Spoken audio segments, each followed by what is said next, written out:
Well.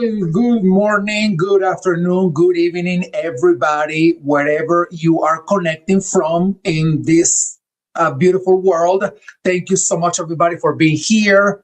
This is our first event of 2026. I cannot believe it already is February the 3rd. I mean, it's just beyond me that January went by so quickly, and but it's exciting because then we're able to do this and to be together with all of you.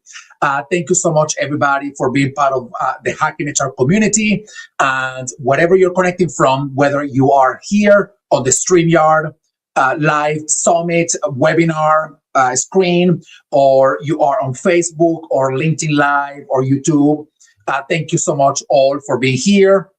I'm going to ask you all to feel free to use the chat, whatever you are, to use the chat generously to ask your questions, to network with other people, to share resources, anything you think is valuable for the community and in the context of this event. Please feel free to share any of that on the chats. We're so excited about about our first event of the year, the People and Culture Strategy Summit. We did this very event, a little bit different, obviously, in February of last year. It was exciting. It was a very successful event, great conversations. And honestly, after all that's happened over the past few months, particularly, throughout the entire year of 2025, all the advancement of technology, the impact of AI, which we see it everywhere, I can't help but wonder, how much do people and culture, or does people and culture strategy matter for the workplace? And I know it does. I know this is a rhetorical question, right? I know the answer is yes, it still matters. But I am hoping that the panels we are going to have today, and they are coming from multiple angles, I am hoping that they are able to do a number of things. Number one, for those of you who work in HR, who see all the things that are happening and sometimes feel a little hopeless or defeated, I am hoping that you get encouragement from the amazing group of people that we're bringing around the fact that people and culture strategy and people and culture still matter. And I am hoping that you end this event re-energized about your work, about how much we should be caring for people and how much we should be caring for culture. So that is number one. Number two, I am obviously hoping that you walk away not just with that level of inspiration, but at the same time that you walk away with insights, ideas, resources, whatever it is that can help you do your work better so that you can continue moving forward with this idea that people and culture strategy still matters. So that is the second thing. And the third thing, if we can achieve this, would be awesome, that you walk away with a couple of friends, a couple of new people that you meet in this event, whether you are a panelist joining us as an expert throughout the event, or whether you are an attendee just in the chat, collaborating with others, responding questions, interacting with others. I am hoping that you walk away with a couple of new friends, people that you can talk to, ask questions, offer help, whatever it is that makes sense for you and the work that you do. So we have a packed agenda for the next 3 days. We have 6 panels every day, today, tomorrow, and Thursday. For those of you who are connecting live right now but need to step out later, we are recording all of the events. All of the videos are being recorded, and all of them will be available on Monday of next week in our Hacking HR platform. In addition to that, all of our members, whether you are Premium, Premium Plus, or a free member in our community, you all get a digital diploma of attendance for being part of this event. To those of you who are Premium or Premium Plus members, you get the diploma of attendance, you get a Credly badge showing that you actually were here and learning and having fun with the community, and the HR credits if that's important to you as well. So packed agenda. I should not be stealing more time from the first panel because, they won't be happy about me taking the time. So we are going to begin this event with panel number one. business and people strategy. Day number one is business and people strategy, strategic workforce planning, and skill powered talent systems. And this first panel, I know they are a mouthful, by the way, but you will know why they are named that way. This first panel is this: business and people strategy alignment, connecting business, culture, people, and technology strategies to support organizational priorities. So Jessa, feel free to bring all these wonderful, and talented panelists to the screen together with me so that I can welcome them and then remove myself from the screen. Hello, everybody. So good to see you all. Thank you so much for being here. Sally, I know you're going to have a lot of fun. This is a phenomenal panel. I'm so jealous of you right now, by the way. You have such a phenomenal panel. A lot of great friends in here. Francesca, Shauna, Wendy, Michelle, Chris. These are phenomenal, brilliant leaders with whom we have interacted for so long. So yes, I am officially jealous, but I want to remove myself from the screen so that you can take it over, Sally, and have fun in your conversation. Thank you, and thank you, everybody. Thank you. Welcome, everyone. Biased as I may be, I believe you have joined the best panel of the day. Today, we're talking about alignment between business strategy, people strategy, culture, and technology at a time where obviously AI is trying to reshape all four. Many organizations are investing heavily in systems, be them AI or not, but that investment doesn't necessarily follow. The investment doesn't necessarily follow, is not necessarily followed by alignment. So our goal today is to unpack all that and where are things breaking down and where does business maturity come in? What leaders should be thinking about to make sure that all those things align. So first, we're going to introduce ourselves. My name is Sally. I'm an HR professional by trade turned entrepreneur. I run an enterprise called HRWise based out of Canada. And I'll let you guys introduce yourselves as well. And then we're going to get right into the meat and potatoes, let's call it. So let's go with Francesca first. Hi, so happy to be here. My name is Francesca Molinari. I'm the Chief People Officer of Boomi. Thrilled to be here with this panel and on this fantastic subject. Thank you. Shauna. Hi, I'm Shauna Garrity. I'm the SVP of People and Talent at Talkdesk. Also really excited to be here. Great. Chris. Oh, nope, still on mute, Chris. You'd think after all these years we'd get used to this. Very quickly, I am Chris Avila. I just started an analyst and advisory firm called AI Alchemists, and we help vendors, buyers, and investors kind of navigating all the change in technology. Great. Michelle. Hello, everyone. My name is Michelle Bonfilio. I'm coming to you from San Diego, California. I am a 3-time CHRO, most recently with an organization called Help at Home. We provided in-home health services to the elderly and disabled populations across the United States. Prior to that, I was the CHRO for Covetrus, which was a global technology and products company for the global veterinarian community. And prior to that, I was the CHRO for Petco, which I think is a very well-known omnichannel retailer here in the United States. Super excited to be here. Great. And Wendy just dropped. I think she's going to attempt to come back as well.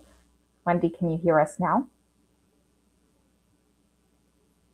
I don't think so. Okay. We're going to keep going. Enrique was not kidding when he mentioned that we have a powerhouse of a panel. That's absolutely, for sure. Let me get started. We're going to maybe talk a little bit more broadly first, and then we'll get into more specific questions. But I guess just to set the tone a little bit, we hear a lot about alignment and people strategy, between people strategy and business strategy, of course. But where do you see organizations usually struggling with that alignment, especially as AI becomes central to both? Is it the vision, the execution, the ownership? Where does the breakdown kind of begin, let's say? And feel free just to jump right in. And, we're going to make this conversational. So go ahead and kind of step on each other if you want. And for the people listening in, we are keeping an eye on comments as well. So feel free to drop your questions there as well. So yeah, who wants to get us started here? The breakdown, where does it begin? I'd be happy to jump in. Oh yeah, please. Well, I'd say, I think one thing I think about, I'll start kind of at the foundational, and then maybe some of our other guests can build from there. I'll be curious where we go. But I think our core HR systems have been doing core HR systems things for a very long time. And I've been in the HR industry a good long time, and I think nothing new there. The biggest gap that I see is really fragmented data. We have so much data in disparate systems. I think the unlock and the potential is just vast and enormous, but with fragmented data, we're missing that connective tissue that's going to bring it all together. So I think for me, the unlock really begins, or the biggest gap I see really starts at the foundational level. There's so much we can do. There's so much that's endlessly exciting that can really unlock the power of people strategies that ladder up to the business strategy. But if we can't get our data together from disparate sources in one place, integrated, ready to go, the AI tools really mean very little without the data that is the foundational work. So certainly not the only gap, but I'll start with the foundational one as I see it. I agree with that, Francisca. And I would just add to it just organizational readiness in general. What we found is the technology is often so far ahead of where we are today in terms of data quality. But data quality is only as good as the systems that you have in place, the processes, and the adherence to those processes. So I would expand it a little bit more to kind of like overall organizational readiness. Without that level of maturity, the technology actually isn't going to be that helpful. It's really just going to expose a lot of those kind of gaps right now at scale. I love Francesca and Shauna, both of your opening comments, and just to expand on that a bit more, I think to even ladder up at a higher level, I think one of the bigger opportunities where you see kind of stress in an organization is clarity at the executive level around the why. Like, why is this technology important? Where does it make the best sense to introduce its capabilities into either existing systems, workflow, operating model, or more broadly, how do we reinvent and really relook at the entire operating model and kind of that intersection of artificial intelligence and human intelligence, and look at, it's not an either or, it's not a binary, it's all AI or it's all, human intelligence. It's how are we integrating both and truly redesigning workflow. I don't know if those conversations are happening in as thoughtful or sequential a way as they could be and should be at the executive level. So that's where I see one of the opportunities as well. I love that you said that. I think strong leadership and really what I would call symphonic leadership is incredibly important. And that's sometimes a breakdown when that tends to work in silos at the leadership level. I think I'm a big proponent of saying, like, culture is what we do, not what we say. And so there's a lot of mixed messages. Sometimes it happens. So strong, unified, cohesive leadership is really, really important. But I also think, kind of going back to the readiness and how all of this comes together, especially with technology, is understanding we're at a transition point. We've kind of gone from systems of record to systems of reporting and insights. And now it's going kind of from that point to making decisions. And when we're already, maybe not having all that cohesion, I think really thinking about these as systems of consequence and consequence that you should design for and be intentional around, that strong leadership matters. In addition with, what everybody said about data, I think is definitely very, very important. Great. I mean, I have to agree with all of it. And I think I started my question by talking about, where does it begin? Is it vision? Is it operation? Is it mission? Like, where does it all begin? And it sounds like it's there. It's in all of the different places, and it has to come together as a nucleus. And so I guess my next follow-up question to you would be, hearing what we're hearing about it being so intertwined, where does it begin, and how can you tell if an organization is or isn't ready to have that conversation from a maturity and readiness perspective?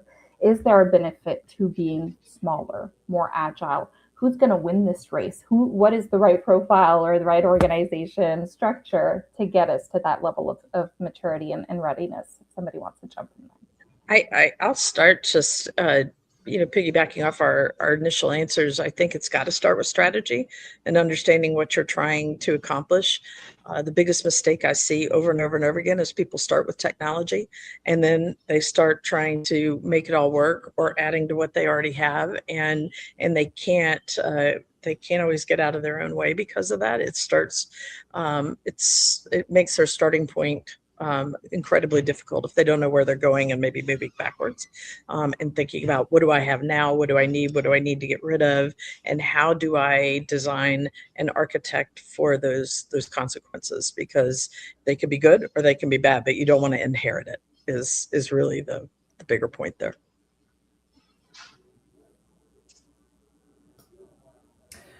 I'm going to add to it and actually kind of maybe say something that could be deemed as maybe a little bit more provocative.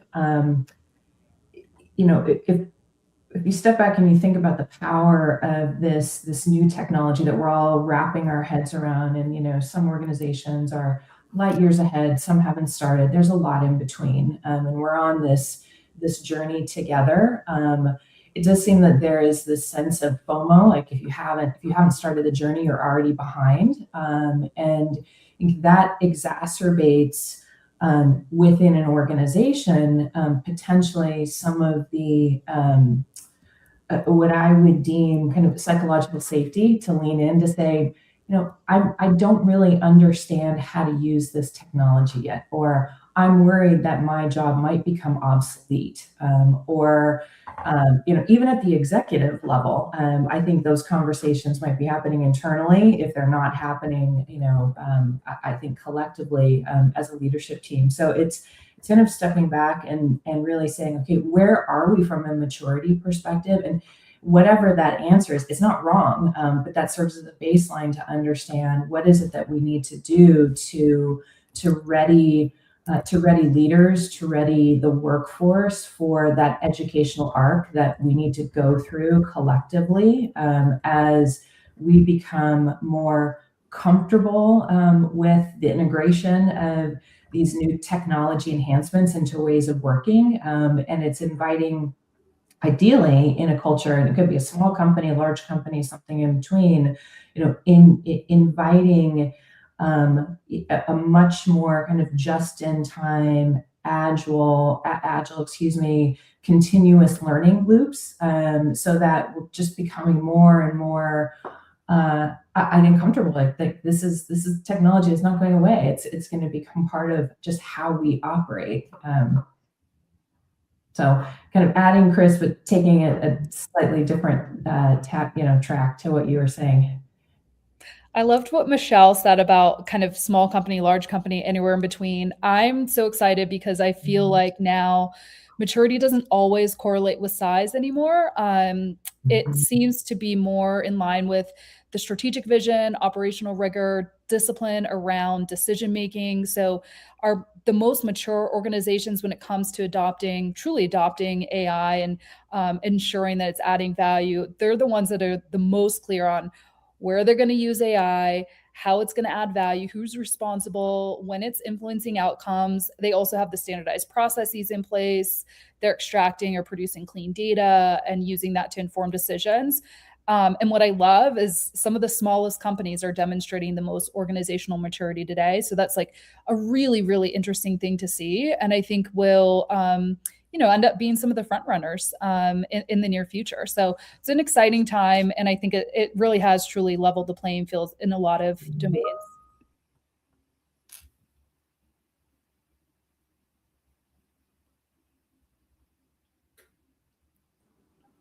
Sorry, can you guys hear me? Okay, perfect.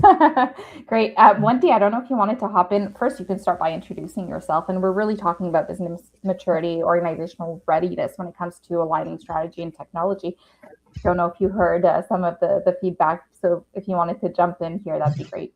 Yes, thank you, and apologies. Technical challenges on this Tuesday morning.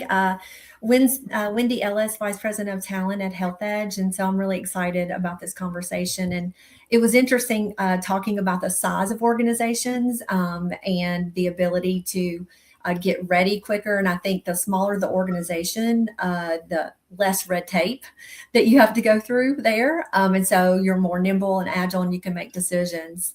But looking at organizational maturity and readiness, I looked at it like maturity isn't really like size or spend, but it's integrated capability. So if you wouldn't trust the data in a spreadsheet, you can't trust it in an AI model. And so when you think about maturity levels for AI readiness, I would be asking questions like, does this serve a real business priority? Do people have the capabilities to use it?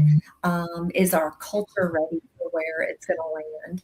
So those might be some of the questions when you go back to your organizations and you're looking at your maturity levels, like what you should be asking yourself about it. I love everything we're talking about. I couldn't agree more in terms of organizational readiness. I know on this call, Hacking HR in the community, we have so many individuals joining us at so many different levels. So this particular panel, HR leaderships and advisors, clearly with many, many years of experience and in leadership positions. But I would imagine some people joining us today might be like, well, that sounds great, but I'm not really involved in the strategy of my company quite yet. So I will add to what my colleagues are saying by, if you are, and I hope many, many people joining us are, earlier career and aspiring chief people officers and talent leaders, et cetera. I'd say, Sally, you asked kind of two questions in there. How do you know when you're ready? You don't do it anyway. How do you know where you're going? You don't, but that doesn't mean you don't start. And so my really practical and pragmatic advice to every individual on this call, regardless of your position within the human resources or people function or aspiring to join us, is play and experiment. We have free, accessible tools. If you haven't already, open up the box that is called ChatGPT or your tool of choice and just play. So in my team, we were concerned that some people were a little bit further ahead on the team and other people were still going, oh, the robots are coming to get us. I don't want to open up this box. And so we started a 30-day challenge, which we liberally borrowed from something we saw on the internet. And it was fun exercises. It was an exercise every day, plan a vacation using ChatGPT. And it was just really meant to create a 30-day habit and toe dip into breaking the ice of use. I don't think anyone joining us today has as an option opting out or not leaning into this. So my best encouragement for those of us at the strategic level is to take good advantage of all the wise words around the table. But for those earlier in career is do it scared, open the box, and you cannot be left behind in this. If you would like to be an HR leader now and in the future, you're going to have to be comfortable, facile, embrace this, understand it, and you can start by just baking it into your daily use. I used to tell people just focus on your questions, not on knowing the answers, and that's where that experimenting comes in. And if you're staying focused on those outcomes and what you're trying to get to and the questions you're trying to answer and the problems you're trying to solve, that experimentation, is going to be your learning. Whether things work or they don't work, they're getting you that much closer. We just don't live in a world where everything is certain anymore. So it's a good way to approach it. Such great feedback, honestly, and there's good comments as well on the chat. Where I was actually going with my next question is fully aligned with what you both mentioned, and that's how a lot of people will maybe not feel like they've been part of the strategy that's brought in AI technology, et cetera. Like you want to present it maybe at the beginning of the year, and yet you still feel like you're being told versus participating in the project. So Francesca saying the 30-day thing, like I'm just taking that away personally. I think that's such a great idea because you are actually engaging your team. But there's also a comment on the chat about different generations and how to manage that. So I'd love to get your feedback on both things actually. How do you bring the team along in the decisions you're making once you do have a bit of clarity on your testing? And is there something to be said here with managing the different generations within such a, let's call it a cluster of different technology and AI being thrown at us? At TalkDesk, what we decided is we wanted to bring our employees along on the journey. And so we structured it in a very clear way on the people team, where we called it AI month, but we spent a whole month. And we were very clear in the beginning of what we were looking to accomplish within the month. At the end of the month, we were going to have a lunch and learn show and tell where everyone can show what they built with an AI tool or agent. But at the beginning of the month, we set the agenda. We put up the very clear guardrails. We gave them access to tools, and we asked them to focus on a very clear business problem. And we did that because we wanted to make sure that the tool that they built or the agent that they built was going to add value, continuous value. And then throughout the month, we had different learnings, opportunities to get together and trial different tools and products, and really to lean on each other to learn and engage. And what we found is that everyone was in a very different place in their learning journey. Everyone had different appetites for learning curriculum, but there was a little bit of something for everyone throughout the month. And at the end, that lunch and learn was incredible. A lot of the agents and products that people built we're still using today. They solved a real business challenge. They were viable solutions, and we were able to scale that. So it just set that kind of leading by example culture. And I actually built something too using Replit. I spent probably about 2 to 3 hours, and I built a capacity model in Replit. I recorded myself, and then I showed it at Lunch and Learn as well. So I wanted to make sure that I could lead by example with the team. And that's really helped to set the stage for the foundation for the rest of AI Fluency. I love that example, Shauna. And, as I was listening to you and thinking about my response to the question, what you've just described with a very tangible, pragmatic example is this whole notion of, how do you lean into creating a culture of innovation and a culture of safe experimentation through democratizing information flow, through democratizing access to the tools, and truly creating space for your teams, for your organization to test and learn and share successes, share unexpected outcomes. But it's all in this notion of we are in this together to learn, and it's recognizing that everyone is at a different place, not only in their learning journey from a training and adoption perspective, but kind of the classic change management. You're going to have folks who are proponents out of the gate. You're going to have your hard naysayers, and then you're going to have that messy middle where people are kind of hanging out I don't know. And how do you leverage your true cheerleaders who have glommed on to this new set of technology enablements to say, wow, look at the possibilities, and help bring those other two cohorts along through that safe experimentation, through the sharing, through the celebration. Really, it's what you've described. And it kind of goes back to the discussion that we had around organizational readiness and maturity. And I think the companies that build in that continuous agile learning and recognize that that just needs to become a way of doing business going forward, that's going to help advance your strategy and your deployment and adoption so much faster. Some things we've done at Boomi, I'd say in year one of our journey, we first started with a responsible use policy. So being explicitly clear on what responsible use in our company looked like. So we are very dialed in to using AI, but in a responsible way. So we left no stone unturned in being really clear what that looks like. 2 was creating safe sandbox-like environments. So putting the tools in the hands of every employee and being clear about what goes in and what doesn't go in, even our own tools. We had every employee read a book about digital impact, in full disclosure, written by our CEO, but a fantastic book about keeping the human and the human impact in an AI-enabled world and human-centered AI. And so we've really begun last year, and then just encouraged lots of play and utilization to get everyone, no matter where they were, in just starting, and then to the point that Shauna made, spotlighting and awarding some case studies and examples and show and tells and lunch and learns and, all those things. We've just kicked off our new fiscal year. And one of the things that we hold very dearly at Boomi is what we call Boomi Plan on a Page, which is our annual goal setting process where the entirety of our vision, our mission, our objectives at the company level are set at the beginning of the year, which just happened Feb 1.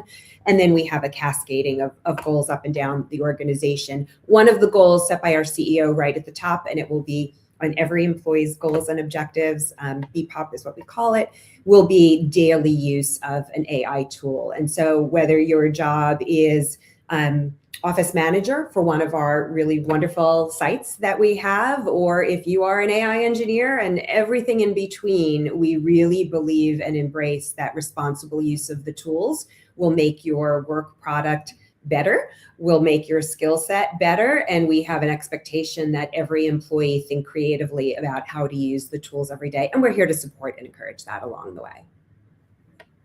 I think, my last role, and it's what I'm doing now, but I also did this with when I was at the Oracle and leading their product strategy and helping a lot of the customers bring in all of this AI technology. And I think once they started orienting on those outcomes and those decision points, right? If this is either going to be helping you make decisions or if technology is going to be making decisions, understand, again, kind of what those outcomes and consequences were. But once you oriented them on that and what those decision points were, and then what was going to take part, it actually made it so much simpler for people to kind of wrap their head around how they could experiment and innovate. But also, part of what you asked in the beginning was kind of managing this across generations. It really allowed for all the perspectives to come in because they were orienting on the same thing, but bringing the different perspectives. And it was amazing how quickly, everybody kind of grouped together, worked together because they were oriented on that same thing, right? And that notion of, we're architecting these consequences, we're architecting what needs to happen, and they could bring all those different perspectives in, and it made a big difference.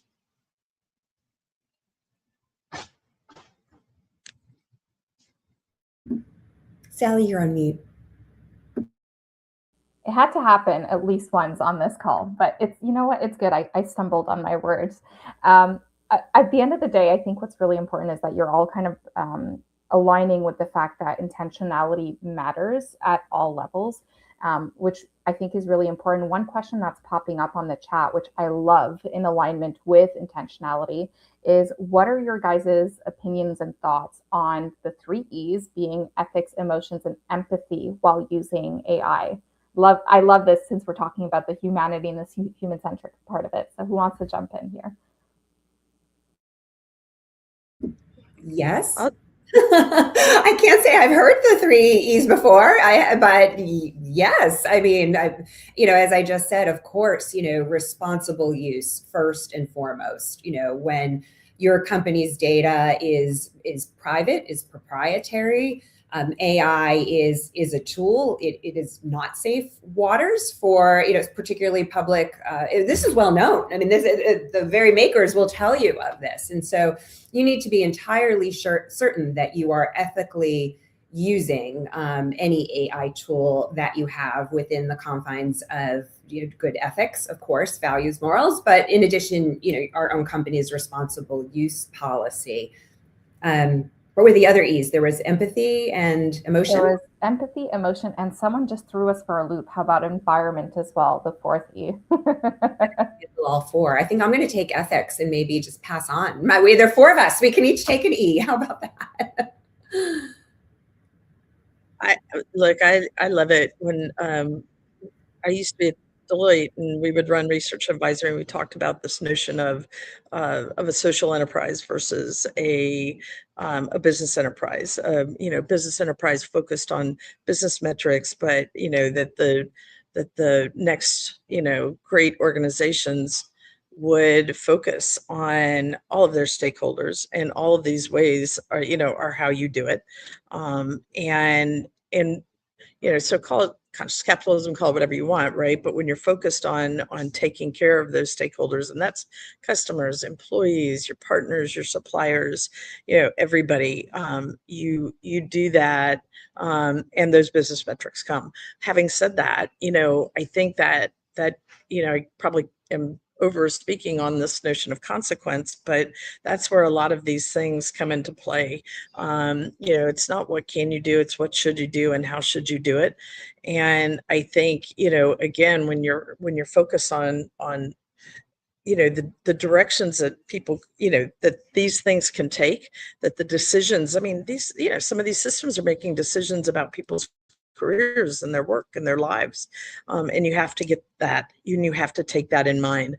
So I think all of those things, even including environment, starting with the social enterprise and orienting your culture on things like that. And, how are we bringing, everything in from, the environment of cultures to the environments of sustainability, right? I think, again, focusing on those outcomes, what are the consequences of the decisions that are being made and how we're using this technology, and kind of going in that matter, you can't ignore those things, especially when all these different perspectives are coming in. To add on to that, kind of brings me back to something we discussed earlier on the call, which is, how do we tie it back to the organization's why? So why are we here? What is our purpose? Who and what are we serving? And how do we think about those core tenets of that purpose? And if it's, if the filters are, we are here to drive a positive customer and or client experience. We are here to drive a positive employee experience. We're here to drive a positive innovation experience. We use something as simple as, those three very broad tenets, and use that as guardrails to say, now, where does this technology come into play in the intersection of human intelligence and artificial intelligence? And it comes down to, it could be about productivity, but it really should be about higher order quality outputs, and quality decision making that does not remove the humanity from how we need to interact with all of our constituents and stakeholders, Chris, as you so eloquently stated. So this notion of, how do we lean in with empathy and compassion, and those things are so core to emotion. I think that was one of the E's that was, stated, positive emotion. All of those pieces are central to the adoption and the stickiness and the longer term ROI that we're only all just beginning to understand, and we'll continue to realize as we collectively move on this journey. So I don't think we're going to become robots. I am team human all the way, and I stand by that statement. So I think those emotionally intelligent attributes are going to become even more central and core to how organizations will be successful. I love what Michelle said. The piece about we're just beginning our journey resonates so much with me. I think that we're seeing really hockey stick kind of innovation happening now. We don't know what the future holds. So the most important thing for us is that we continue to have these conversations, not only at the ELT level, but we've compiled a group of individuals across the business. We call it our AI steering committee, but individuals from our people team, from legal, from InfoSec, IT and business systems, really thinking about the future and how we can continue to be leaders within this future, knowing that a lot of what's coming is completely unknown. So making sure that we have a regular meeting cadence, that we have our finger on the pulse of some of this innovation that's happening, and that we can have this somewhat of a predictive lens so that we can not only get in front of that innovation, but help to drive it moving forward. I think this is such, just one more. Yeah, go for it. I don't think it's an E, but I think this is our moment as a people community. What an exciting time to be doing what we do. I've been a human resources leader for a while now and seen all kinds of innovation, including the introduction of internet into the work that I did. My first employee HR database was literally on index cards. So I think this is a wonderful, and you could either fight against that. I started working when it was personnel.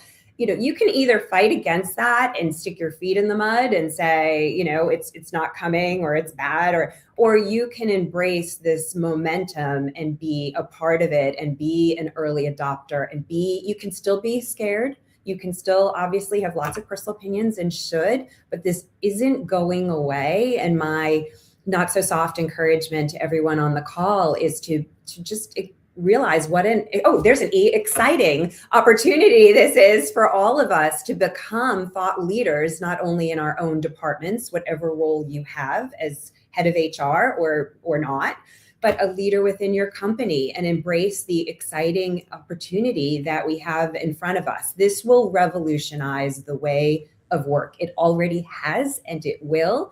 And I think the best amongst us are going to figure out how we can be early adopters, responsible users, early adopters, and really revolutionize the way we work, and then help to revolutionize the way human resources as a function works. At the risk of opening up a can of worms, I'm going to do it anyway. There's 4 minutes left, and somebody dropped a comment that I think is really worth addressing. We talked about the ease, the empathy.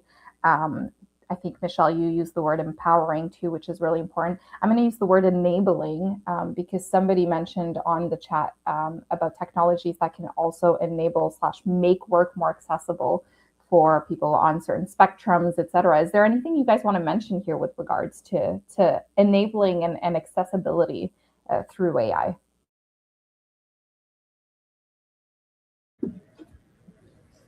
Look, I think like all tools, when we can leverage these tools to level the playing field, express a voice, get a perspective out there, and bring all of our unique talents, gifts, and tools that we carry with us to solve problems and orient people on that.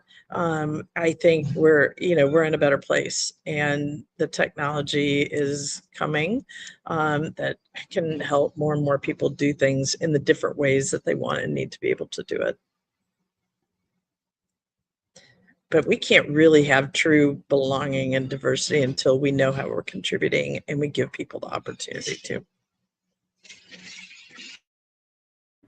I think there's something so democratizing about what the unlock of these tools can be. I know what my personal strengths are. I know what my gaps are and things that I need help with. And I lean upon my AI-enabled tools to help fill in my gaps and accentuate the things I'm good at. And that should be true for everyone. So whether that's someone who might struggle with spelling or writing or communicating thoughts in a written way or preparing for a panel. I mean, I think there's something so remarkably democratizing about the tools that it will help to equalize the playing field, a little bit, as Chris said. And I would encourage that there's no shame in that. Use the tools that are available. The only shame would not be not using the tools available, to you. So I certainly leverage them myself to help bolster the areas where not only as a time saver and not only as a thought partner, but also I have things I'm good at and things I'm not as good at. And I want to utilize the tools available to me to help me in those areas of development. And I think that's it's a great question. So thank you to whoever asked that. And I think it's another wonderful E to add to our collection. I love that. One thing I found is that not everyone has access to a thought partner, mentor, coach. And what I found is, especially the models that I've been able to train, I have that at my fingertips. What a wonderful gift that I can give myself, and each person can help. So it doesn't matter your background and experience. It doesn't matter the resources that you have access to. It doesn't matter your learning preferences. You now have the ability to upskill in real time, to get feedback in real time, to get a gut check in real time. And that often just gives the confidence that we need to move forward with clarity. So I'm very excited with an E about this. And I love what Francesca said about it's truly a democratizing tool and moment in our time. And we've never experienced anything like this before. Final thought, Michelle. We're leaving it with you. I will just echo everything that Francesca, Shauna, and Chris said so eloquently, knowing that we're at time. It's a really exciting time. I think, lean in, embrace the unknown, embrace the art of the possible. It really is, it's going to take all of us. That this is not a leader-led change. This is an us change as we're moving through. Everyone led change. Another E. Perfect. Well, thanks everyone. It was a great panel. Great to chat with everyone. And please stick around for the other panels. I'm sure it'll be just as juicy. See you again soon. Thank you. Thank you, Sally. Thank you, everybody, for being here. I'm going to let you go now. Just feel free to let this wonderful panel go on their ways to whatever you do on your day today. Thank you so much for the wonderful conversations. We are about to enter into our second panel of the day, strategic workforce planning, aligning workforce capabilities with long-term business strategy. We have a phenomenal panel coming up in just 1 second.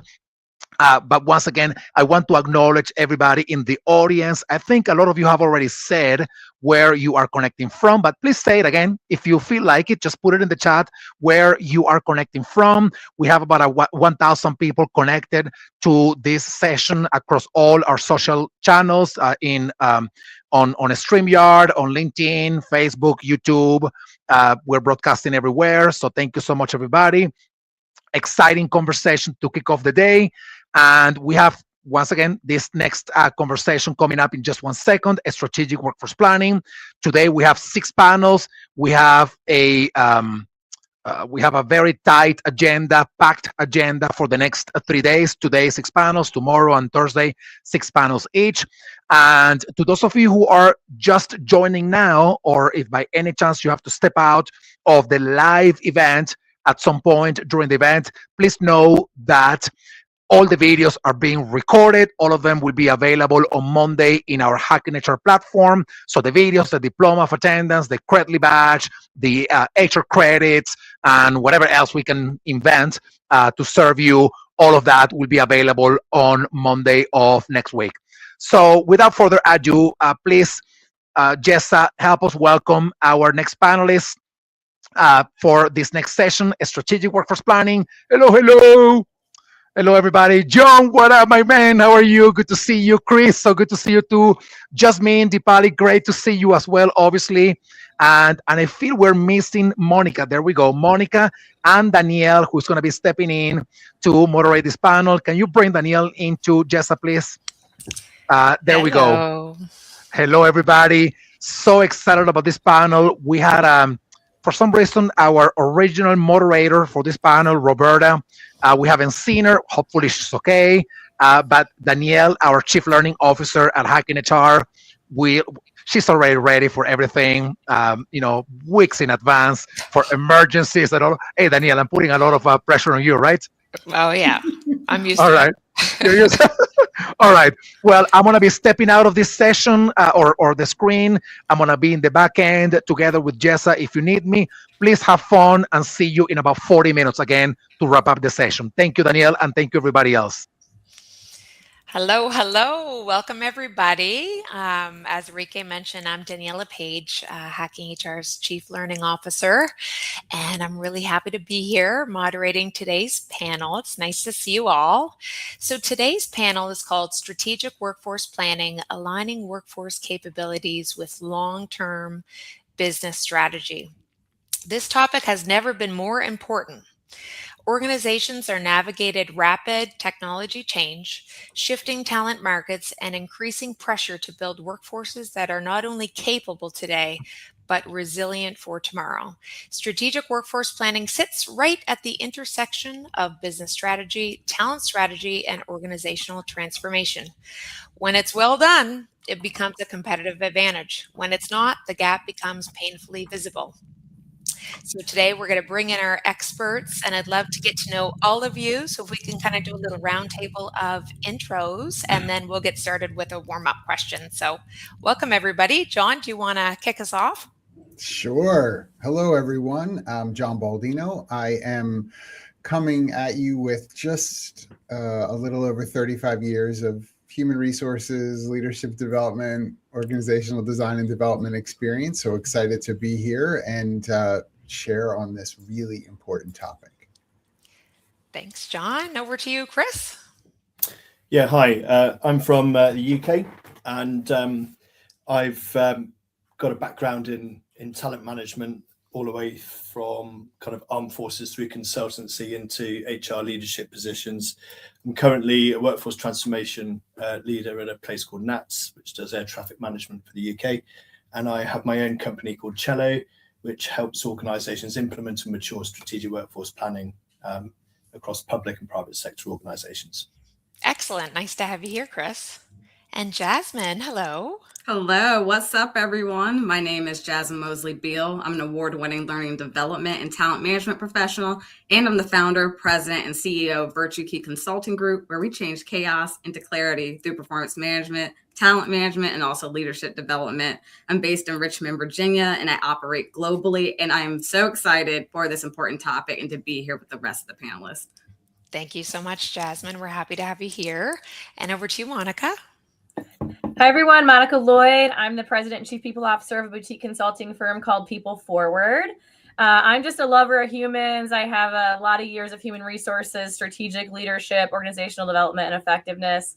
And without your people connected to your business strategy from a talent perspective, you won't survive where we're going in the future. So this is a very pertinent conversation for today, and I'm happy to be part of it with all these brilliant panelists.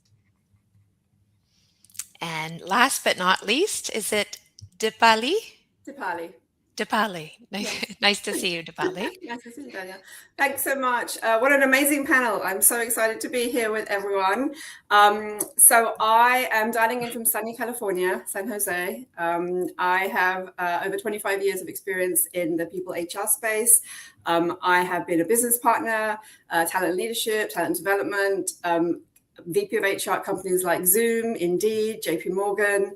My most important job is being a mom to a teen and a tween at the same time. Wish me luck. Yes, exactly.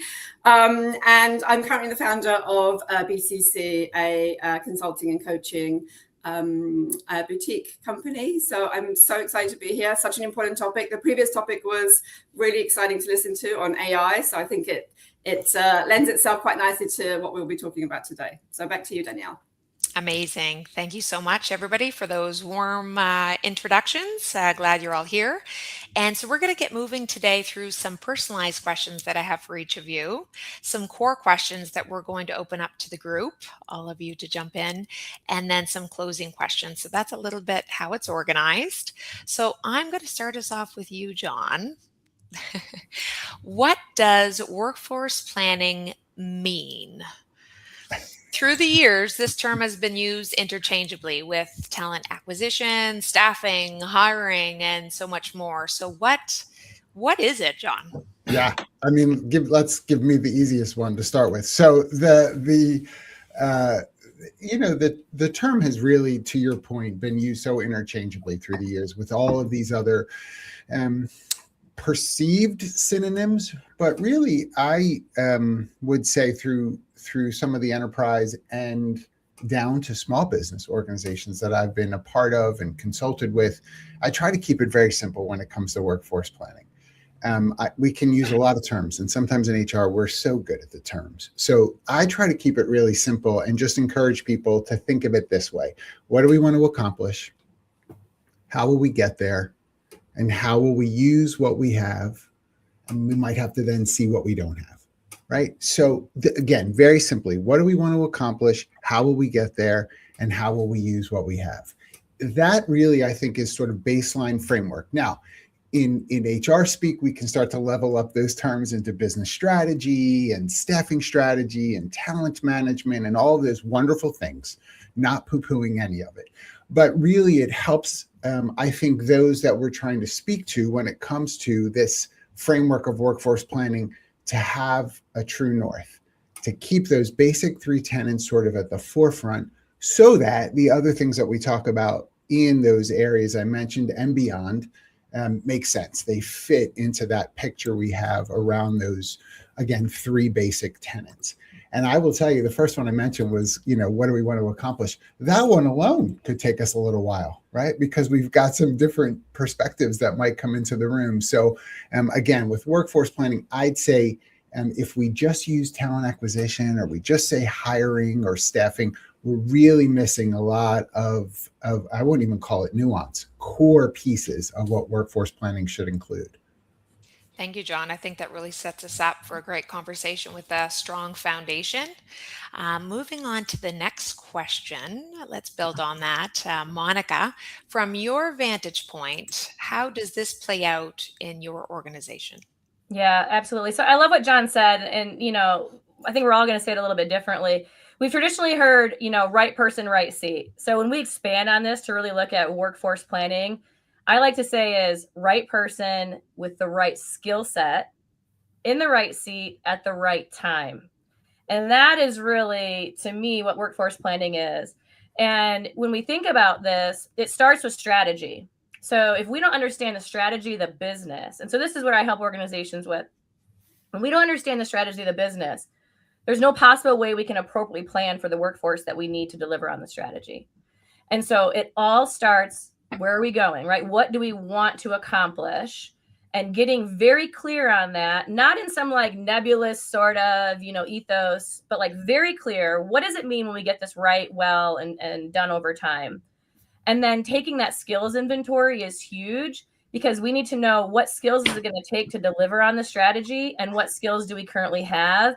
Then that feeds into your entire workforce development, leadership development. When you talk about how you're going to hire, your hiring strategy, when it talks about how you're going to continue to build career pathing for maybe these downstream roles that are going to be more difficult to fill. How do we look upstream and start to get people ready for those that are going to come up in the next, year and a half or so?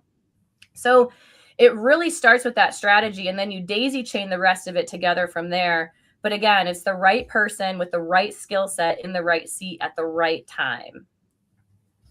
Thank you, Monica. That's great perspective. Does anyone have any comments about what Monica said? Yeah, I guess I do. I agree, first of all, with what everyone said. I think it's also worth saying what strategic workforce planning is not. So there's not many organizations that do it well. And there's a whole load of reasons why the definition is sometimes not easy. And that's because we see so many different variations of how this is done. But I think what it's not is things like supply side planning in isolation. You've got to start with a strategy, and you've got to create that demand, and that's hard. I think it's not just a spreadsheet with roles and names on it. And very often we see people getting into that space and sorting that out. I think it's not, and public sector are guilty of this in the UK. It's not just a cost cutting or organization reshaping exercise. It's definitely a whole load of things more than that. And it's not a precise mathematical answer to how many people you need. And that kind of echoes that kind of North Star point, I think, that we know. It's also, I guess, it's not a project. It's a system, and that makes it more complex. And I guess, finally, in today's world, it's not all about skills taxonomies. They're relevant, but we see quite a lot of people hyper-focusing on that rather than actually focusing on the planning and the governance around it, which I think is more important. May I jump in, Danielle? Please. So love what John, Chris, and Monica just said. I think that's wonderful. I think it highlights why it's so hard. You can talk about them in the way that we just have, and it's all accurate. But I'm sitting here thinking about all the times where leadership has said, this is our North Star. And then maybe a quarter later, no, this is our North Star. And you're like, wait a second. We were going down, this path, and now we've pivoted, and that's okay. But I just want to call that out. I'm just calling out, I think, at least what I was sitting here thinking, and what I also have experienced so many times in my roles within, HR leadership. We have to also be comfortable pivoting, and we have to be okay kind of taking the stress of the left to right and then right to center and whatever is happening in the organization. And I'm just going to say, we're talking to a group of people, HR practitioners. It's hard. So I just want to say it's really hard and it's frustrating. But yet this is why we're in these roles. It's to bring some clarity to something that is very complicated. Chris, I love how you just presented everything. And Monica, right time, right skills, all of it. I love all of it. So I just wanted to call out a little bit of maybe the feelings that we're having, or the feelings that we have when we do this work, such critical work, but it's not easy. That's a great call out and reality check for us all to hear. So thank you. All right, we're going to move on to the next one. This one's for you, Jasmine. What's the biggest myth leaders still believe about strategic workforce planning, and why does it persist? Okay, that's a good question, because everybody has hit on pretty much what I'm going to talk about right now. And people believe that it's just about hiring and headcount. We all talked about that, but there is strategy that's involved with it and connectivity. So when I think about this, and of course, Dipali mentioned it, a senior leader one day is like, okay, this is our North Star. And then next thing you know, you get something across your table and you can feel it in the room. You can feel the burnout. Oh my goodness, something new has fell, on my lap. I don't know why I'm doing it. And it's about looking at workforce planning in terms of, what were the performance goals? Let's look at the 3 to 5 year strategy plan, connect that in terms of what we're doing for workforce planning. Looking at too, how does that connect to succession planning? That's going to help enrich those conversations when we look at capabilities, looking at those gaps that we need to fill. And then when it comes to development, we know that we're actually going to see an ROI. Us as HR practitioners and HR leaders, we are a pivotal catalyst to the business. And so we have to speak in that business language. It's not just about, okay, we're doing the thing. How is it measurable? And usually the first thing we go to is hiring numbers. And also we're looking at, okay, what do we need to fill? But there's other things we have to think about too. The ramp up. How many people went through development planning and then also completed it against the goals that we had already established for the year. So when something comes through, we can easily be agile and say, you know what, this is not going towards the strategy. Let's take a seat and let's make sure that every single team, whether you are C-suite all the way to direct labor, can understand what's going on and what they're working towards. That's a really powerful perspective. Any comments?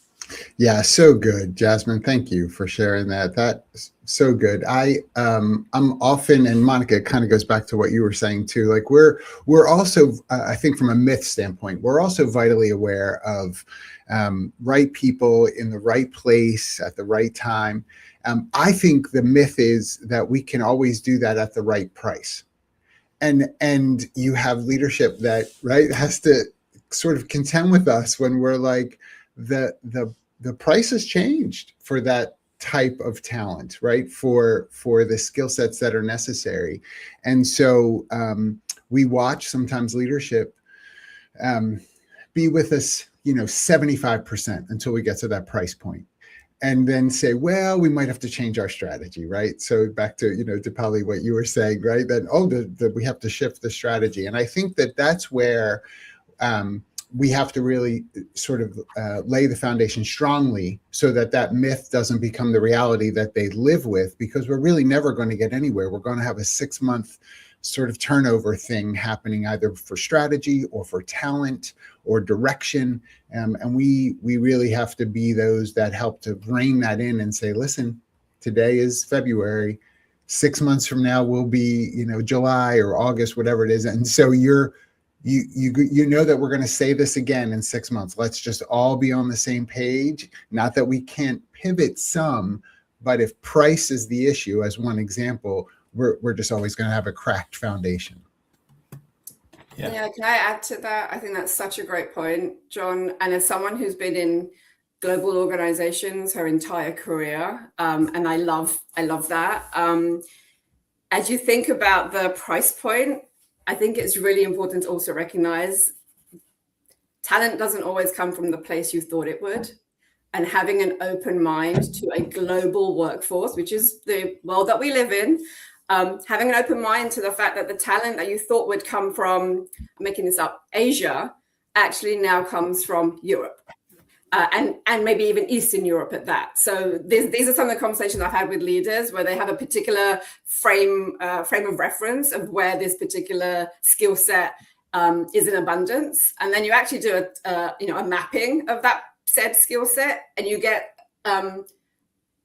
different information, and it's then trying to convince them that actually perhaps opening a entity in X location is worth the cost and time of doing that because it offsets the increased labor costs of that skill set in other locations. So I just wanted to add that to your really great point as well. Yeah. Can I just say, I think, without exhausting this topic, the three things I hear around myths: SWP is not relevant to me, it's impossible here, and I don't think there's a measure of effect, therefore I'm not going to do it. And all of those are wrong in my experience, certainly. And I work quite a lot with kind of digital and information and data functions.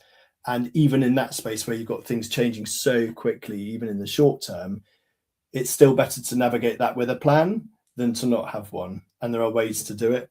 So, and there's ways to get a measure of effect around, the extent to which your plan mirrors resourcing actuals when you look back at it. And the closer you get, the more you can say, see, the plan is worth doing. So I see you all nodding your heads. Do you all agree with Chris? Anyone want to elaborate while we're still here? All right, we're going to take a look at the practical side of things for a moment. Chris, back to you. When you think about turning strategy into action, what does that look like on the ground? There's a chap called Adam Gibson who's written books on strategic workforce planning in the UK. He's well known, actually. He would say that the measure of effect of strategic workforce planning is the extent to which the plan is enacted. And if it's not, what's the point? So I used to be a global head of strategic workforce planning in a defense prime, and we would struggle with what's been coined SWP do. So it's all very well having the plans, but you need people to enable those plans. And it needs to be an integrated end-to-end talent lifecycle mindset. And that often requires a more strategic HR function. And when you've got a more operational or regional or siloed HR function, you tend to find that there can be struggles with creating the right, action to deliver on the right strategic workforce plan or resourcing strategy at the right time. So I think making sure that those enablers are really brought in early when you're doing your kind of analytics and confirming your demand picture is really important. So they kind of get it.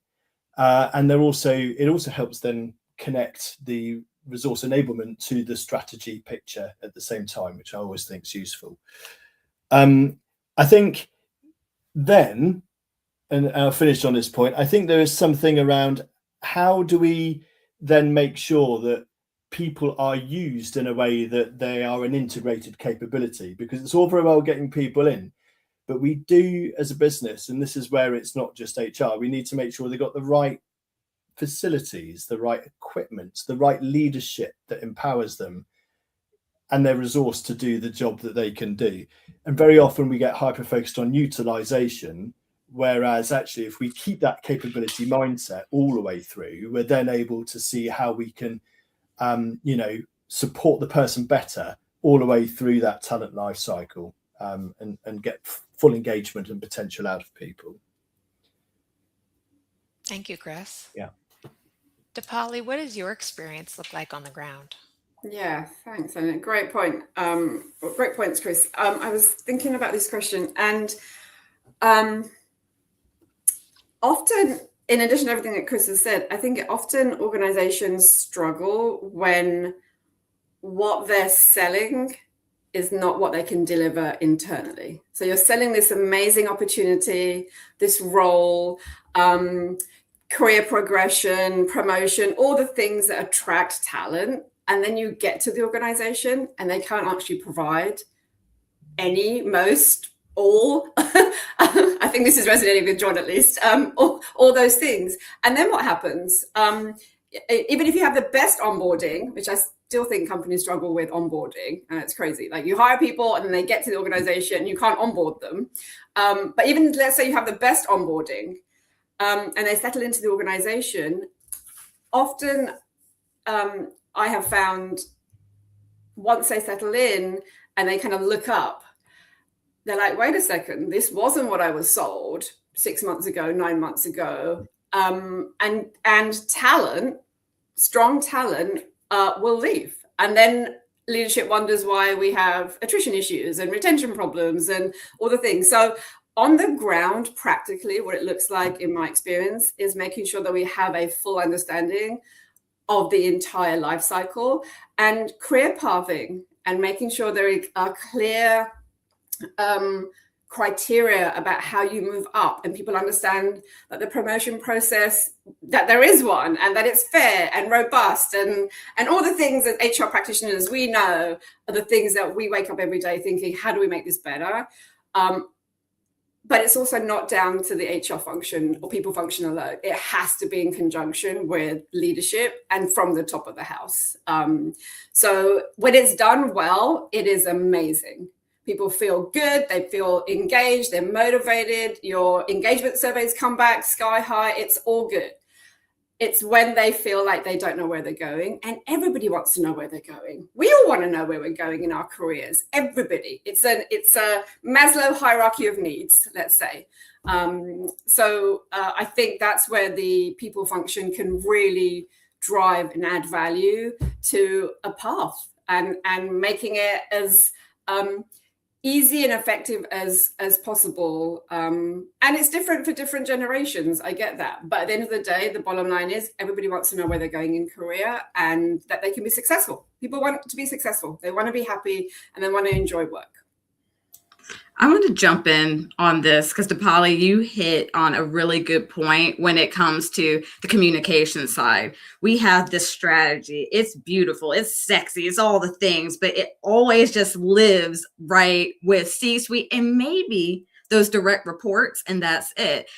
We have to make sure that there is communication plans and change management throughout the entire organization. And this is a business need, because if you're trying to pivot it and make it only HR, that's how it's not going to work. We don't understand in terms of all the functions of the business. So we have to map out a plan where, of course, there's the town halls and the general information, but this is a cultural change where each and every leader at all levels have to discuss with their teams, recalibrate with teams on the performance and the strategy, and have continuous conversations throughout the year to ensure that there's no surprises at all when it comes to the workforce planning. How does that affect our teams? But also, how can we achieve the results that we stated that we would achieve by the end of the year? Yes. And I will jump in and say, well, first of all, I want to say, this panel, we need to go on the road. Like, we're funny, and I mean, this is good. I think that one of the things that comes up here is that an indictment sometimes back to HR, in that we become very two-dimensional in the way in which we look at these things. It becomes very flat, very sheet of paper, so to speak, right? And we really do, Dipali, as you were mentioning, we really do just become sort of stymied in this one trajectory of a career path that we've sort of deemed to be what will happen with a particular role or structure right within an organization. And we know better. I know we know that dual ladder progression is nothing new. Tri-ladder, that's nothing new. It's really the activation of it that I think sometimes we fall short of because we're so busy, because other priorities start to get in the way. And I think that we've really, quite frankly, there's so much to look at. And again, the question about, sort of in the weeds, boots on the ground with this, I think that when you look at this particular, just on the talent strategy end of things, you do have to look beyond just growing your own. You do have to think about borrowing. What does it look like to have perhaps temporary staffing or project-based consultations work that's done for a period of time so that we can bring some of those skill sets in that we need, but we know that we're going to only need them for a period of time, as opposed to trying to dangle a carrot to someone to woo them in, knowing that we're only going to be able to go so far with them. Maybe it's something about partnering, finding an organization that has complementary skill sets to what we need, and they feel the same about our organization, and maybe we can partner in a way and really share staff at times. These are creative ideas that I think we again, if we sit in a seminar, we're like, yeah, I love that. But the practicality of putting it forward, we either are fearful or we just use that too busy thing. And we've got to really work that into the boots on the ground perspective. Great tactics. Does anyone want to add to those? Yeah, I just want to summarize a couple of things that I really love that I heard. So, Chris, when you were talking, I think that there has to be somebody who keeps the vision and holds the space for strategic workforce planning to happen, because it's so easy to just get caught up in, oh my God, we need this right now with the fire. And then we just never can get into that strategic mindset to really build the workforce that we need. And we keep tacking on these things that don't actually serve us in the long run. So hold the space and keep the vision for that. I think this idea of ladder versus lattice is extremely important. And it's going to be especially important as we're getting people into the workforce that want opportunity and options and want to try new things and learn new things.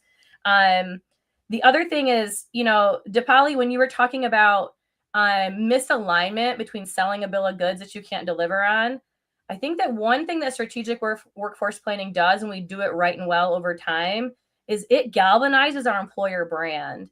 And if we are looking to continue to be an employer of choice and even get people that want to be involved with us, we have to make sure that we are sniffing out and remedying misalignment as a daily practice, because misalignment is the cancer of organizations. People can't say it, but they feel it, and it causes great people to go. So that's huge. And then I just love this idea of the liquid workforce, right? Like, not everybody has to be a part-time, full-time FTE. You can think about contract work. You can think about project work. You can think about borrowing. That liquid workforce is what we are going to need in the future as things continue to get more agile and as the pace of things changes more rapidly. We're not going to be able to just, hire for those standard heads like we had in the past. Thanks, Monica. And we're actually going to talk about the future now as we dive into some core questions. How can companies move beyond reactive workforce planning toward a more intentional, future-ready model? Yeah. I think data is huge on this. You have the data. You need to leverage it. So think about it. Think about your most entry-level position. Think about the turnover rate in that position. Think about if you need to keep that position stable with the current amount of heads that you have, how many people do you need to hire this year, right? If you think about we need to grow this division or this role in order to get our strategic goals met, how many more people then do we need to get in place? We know that out of 10 interviews, 1 offer is accepted, right? And so we can start getting proactive with that data to get there without being so reactive. We can respond more accordingly. And then I think the other thing is building contingency plans, right? Like, what's the go, no go when it comes to this? And if we're here, what's the plan when we get to this point by this date? We don't build enough contingency into our planning process with strategic workforce planning, I don't believe. But that's a huge element of this because we don't know what the talent market is going to bring. We can do our best to plan and say what we need and grow what we need and find what we need. But at the end of the day, we need to have contingencies in place so that the strategy doesn't lose momentum and we don't then end up backtracking. So I think that leveraging the data that you have at hand in a very strategic and intentional way is huge. And then making sure that you're building those contingency plans into your actual plan. And guess what? You can have multiple contingency plans, and you should, and they should all have a go, no go. This is the current state at this point in time. What happens next from here? Building that in allows there to be a more future ready focus rather than this just constant reactive, we don't really know what's going on. Right on. Build it into the playbook. Does anyone else have any suggestions on how we prepare for a future ready model? There's so many things floating in my head when it comes to this. And, you want to make sure you're keeping it as simple as possible. Of course, when you think about hiring, you should already know what the needs are too, but also don't discredit looking internally as well. I feel like the easiest thing to do is, okay, we just need to look outside. But what happens is when turnover happens, especially when there are talented people that are leaving and you're like, I didn't know this person could do X, Y, and Z. It's because we're not really taking the time to leave those vanity metrics behind when it comes to development and look into what is moving the needle and how we can develop those employees to ramp up and get there as well. So when I think about the life cycle that everybody's talked about, that's going to be so important, but taking the time, and I know everybody's busy and fires are happening, but let me tell you, when you take that time to strategize, have those workshops, that 2 to 3 day workshop, just do it, because then it's going to be so clear in terms of what we need to have in place when it comes to capabilities and skills, the people that we can get there, and also eliminating anybody who's emergency fill only. When we think about succession, we have successors ready and we don't have to worry about in terms of what are we going to do now. I love that, Jasmine. Can I just add one thing, Danielle? And I'm going to call out something that is in the title of this whole thing, People and Culture Strategy Summit. We need the culture. Jasmine, everything you said, I love, but the culture around internal mobility and your talent moving from me to you, because that person's growth will benefit from that. You have the need more than I do. That is all great. And the culture of the organization has to support that. We know this. I'm not stating anything that any of us haven't always dealt with. If the culture is there and there is a culture of rotational programs or people moving from one org to another org for the benefit of the broader organization, it's always about the benefit of the broader organization than your own siloed organization. And I've seen organizations do it really well where people understand I can move, my manager or my leader or my senior leader isn't going to block me. And then I've seen organizations where it's absolutely not the culture. And even if you wanted to move and you were a perfect person to move over, there's a little bit of fear that once you raise your hand and you say, I want to go over there, that's it. Your kind of career, should that not work out, you can never come back. So I just do want to call out culture. We all know this. Culture eats strategy for breakfast, and this is, I think, a good example of where that has and does happen. Yeah, and just to build on that, I think this is why leadership is so important, because a good leader in an organization can help steady the future or that ship going forwards, because you're then able to start with your organizational purpose. So you're clear on who we are and what we stand for, what we do. And that helps. You can still be agile and react to markets like that, but it helps to create a focus on both your core and your critical capabilities. If you get that right, you can buy and borrow and build those capabilities in the right way for the right flexibility, while still navigating that core kind of aspect of who you are. Very theoretical, but I think it's right. Thank you, Chris. All right, here's the big question. How is AI changing your approach, guys, to workforce planning? I want to hear it.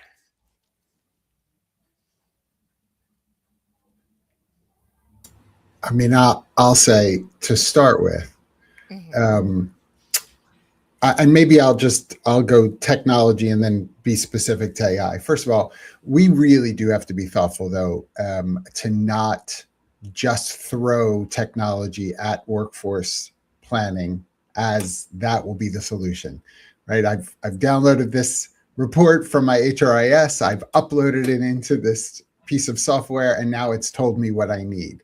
When I say it like this, I'm sure some of you are like, oh my gosh, that's silly, but we find ourselves doing those things. And I just try to remind people, think about doing that in your personal life.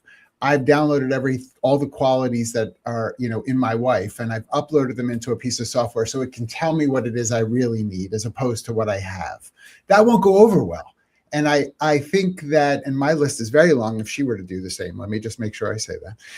And I think that we've got to be wise about running to ChatGPT or the like, and just uploading something into it saying, tell me what it is based on this. I have a skills inventory matrix and I'm uploading that, and I want you to show me what it is that I need. I'm not saying that there may not be some points that you can glean from the output there, but it is not the plan. It is a piece to the plan, if that. And so I think for me, when I look at AI, I have done some of the testing with some of the platforms that are out there regarding workforce planning in particular. And I think we have a lot of work to do. That's no shade on anybody. I just think we're in early days. So be really thoughtful about how you would adopt AI into this process. John, I agree with you. I almost said the exact same thing. We have to be very careful about how we use it, because in terms of the marketplace, it is new for all of us. So when something's new, everybody's like, oh my goodness, let me just use this to solve all the problems of the world. That's not what it's here for. I think about AI and how I use it in terms of working with people. And I left corporate prior to the AI boom. But when I think about AI, this is going to be a way for us to work more efficiently, also to allow us to think differently as well when we think about workforce strategy and capabilities, finding those gaps. What are the commonalities that happen within those gaps? Of course, traditionally there's private conversations that happen amongst teams and what happens, in terms of succession and all of that. But we need to know the roundabout in terms of where we are and where we're trying to go and how to close it. Do you know what? When Danielle first asked the question, I was going to be cheeky and say nothing's changed at all. But of course it has. But the things that haven't changed is the need for good, solid derivation of a demand signal. As in, what is it that we need to do this work? Clearly, AI is going to be a big contributor to roles, so we need to resize and reshape those. And clearly AI will have massive support to our kind of supply side planning, and we can now enrich that with competencies and skills and traits and drivers and everything we might want. But at the end of the day, it's not about what we can do with the data so much. It's about how are we structuring our data so that it maintains relevance to our organization or our scenario plans that we want to put out there. And I think that those are fundamental things that, with or without AI, even if you're just using an Excel spreadsheet, or whether you're using the latest AI, you have to do those things well and right. So it's a bit of an art and a science, SWP. But I do think there are some potential game-changing technologies out there. And as long as you can, put your well-structured data into those technologies rather than shaping your strategy around this new tech, then I think you'll do it right. Thank you, Chris. All right, folks, we've got 2 minutes on the clock left of this convo. We could talk for hours with this group. I just know it. We've covered a lot of ground today, and I want to bring us toward some forward-looking insights. So to all of our panelists, any of our panelists today, if you look ahead 3 to 5 years, what capability or mindset will really matter most? For me, I would say agility and getting rid of the mindset, because this is going to be a culture change too, that stability is the constant. Stability has not been the constant for the past few years. And we have to understand that we have to prepare for anything that's to come. So again, that is going to be change management, communication, whether it's through that town hall, whether it's through the Slack messages and the Teams pings. I know that's a little cringy for some people to think about Teams right now, but we have to make sure that we get everybody on board for, you know what, we're as agile as we can be. And also too, we're able to pivot when it's time to pivot. Thank you. Yeah. Anyone else? I've got a view, just building on that. I think, do you know what? If you go to a financial services institution and you look at the desk, there'll be two screens. One is the day-to-day, screen for emails, typing, but the other one is all of your insights, all your data, all of the latest thing off Bloomberg that you want to be referencing about stock market going up and down or so on. In the future, and it won't be long, we need that level of data insight and talent intelligence for every decision, because human capital isn't managed in the way that finance capital is. But it costs us on the whole more, it's more risky, and so on. And whilst you can't employ people in the same way, you can't just move them and forget about them, we can still apply the same level of insight, I think, to get the best bang for buck, the best fit, the right person in the right job at the right time for the right cost in the right place. Yeah. If we really get after the insights from TI. Thank you, Chris. Yeah, real quick. I think that we need to continue to realize that humans have inherent value, and that as things shift, we still need people in the workplace regardless, and that information hoarding needs to stop, right? And everybody should have all the same information. With the exception of maybe one or two small pieces, we have to stop information hoarding. That's going to be the best way for our organizations to remain agile and respond accordingly. Thank you, Monica. Thank you to our great conversation, our great panelists today. We appreciate you. We'll see you again soon. And we're going to head on into the next conversation. And Enrique may be joining us. There he is. Yeah, just very quickly, thank you so much to all the wonderful panelists. You all have a wonderful rest of your day. Thank you for the amazing insights. Jessa, please feel free to let them go on their way and keep just Danielle and I on the screen. Danielle, where's Danielle? Wait. Bring Danielle back here. Danielle, I don't see. I'm sure. All right, there we go. You're going to be moderating the next panel too. Yeah. Excited about that. But once again, one thing that I love doing is acknowledging, well, not only how awesome the panelists are and all the amazing insights they bring to the community, but I also like acknowledging the audience, especially those who have, been with us since the beginning, since we launched the event earlier this morning. So to all of you in here who have just participated in a couple of sessions, I know I'm going to ask you an impossible question, but hey, let's see if you can answer this.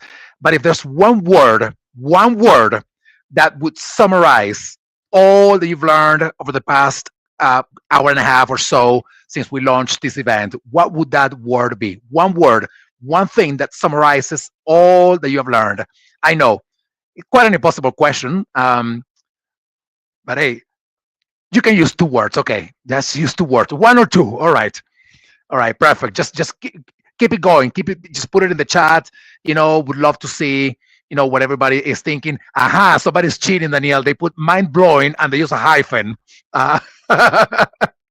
That's okay. It's 1 word. Nimble, confirming, experimenting, inspiring, informative, curiosity, confidence restored, pragmatic, insightful, awesome. So very exciting to have everybody here. And I'm going to ask you all, if you're connected on LinkedIn, and we have a few hundred people connected on LinkedIn, I need to ask you a favor. You need to come to the StreamYard main link where we are broadcasting this. And that's not it's not what we would love to do, but LinkedIn has a time limitation on how much, for how long we can broadcast a session on LinkedIn. So it's going to be turned off within the next 1 hour. So Jessa, if you can share on LinkedIn the link for people to come from LinkedIn to a StreamYard, then we have everybody here, because soon LinkedIn will be turned off in about an hour, given the time limitation. So for everybody tuning in right now, we are entering into the third panel of the day. We have 6 panels today, so 4 more, including this one coming up right now.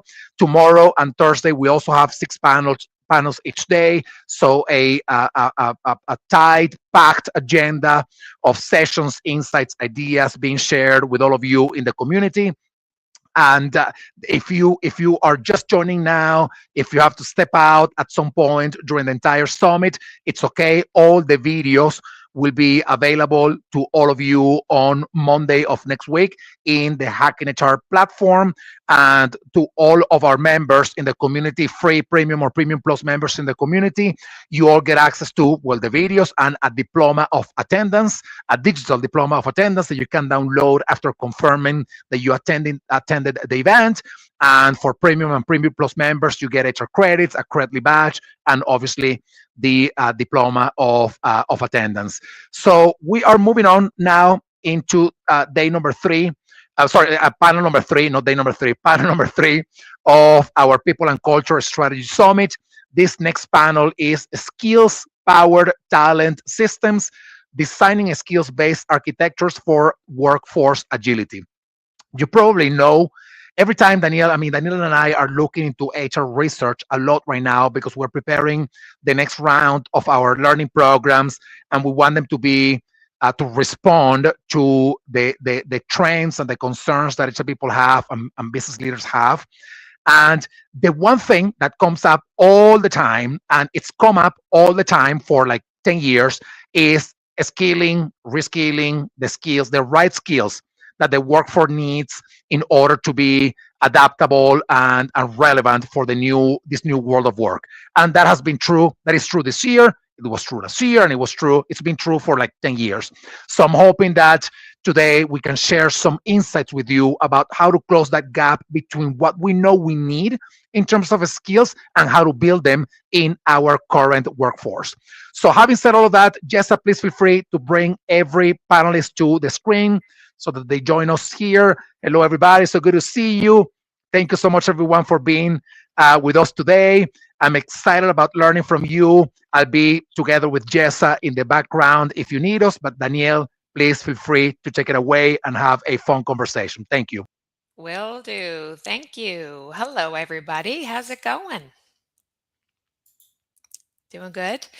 All right, everybody. Welcome to day 1, as Enrique said, day 1 of Hacking HR's People and Culture Strategy Summit. I'm Daniela Page, Hacking HR's Chief Learning Officer, coming at you live from Playa del Carmen here in Mexico.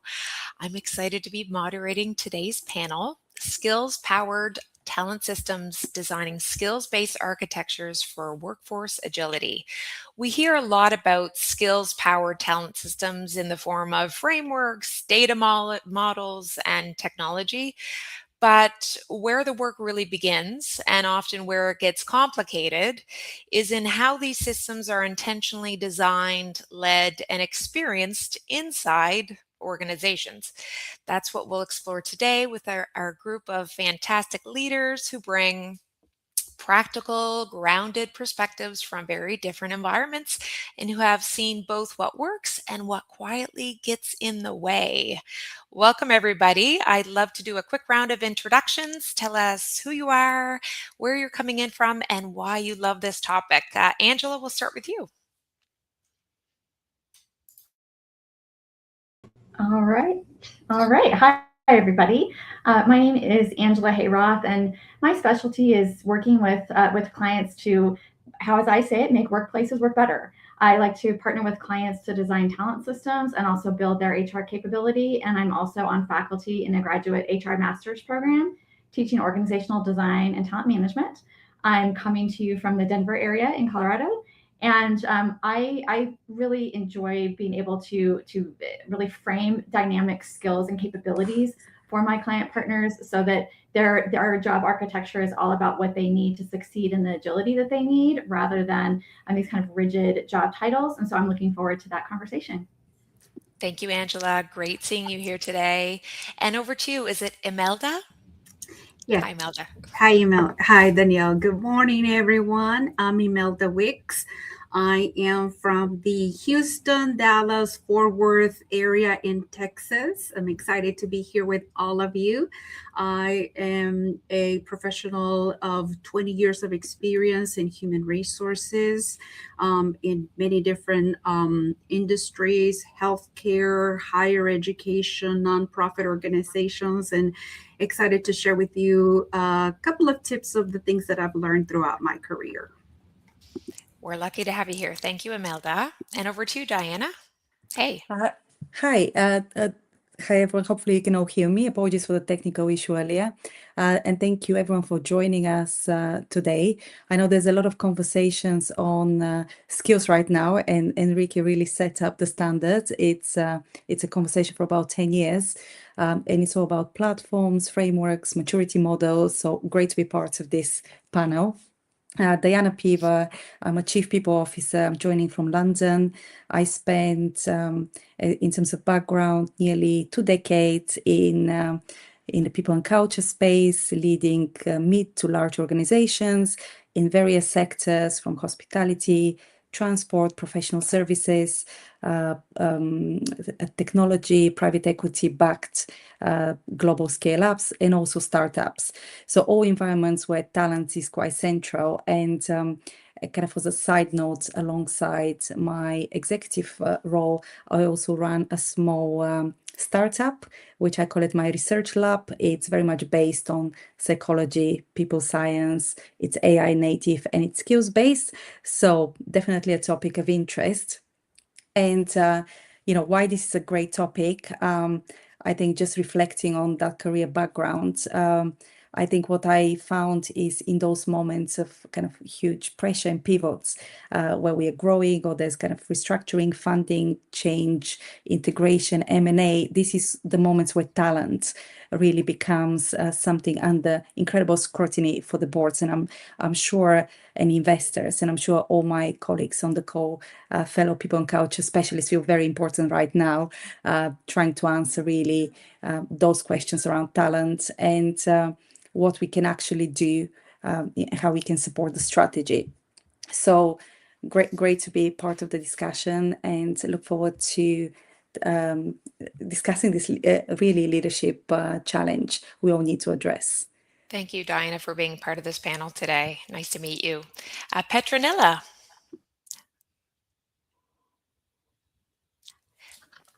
Very nice to be here. Hello, everyone. You can hear me? Yes. I hope so. Great. Very nice to be here. My name is Petronilla Omunda Osborne. I am dialing in from Kenya, Africa, specifically Nairobi, and I am in hospitality. I am a people's professional, deep in HR, currently leading learning and development, and skills is just my thing. That's what I need to see. I need to see people building their skills, people progressing, people upskilling, reskilling, just like Enrique said. And that's why this one was really key for me. How do we manage skills in our work process, in our workplaces, to ensure that we are going to the next level? How are we changing our mindset and getting out of the old JDs to living with skills? Because the generations we have are very, very many and very sparse as well across the work environment. So skills all the way. Nice to be here. Thank you. Thanks for being here. And Iwan, hello. Hello, nice to see you again, Danielle. So happy to be back here on this panel and chatting with you all today. I'm Ewan Scallion. I've been working in HR for about 15 plus years now, and I've been grateful to be part of many different types of organizations, recently startup, scale-up focused, and then also most recently working in the not-for-profit space. And really excited to be able to contribute to the topic around skills in the workplace and building towards a more agile strategy, especially when you are in maybe not such a scalable or not such a high growth type of environment, what you can be doing to practically align and also move more towards a framework that's helpful and dynamic and targeting skill development. Wonderful. Thank you to you all for being here. And we're going to get started this morning. And as you know, we have personalized questions, core questions for everyone to answer. And then we close out with a few questions. But we're going to get started with a bit of a warm-up question for all of you today. Before skills show up in frameworks or systems, where do they actually show up in day-to-day work?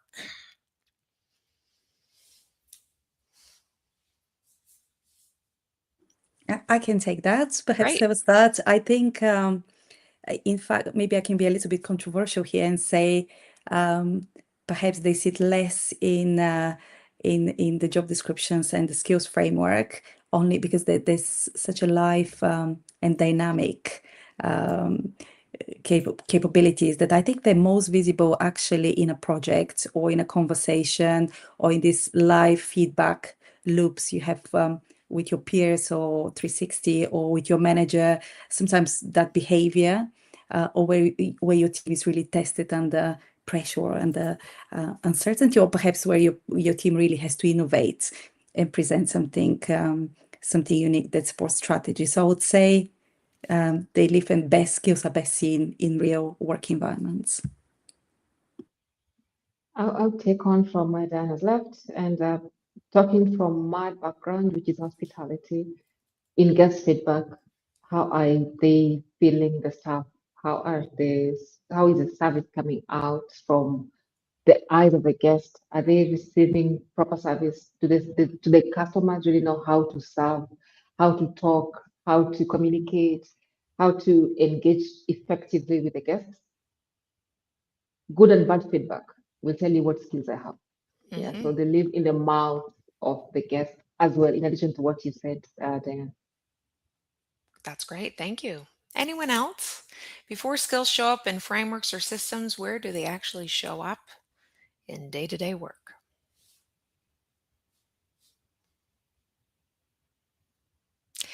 In large regulated institutions like higher ed, job structures, classifications, and compliance requirements are deeply embedded. Where have you found the real leverage points to introduce skill-based thinking without triggering resistance or system paralysis? Imelda, do you have any thoughts on that? Yes, thank you, Danielle. I would like to share that, a good place to start is with the idea that one size does not fit all. Even though in higher education is regulated organizations where there's a lot of compliance, always trying to think outside the box, not only on initiatives and how you are presenting those skills to employees, but then also on ways in which you can leverage from the work that is already happening in the organization. So one example I can share with you is something that we've recently done, is embedding these new skills into the work that needs to be accomplished, tying it into our strategic plan. We just launched our strategic plan with a vision, goals, initiatives, and that's a really good place on how you can start identifying skills. We said we want to accomplish these 5-10 goals, and in order to do so, we're going to upgrade our technology. We are going to blank, whatever that might be. And then being able to include that, and then being able to identify what would be some of the tools, educational tools that will best fit to share with our employees. So that's one way in which we have identified that they're less resistant for employees to, and that they welcome more those skills and the education. They see the vision, they see the pathway, they see that it's meaningful for what we are all working together to accomplish. And so that's a way of doing it. Another way of also doing it is know your data. Know what it does, the composition of your workforce. Another example I can think of is I worked at an organization where we knew that in the next 5 years, 20% of our leadership was going to be eligible for retirement. We need to start thinking about what skills do leaders in our organization need to be successful? Being able to, we created a certification program for leaders where we offer it to new leaders, but then also open it up to employees that aspire to leadership positions. So we're answering to a specific need that the organization has. That's another way in which employees welcome new skills, because it's a win-win, a win for the organization and a win for the employee. And then again, with that mentality of one size does not fit all, rely on some of the already resources that you have in the organization. One of the things that has also been very successful on how employees welcome new skills is utilizing our peer-to-peer educational programs that we have across the institution. I don't know if any of you have employee resource groups, but those are great tools that you can tap into and then be able to introduce new skills and share those across the organization.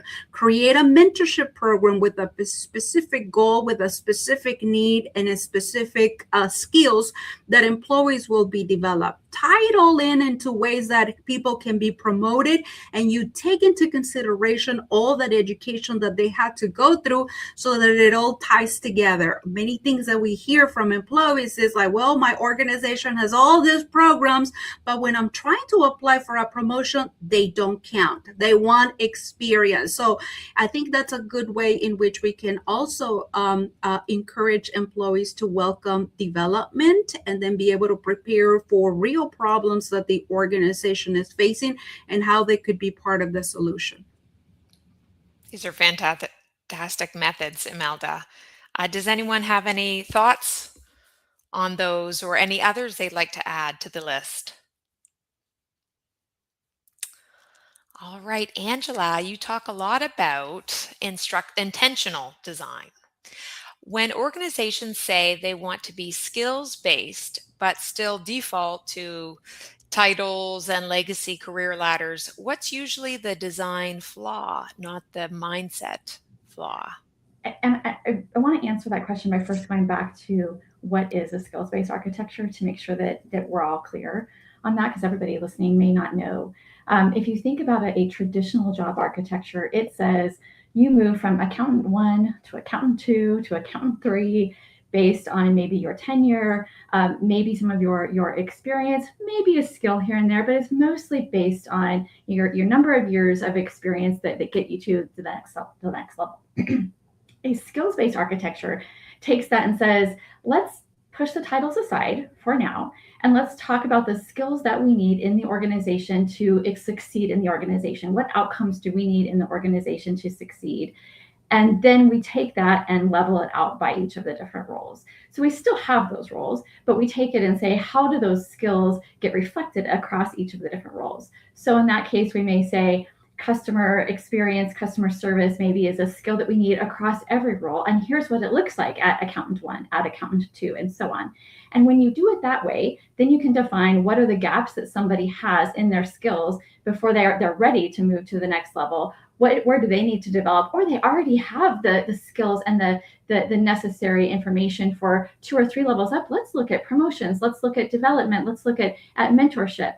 When instead, after you've done all of that and you still go back and make those choices based on titles, based on saying, well, yeah, you have all of the skills that you need, but you haven't been here long enough to be an accountant too, then what I think it says is, less about the framework itself and more about the mindset that has been developed beside it.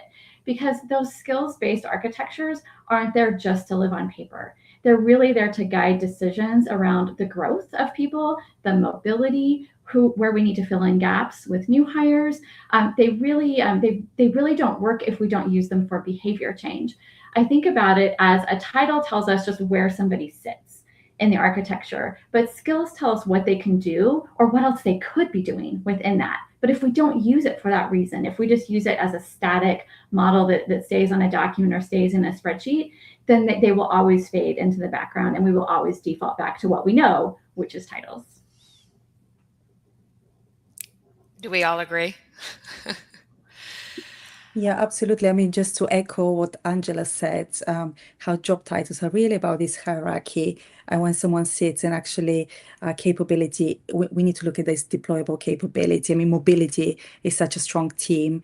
And as Imelda shared in her wonderful and very thorough presentation or case study, I think it's kind of, you start with the strategy and what you need to achieve that, and what you'll find out, there'll be technology, but a big part of that would be skills and capabilities. And then you work that on a level, kind of you take it down to organization, functional level, really beyond titles, really on kind of skills that take the organization forward. So. Thank you, Diana. Thank you. Ewan, this one is for you. In fast scaling environments, skills frameworks can either accelerate agility or slow teams down. What's the line between useful structure and over-engineering, and how do leaders know when they've crossed it? Thank you. Great question. Yeah, I think this is a very important subject, especially when you're coming from a startup space or a space where there's a lot of growth and a lot of, I would say, informal structures in place. So really nailing down and focusing on what skills are important for the organization at the stage of growth, but then also as we continue to scale. So through that, I would say it's important to focus and simplify what are the key skills and the key competencies that we want every employee joining the organization to have, and how is that showing up and how is that represented based on their level, based on their role, based on their job description, and based on their responsibilities. Oftentimes, in terms of useful structure versus over-engineering, I think simple is best. Being able to explain what core skills are most important for a role, a leader should be able to do that based on the level, based on their competencies they have very quickly, and it should be a very rapid response. If you have to go and refer to documents and rubrics to understand where your team is ranking or where certain team members fall within a rubric, then that may be an indicator that this is a complex infrastructure. And I think that poses the question, is it working? Does it work for the function of the organization? Having worked both in sort of more complex environments where it is a little bit slower moving, sometimes the complexity is really necessary, but then also in startup environments where you are moving very quickly and you need the agility, having complexity and undue complexity can really cause a hindrance when it comes to achieving business objectives. I also think one important call out too is when you're in something like a tech startup, sometimes agility needs to happen within the business itself. So being able to look at the skills and the responsibilities of the jobs that you have in your portfolio and know, okay, if our business objectives change overnight or in a short span of time, are the skills and are the things that we are holding our team to account going to be relevant if there is a major pivot in the business? What does that look like? So really analyzing and deep diving and making sure that they're aligned with the objectives that the business has when it comes to outcomes on an annual or semi-annual basis. So I think there's a real lockstep there in terms of what is the business outcome, and then also, especially in startup environments, what are the skills that are required to achieve that across the organization in a simplistic, easy to implement framework. That's solid. Any thoughts? I think you summarized that beautifully. Great. Ewan, something you said made me think of if you need a user guide for your skills framework, it's probably too complicated. Absolutely. Yeah. having built in startup, and I'm sure many of you have done this, you've built these complex user guides to support managers, but really it's a reference. It shouldn't be the guide, and it should be there as something that can be used and referred to, and a living active document, not something that's a chore to update on a weekly, monthly, quarterly to-do list.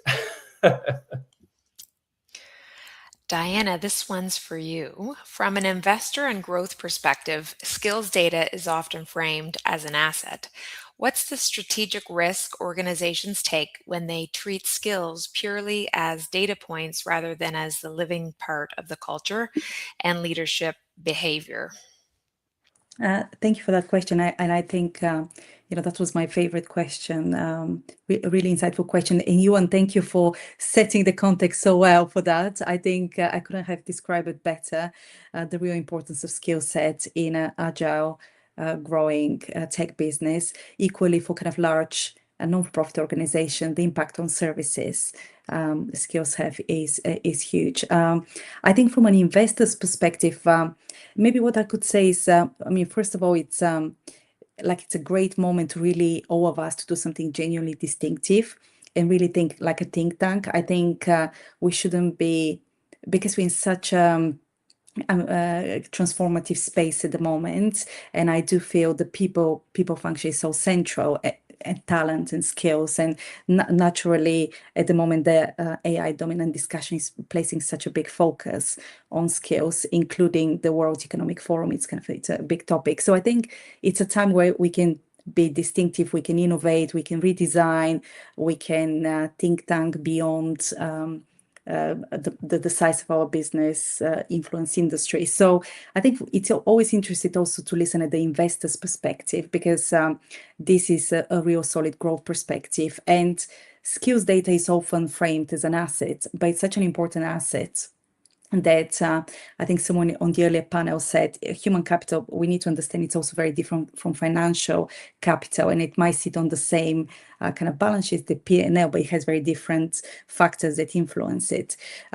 So on one hand, it is important for businesses when it comes to visibility, execution, capacity, scalability, but also in very uncertain environments, you talked about it, leaders and investors really want these clear signals about the capacity now and if we pivot. And I'm sure you won't be surprised to know that many companies, at the moment, AI is impacting strategy, could be 80% of what they do, could be 30%, could be quite significantly, and they really need to pivot faster, quicker, reshape the skills focus, or maybe where they invest. So this is really about execution capacity.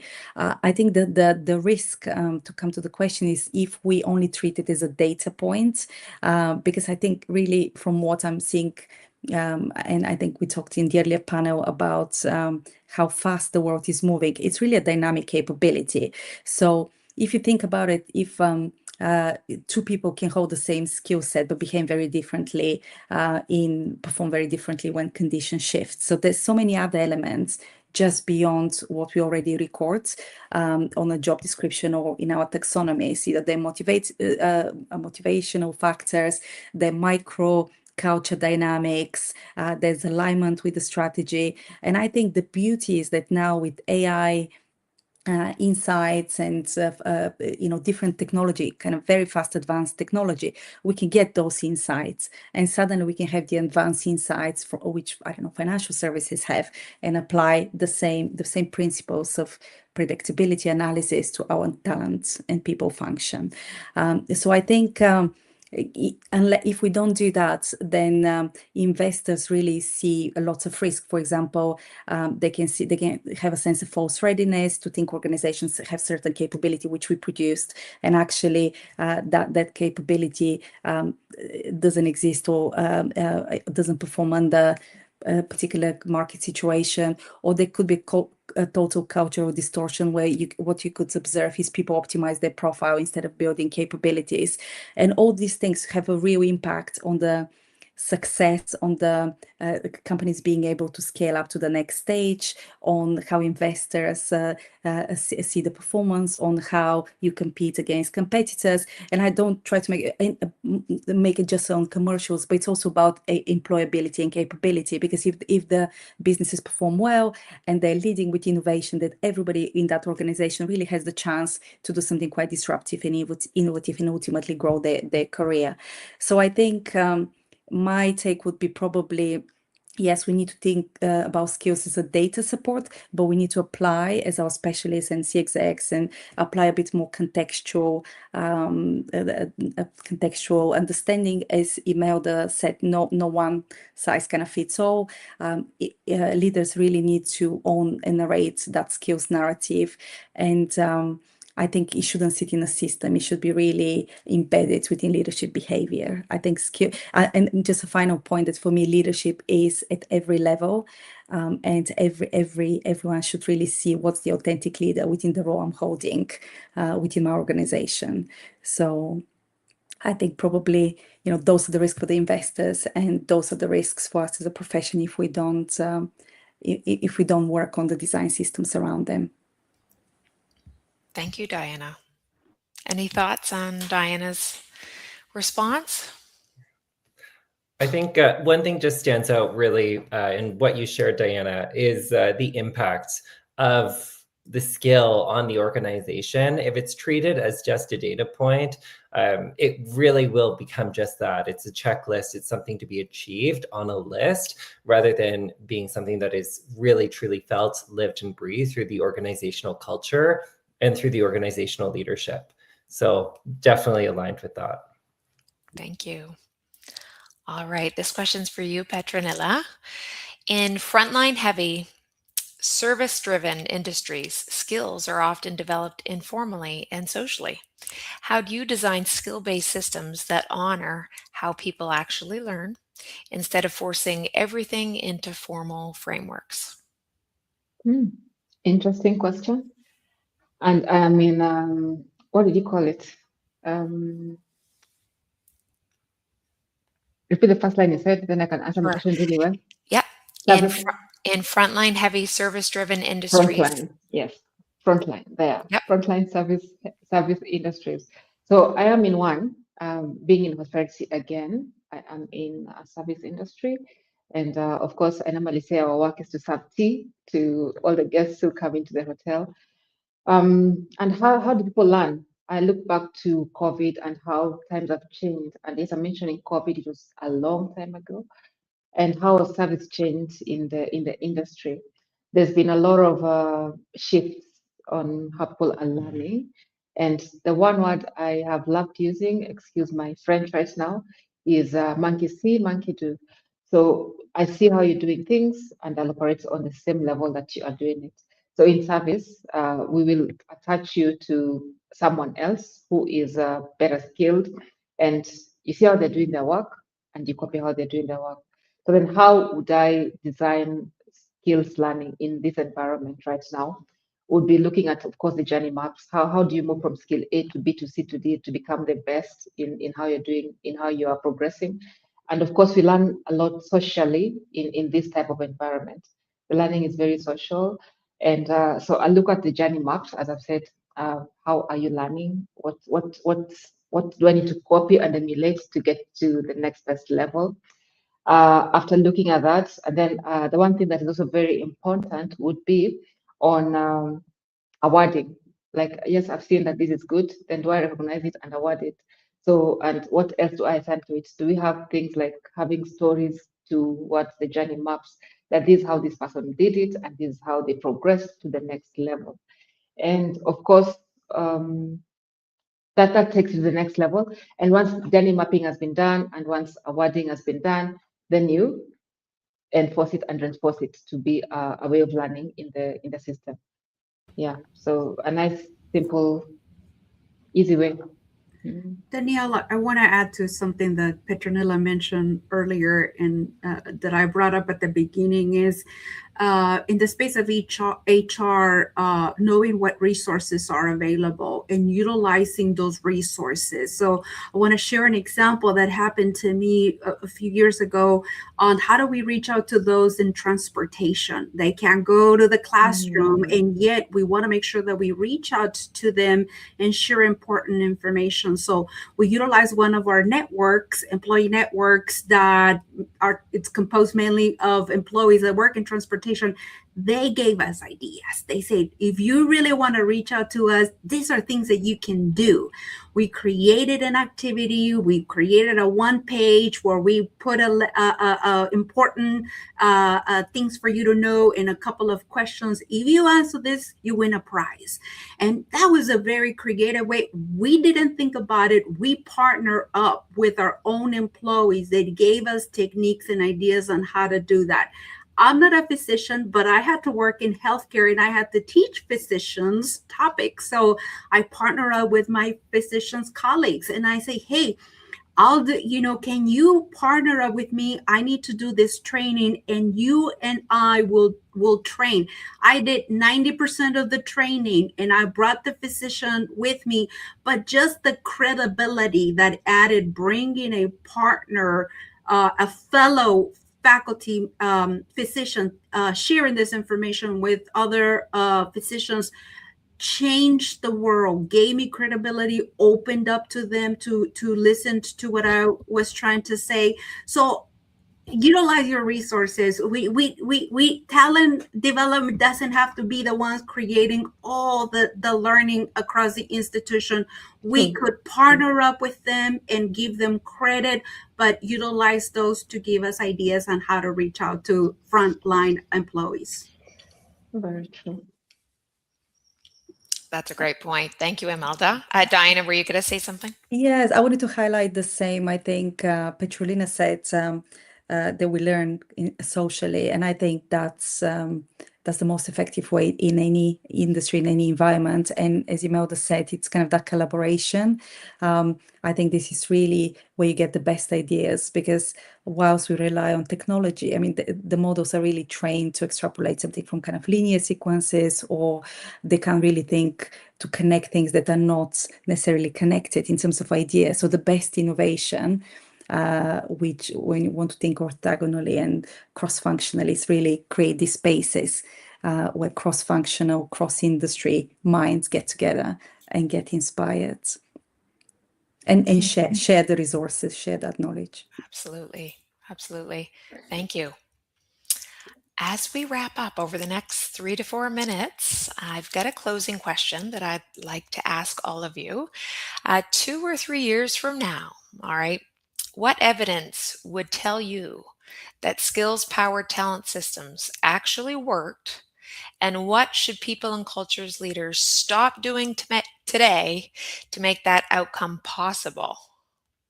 All right, so the first part of the question is, what evidence tells you that the skill-powered talent system actually worked?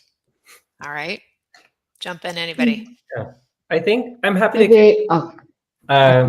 I think one of the key evidence areas to monitor, and a very common stat that I know many HR groups do look at and monitor, would be internal mobility and time to productivity. So when you're thinking about organizational sort of flow, and also as organizations change and evolve, it's so important to keep an eye on those two statistics specifically, because those really tell the employee journey, in terms of, are they moving, are they growing, are they developing? And acknowledging the skills that are being developed is so important in terms of making sure that they're aligned with the business needs. And that's often read just through those simple, I would say, HR stats that you can keep an eye on quite simply. In 2 years, can I go? Yes. In those many years to come, if I am an employee and I have gone through a skills-based organization, as they call them, SBOs, then I would say that I was here and I grew because of my skills. Yeah, I was here and my skills were acknowledged, and they drove me from point A to point B, and now I am Z. I have moved up the ladder. Let's say Z to A, actually. I have moved up the ladder. And leaders prioritizing skills and not glorifying the job description. Moving from activity to impact. JD is a lot of activity. Do this, do this, do this, do this, do that. Skills. What are your capabilities? What are the things you can actually thrive and do in the organization.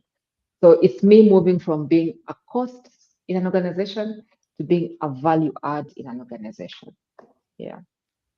So what should I stop doing? Glorifying the JDs. And I'm talking next to Diana. So Diana, I don't know what you think about that. No, I love this one. I think definitely it's about impact. It's about value adds. I think where we are now, definitely more in mobility, cross-functional work we need to enable that or shift that mindset. But I'm a strong believer that already, and I'm seeing evidence, maybe very singular, but I'm seeing evidence where people cross hierarchies and get to a top position regardless of prior experience, just with the ideas they bring. I see it's almost irrelevant in those success stories I'm seeing, kind of the trajectory. It's more kind of your career inflection, where you are and what you want to do, and kind of how you present compellingly your skills, capabilities, and your big vision. And it's almost like when you recruit for a CEO, you wouldn't necessarily recruit for a CV, isn't it? You would ask for kind of the strategy, the impact.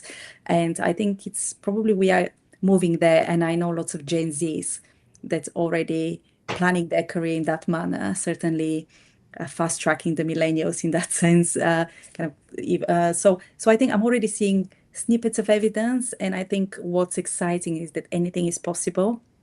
And we can all be creators of that kind of new career reality and create the impact. Anything is possible. Love that. Any final words for our audience? Angela? Yeah, I just wanted to kind of continue the answer that I think what we'll see is faster internal movement, less reactive hiring. We'll see additional operational continuity as we tie it into succession systems. We'll see employees describing their growth in terms of their skills instead of their titles, and their skill growth and their mobility. And to get there, all of us, need to focus less on what's the perfect data, what's the perfect taxonomy, what's the perfect system, and we need to focus more on what's the behavior change we're trying to get to. Thank you, Angela. Thank you, Imelda. Thank you, Iwan, Petronella, and Diana. Thank you. It's been a fabulous conversation. And we'll see you next time. And we're going to head on over to you, Enrique. Yes, thank you so much, everybody. I know that Jess is already letting you all go. Thank you so much. Thank you, Danielle, for moderating this past couple of sessions. I appreciate you stepping in. And for everybody tuning in right now, we are literally right on time to kick off our panel number 4, session number 4 of the day, workforce scenario planning, forecasting capability and capacity needs for success. I'm very excited about this panel. I'm excited about the entire event, obviously. I'm particularly excited about this panel for multiple reasons. One of which is that it seems that everything is changing so dramatically fast. And, to even think, I used to, when we were doing some events in Hacking HR and some learning programs, we used to tell people, let us help you get ready for the next 2 or 3 years. And then a friend told me, now you got to tell people how to get ready for the next 12 to 24 months. Because more than that, it seems daunting. And not only that, probably some of the things that you're preparing to do today for that future may be completely irrelevant by the time that future actually arrives. So I am excited about how we think about all things scenario planning, workforce planning for the future, especially at a time when everything around us seems to be changing so fast. So excited about the panel that we have put together for this conversation. I'm going to begin by bringing my good friend Kimberly to the stage. Hey, Kim, how are you? I'm great. Enrique, how are you? Good to see you. How is everything going? Things are going well. I am excited for this topic for sure. Yes, indeed. And by the way, I know we have 2 minutes before we launch we bring the panelists to the stage. And I wanted to say that you and I are going to have a conversation in March because you are launching your book, Coaching Culture. Oh my gosh, it's there. But is that a physical book already ready? Don't you dare to have that book ready and not send one copy to me, by the way. I will send it as soon as it's ready. Yes. There you go. Kim, can you tell us a little bit about the book? I want to make sure that we plug in a little bit of that message that you're sharing, because it's very connected to the conversation that we're having across this event on people and cultural strategy. So any highlights about the book? Well, the book is really, I think it's, for me, it's a playbook for managers, especially in this era of AI. And I focus on creating that connection, which I think is super important with AI taking up a lot of the transactional activities that we do and freeing the team up for other great things. And I think it's important that managers and leaders understand how to communicate, create that culture of safety and creativity and harness what AI can bring and improve that leadership and employee connectivity. Yeah, I know that it completely caught you off guard with my questions about the book, but I wanted to plug it in because we're going to be talking about it in about a month from now when the book is ready for everybody to purchase. So thank you, Kim, once again for doing this. I'm moderating this panel. Jessa, we're ready to bring Vanessa, Adam, and Joy to the screen, to the stage. Hello, everybody. Thank you so much. Good to see you all. Thank you so much for being part of this conversation. So excited about it. I'm going to be together with my colleague, Jessa, in the background if you need me. But for now, please, Kim, take it away. Thank you. Well, thank you, Enrique. Hi, team. I'm looking forward to this conversation. I want to just do a quick round of introductions. I am Kim. Enrique was kind enough to give an intro for me. I am in the Sacramento area, so anyone's looking for a Sacramento chapter, I am leading the community chapter for HR, Hacking HR in Sacramento. So also message me if you're interested in that. And I will bring it. I'm going to just kind of follow my circle here. So Vanessa, you're on the top corner. Hi, Kim. Hi, everyone. Hi, Joy. Hi, Adam. Happy to be here. I'm Vanessa Matibag. I was born and raised in the Philippines, currently based in the US, so proud immigrant here. I'm the founder of Outside Lead HR Solutions, where we partner with mission-driven and social impact organizations. I bring around about almost 20 years of HR experience. So it's been a long time that I've been doing this. And outside of HR, my other passion is ballroom dancing. Nice. All right, Adam. Good morning, afternoon, and evening to you all. My name's Adam Hopewell. I'm based in Washington, D.C. Over the last 25 years, I've had the privilege and joy to work in over 10 countries now, leading talent for multi-billion-dollar multinationals across India, China, and the Middle East. Last decade's been based here in the US, scaling hypergrowth tech firms in InsurTech, FinTech, and Applied AI. Most recently served as the global head of HR and talent, rapidly scaling a company and its top talent and people systems, serving 40 odd of the world's leading financial institutions with AI for regulatory compliance. Really looking forward to this session. Exploring workforce scenario planning is one of my passions, and hope that we can add some value to all in this session. Absolutely. Joy.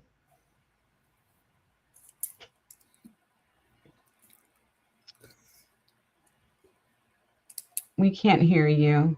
Yeah.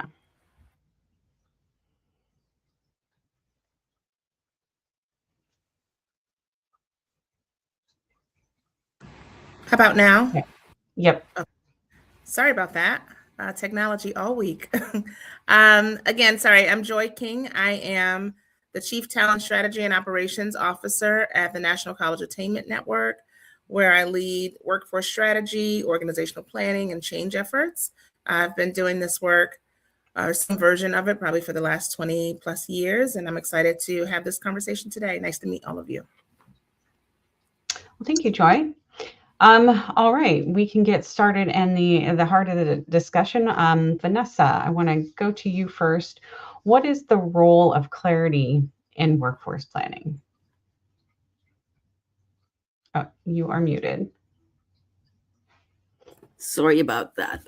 I think clarity should be the underlying mindset when planning for workforce scenarios, when priorities are clear, when when what we want, when deliverables are clear, when guardrails are real, then planning for any pivot or any adaptability becomes easy, because you know what those, because you're very clear about what it is that you're planning for and what the outcomes are that you. So for me, like I said, planning agility is often clarity brings about agility and alignment. All right. Any Adam, Joy, anything to add to that? If it's okay to take a slightly contrarian view, I'm not sure that clarity is exactly possible. I think in the times of immense change and that we're seeing at this point, plans are changing. What used to be 3 to 5 year plans became annual plans, became quarterly plans, to some extent become weekly pivots in order to respond to business dynamics and human capital dynamics as well. Like just over the last week or so, the evolution of things like OpenClaw, then what would you see? We saw Maltbook, and then we've seen even something like LinkClaw just emerging just within the last week alone. Who would have predicted those? Leading scenario planning as I do, like I would never have put those in a predicted scenario plan, and yet they may be overhyped and we're yet to find out. But let's see, those things could drastically reorganize and change our priorities going forward. So to me, like I love having clarity. We all love having clarity, but I'm just not sure that the clarity is there as much as the uncertainty is at this point. I totally agree with, oh, I'm sorry, Joy, were you, I totally agree with that in some point with what you raised, Adam, but I think if organizations were okay, for lack of a better word, clear about what are the outcomes we want to do? What is the organization's mission? If we're very clear, what are our values? If we're very clear about, those are the things that we'd always never change. Those are the things that we would be always clear about. And yes, priorities will change. Tools are ever changing. Even the size of the organization will always be changing.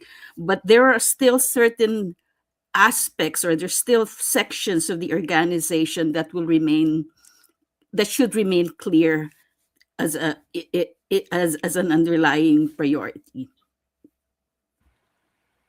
Yeah, I concur with the fact that it depends a lot on the industry and the organization and the dynamic that it's going through. Exactly. But we've seen pivots from organizations. I can't remember the name now, but there was an organization that was in jet engine construction that has now pivoted their technology into data centers because that's a mission change if ever you see one.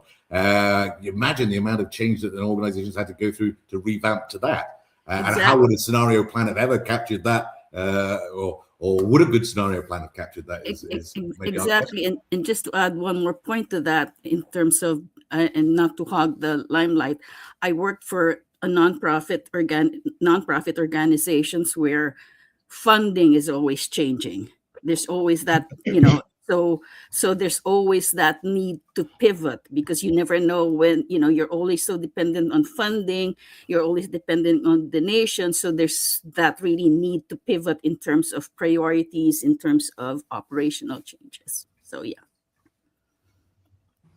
And I'll just add that I think you're both right. I think it's right. I think that clarity is absolutely necessary. But I think our workforce strategy has got to be built to absorb and adapt. And, right now we're in the midst of a strategic refresh in our organization. And that's exactly what we're building in. What's our current capacity, and what do we need to shift, and what are our trade-offs so that we can pivot in the face of lots of uncertainty. We're a nonprofit as well. So I agree with you both. All right. Well, thank you. Joy, I have a question for you. Sorry, actually, I'm going to go to Adam first and then Joy. So as intelligence becomes a fluid commodity, how does the CPO's role in workforce scenario planning shift from talent manager to capability architect?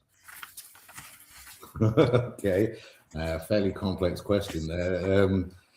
All right, well, if we go to first principles, to me, it's definitively about architecting for uncertainty. We're here to talk about workforce scenario planning, which is a subdivision of workforce planning, but to me, a highly valuable one. And forecasting in times of such rapid change, to me, tends to be a legacy trap. High velocity markets, any 3-year plans are basically fossils at this point. And we really need to stop thinking about job descriptions for static roles. You've probably heard me on previous conferences. I have a bugbear against job descriptions full stop, and have had for many years. But anyway, we need to move away from job descriptions for static roles. And really, CPO's role is to help the organization start architecting adaptive capabilities and capacity. Specifically, that starts with defining what prioritized organization outcomes are and how they're going to be most effectively achieved. And that often starts with entirely clean sheet workforce thinking or workflow thinking. And that's something that most organizations are going to struggle with, because we've got a lot of legacy mental models in our heads about how things are done or have been done. And I think one of the CPO's greatest roles at this point is to be a thought partner to the organization, thought leader within that organization, to help the refresh that needs to take place in those mental models to make them appropriate for the time and the scenarios that we're likely to see going forward. Totally agree with what Adam said. I think the CPOs will be moving from managing roles to designing really systems of capacity and capability within the organization. So the focus will shift from not just filling jobs, filling positions, but really ensuring that the organization can adapt to all of those changes that Adam mentioned.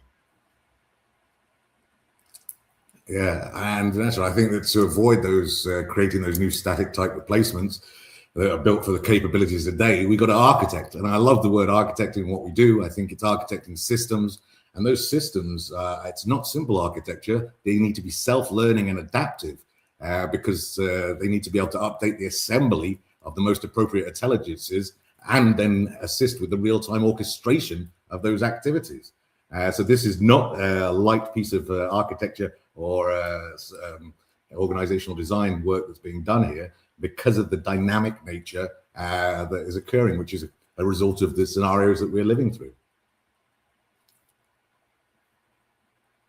So Adam, to kind of double click on that a little bit, I know this could be a very long conversation, but for the people who are listening to our discussion here, what are some things that people looking at as far as how to shift from a talent manager to a capability architect? What are some things that they should be thinking out? Well, to me, like unlike the non-for-profit folks, I've worked with non-profits in the past, and I know they tend to be a little bit more static in their organizational structure, although the funding, as Vanessa says, can be very dynamic as well. But in more commercial organizations, typically, you've got to start with the business anchors. So that's essentially looking at the top objectives based on the scenarios that you plan for, and typically not more than a 6-month period at this point. From those outputs, from the business anchors, moving to the outputs that would be required. It's a bit Stephen Covey-ish. You're starting with the end in mind here. So what are your business anchors leading back to what are the key outputs necessary for that? Then deconstructing those outputs into the consideration of which intelligences, and as I'm seeing at least 6 intelligences out there at the moment, merge between digital and human, most appropriately respond, most effectively, efficiently as well, respond to those outputs.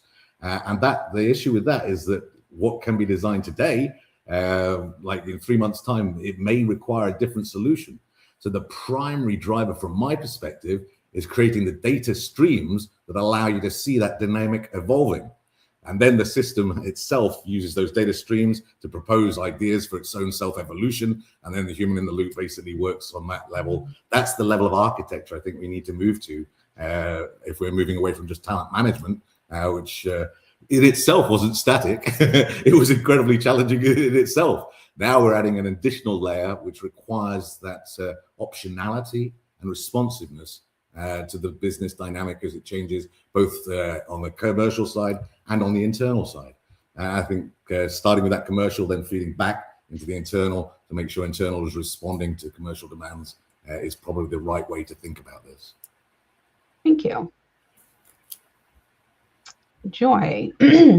Now, for you, why is workforce scenario planning becoming a must-have capability for people and culture leaders right now? So kind of a similar question to Adam, but a little bit different viewpoint. Yep, I was going to say, I think it's a lot of what we've talked about already, but I think it's really becoming a must-have because the pace and complexity of change have kind of outgrown traditional people planning.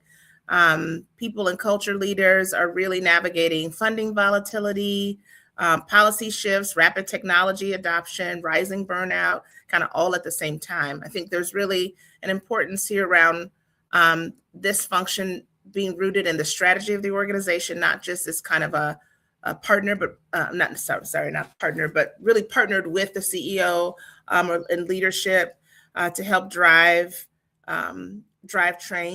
change, really getting away, I think, from reactive staffing to decisions and intentional choices about which capabilities to build, what to buy, what to prioritize, where to flex capacity across possible multiple futures, as we talked about, this kind of need to pivot.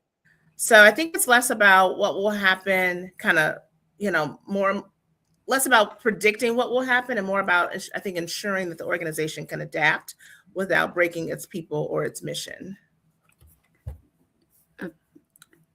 Earlier, I think it was during the very first session, so they talked about, especially with, the rise of AI, it's there.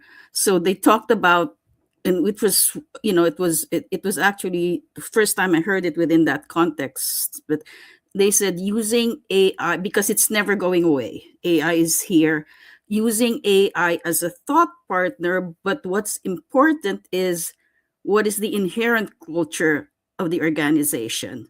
So, if your culture is one where it's really built on supporting your staff, if you're responding to your customers' needs, then AI would really be a good thought partner. So if you still have that culture built in, and they even mentioned the ethics that is inherent within the organization. So yeah, I think Vanessa and Joy both, especially I like Joy's points on that around, I think we've got a contrast really that's going on as we see digital intelligence accelerating in its capability and its capacity far faster than human capability or capacity. It has the potential even to at this point. So we've got an exponential really in digital intelligence, and we've got almost linear in human capability. So it's about building workforce scenarios that prioritize the human digital synergy over legacy skills mapping, which is what we've typically been good at. In fact, there's a lot of organizations that didn't even move into skills mapping yet, let alone moved into human digital synergies.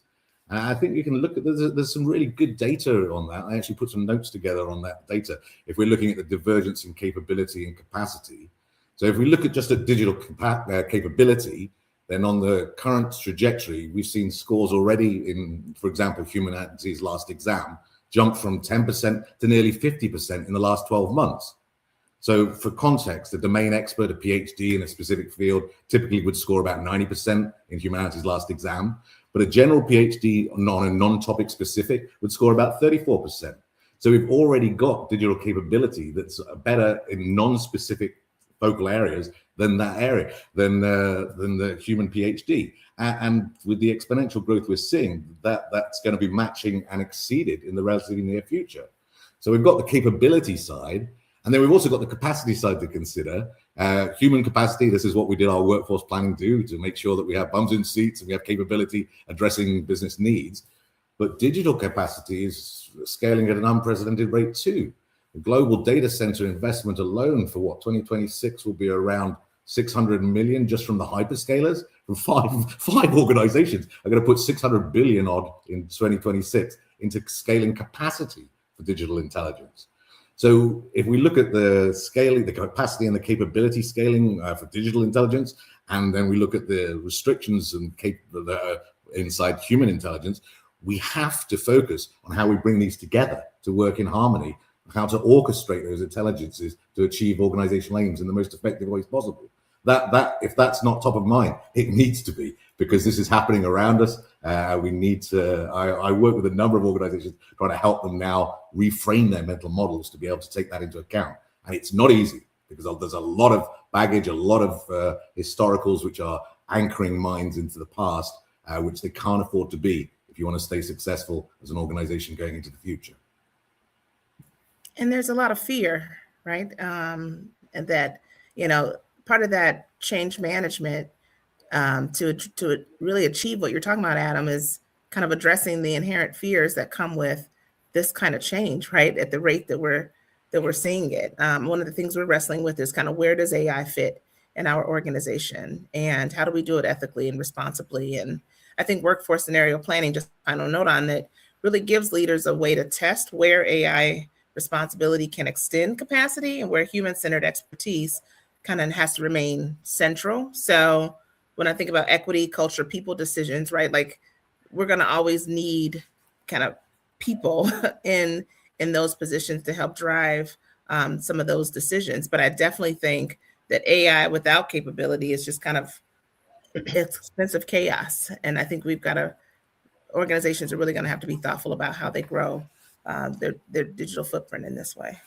Joy, I couldn't agree more with you on that. If you just look at what last year, 2025, approximately 55,000, maybe 60,000 layoffs attributed to AI-driven restructuring.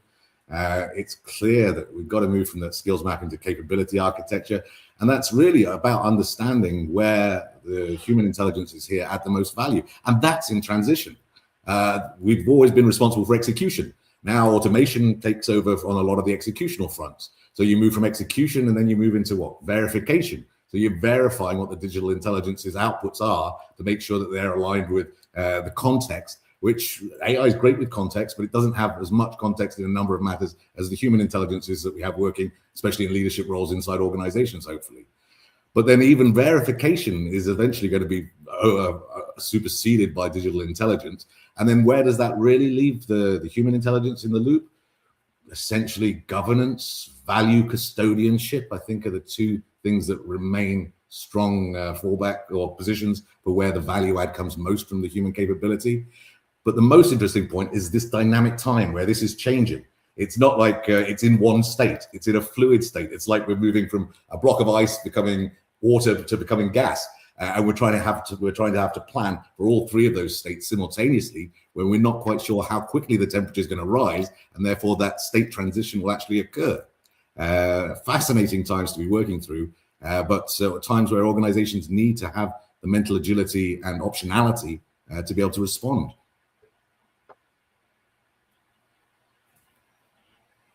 So, Adam, kind of to continue your point, as the capability of digital intelligence accelerates, human capability right now that remains linear, how do we build a workforce scenario that prioritizes that human digital synergy?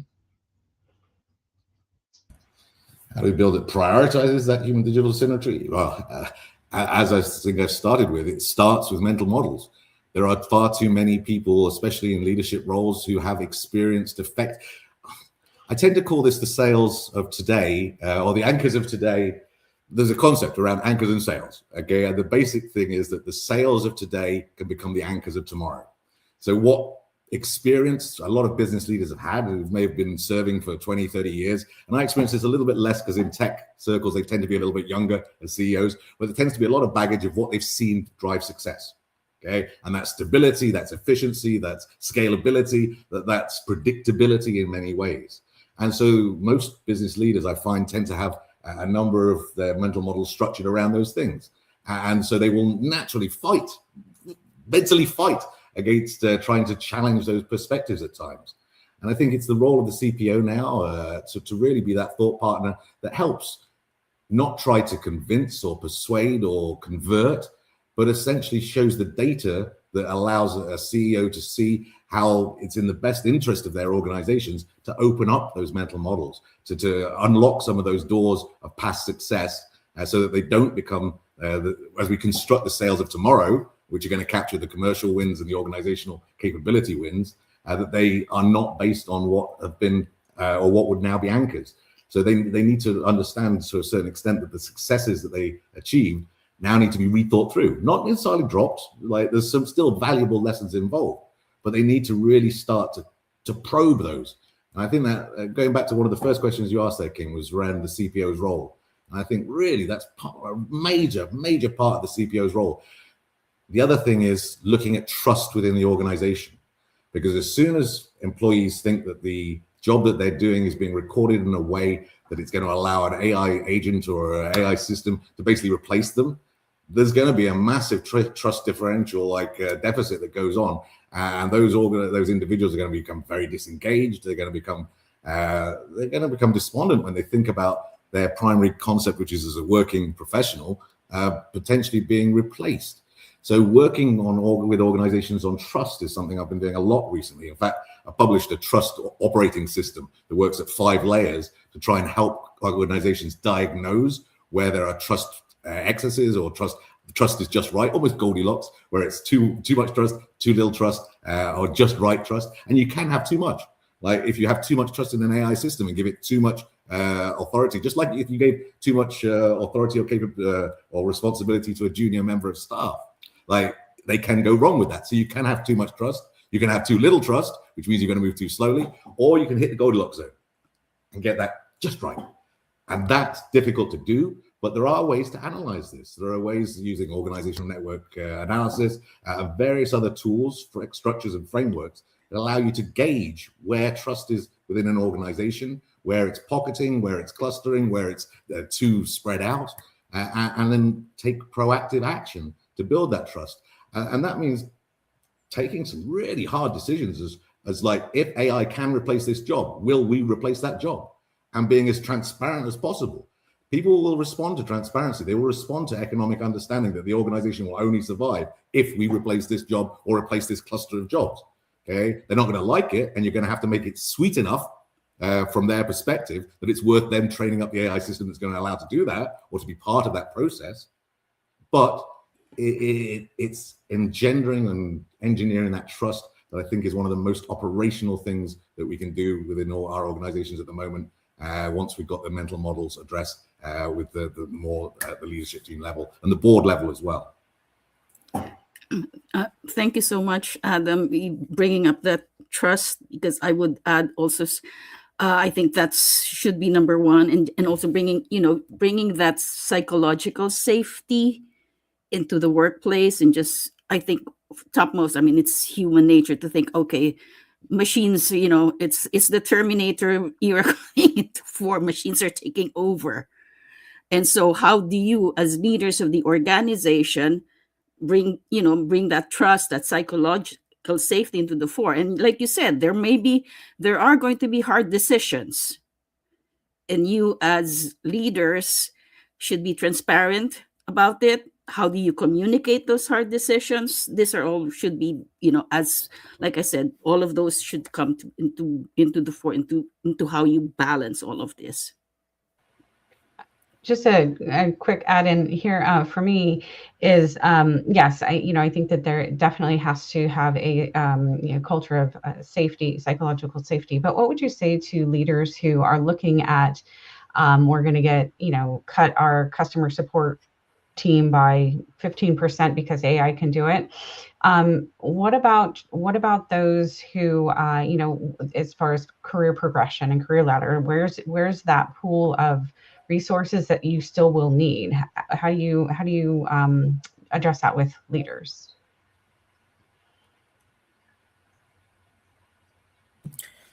Well, was somebody going to say something? I was just going to add quickly here. I think what this will do is force leaders to stop planning around static roles and start really planning around tasks and outcomes. So the question to me really isn't about which jobs disappear, but more about, which means, which people disappear, right? Like, because that's how we hear it.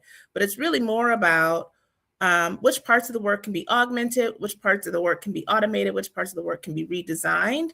And so it kind of reframes AI as from this fear to more about strategy. And And I think in an AI-enabled environment, the scarcest resource isn't people, it's judgment. So organizations that invest in capabilities like critical thinking, and I think, Adam, you talked a lot about data literacy, ethical decision-making will outperform those, I think, to simply just add tools without redesigning how the work gets done. So while, yes, I think there will be potentially, or could be potentially, depending on the industry, loss of a function because maybe we don't need a person to drive it. I think the trust battery gets built in the honesty around, like, what are the outcomes that we're trying to achieve here, and what's the best way? How do we use AI as a strategy to achieve those things, and less about kind of what roles go away. I've got a practical example of this. I worked with a CEO recently who basically had gone up on stage and done an all hands at the end of last year, essentially announcing that no jobs in our organization will be replaced by AI. We are basically going to treasure all of our people.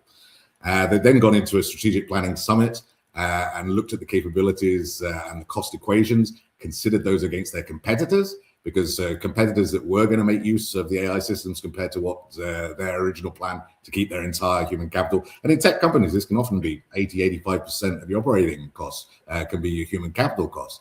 So in a tech company particularly, that's one of the reasons we're seeing adjustments in those, because there's so much leverage to be found in that community. But when it came to the strategic planning, they realized there's going to be, to stay commercially viable from the scenario plans that we put together, they were going to look towards a 20 to 30% headcount adjustment. And that meant analyzing the skills and capabilities of the individuals across the organization, seeing where amplified intelligence worked, where augmented intelligence worked, and where roles were simply going to be replaced.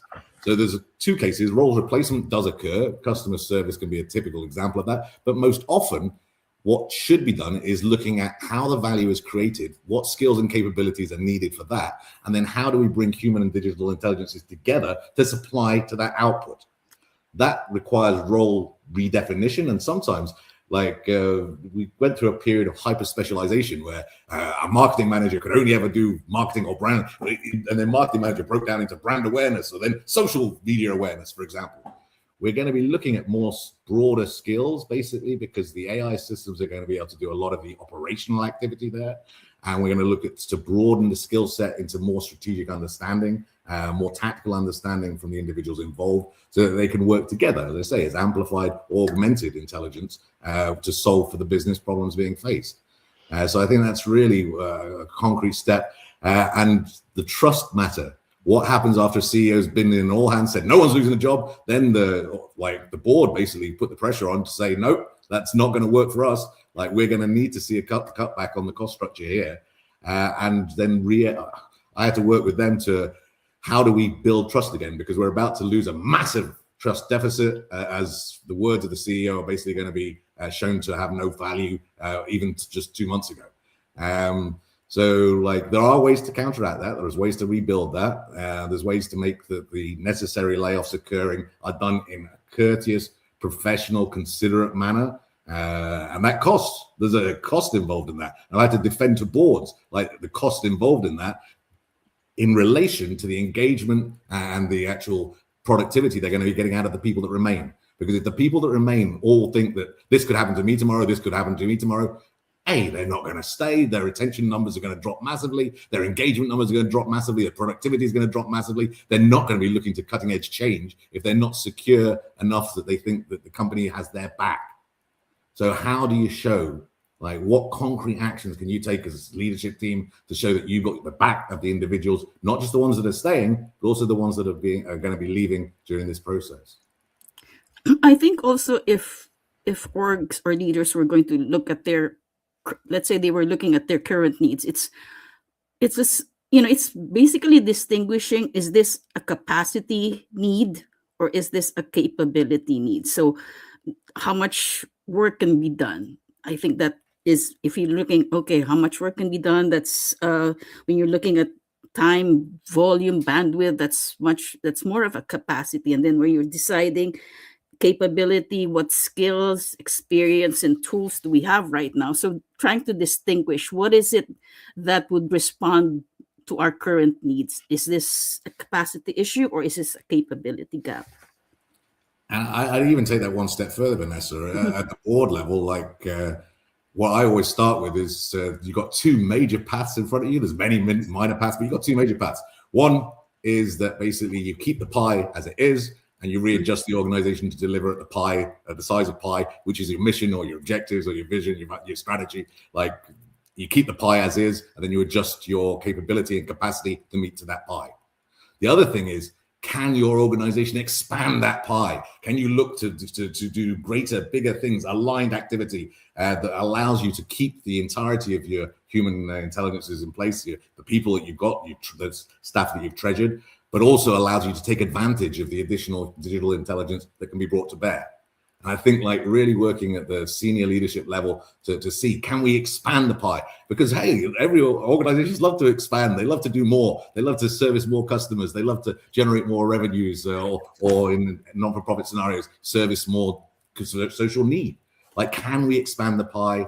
If we can, then we can make use of that capacity and capability.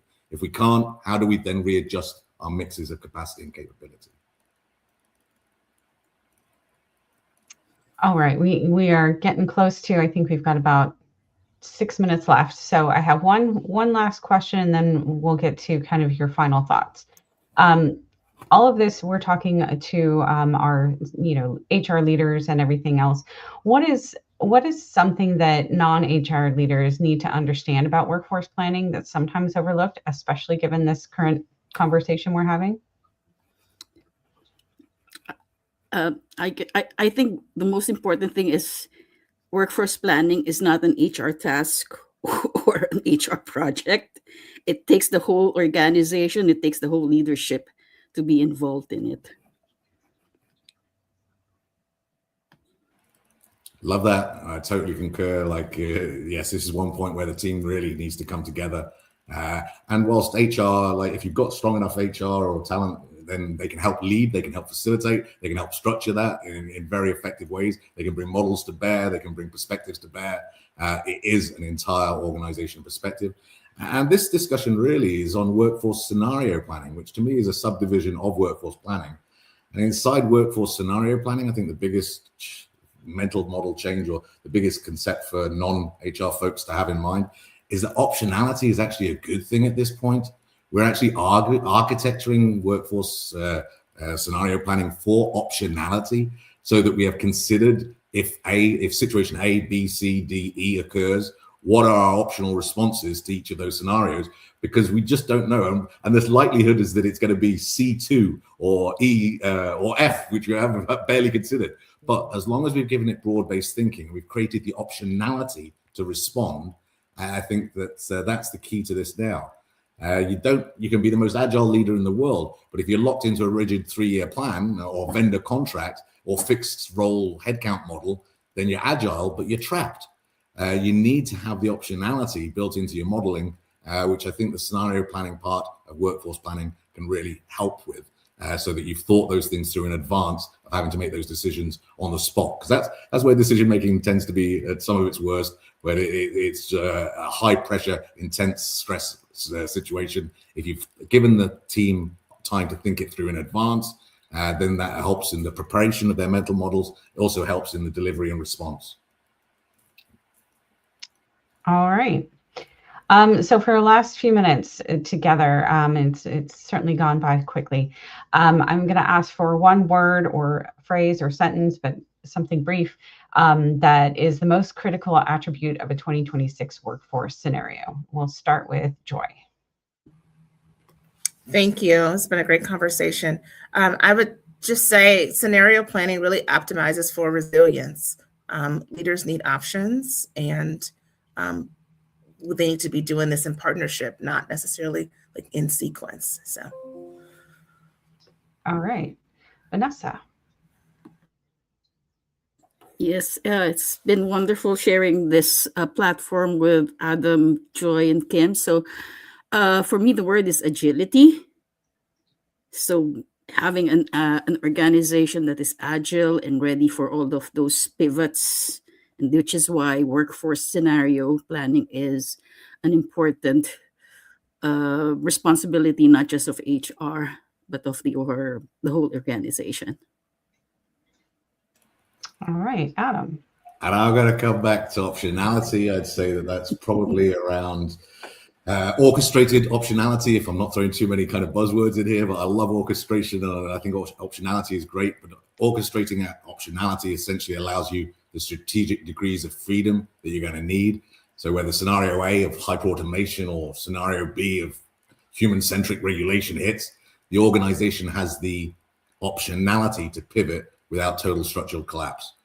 Okay, there are organizations now in danger of total structural collapse if they don't retain optionality and responsiveness. And that is agility to a certain degree. Yes, agility is helpful, but I think that optionality and preparing the mental models, preparing for such things through those kind of scenario workforce planning discussions and sessions is critical to success going forward at this time. That's great. Thank you so much. Any final thoughts or advice or guidance to our attendees?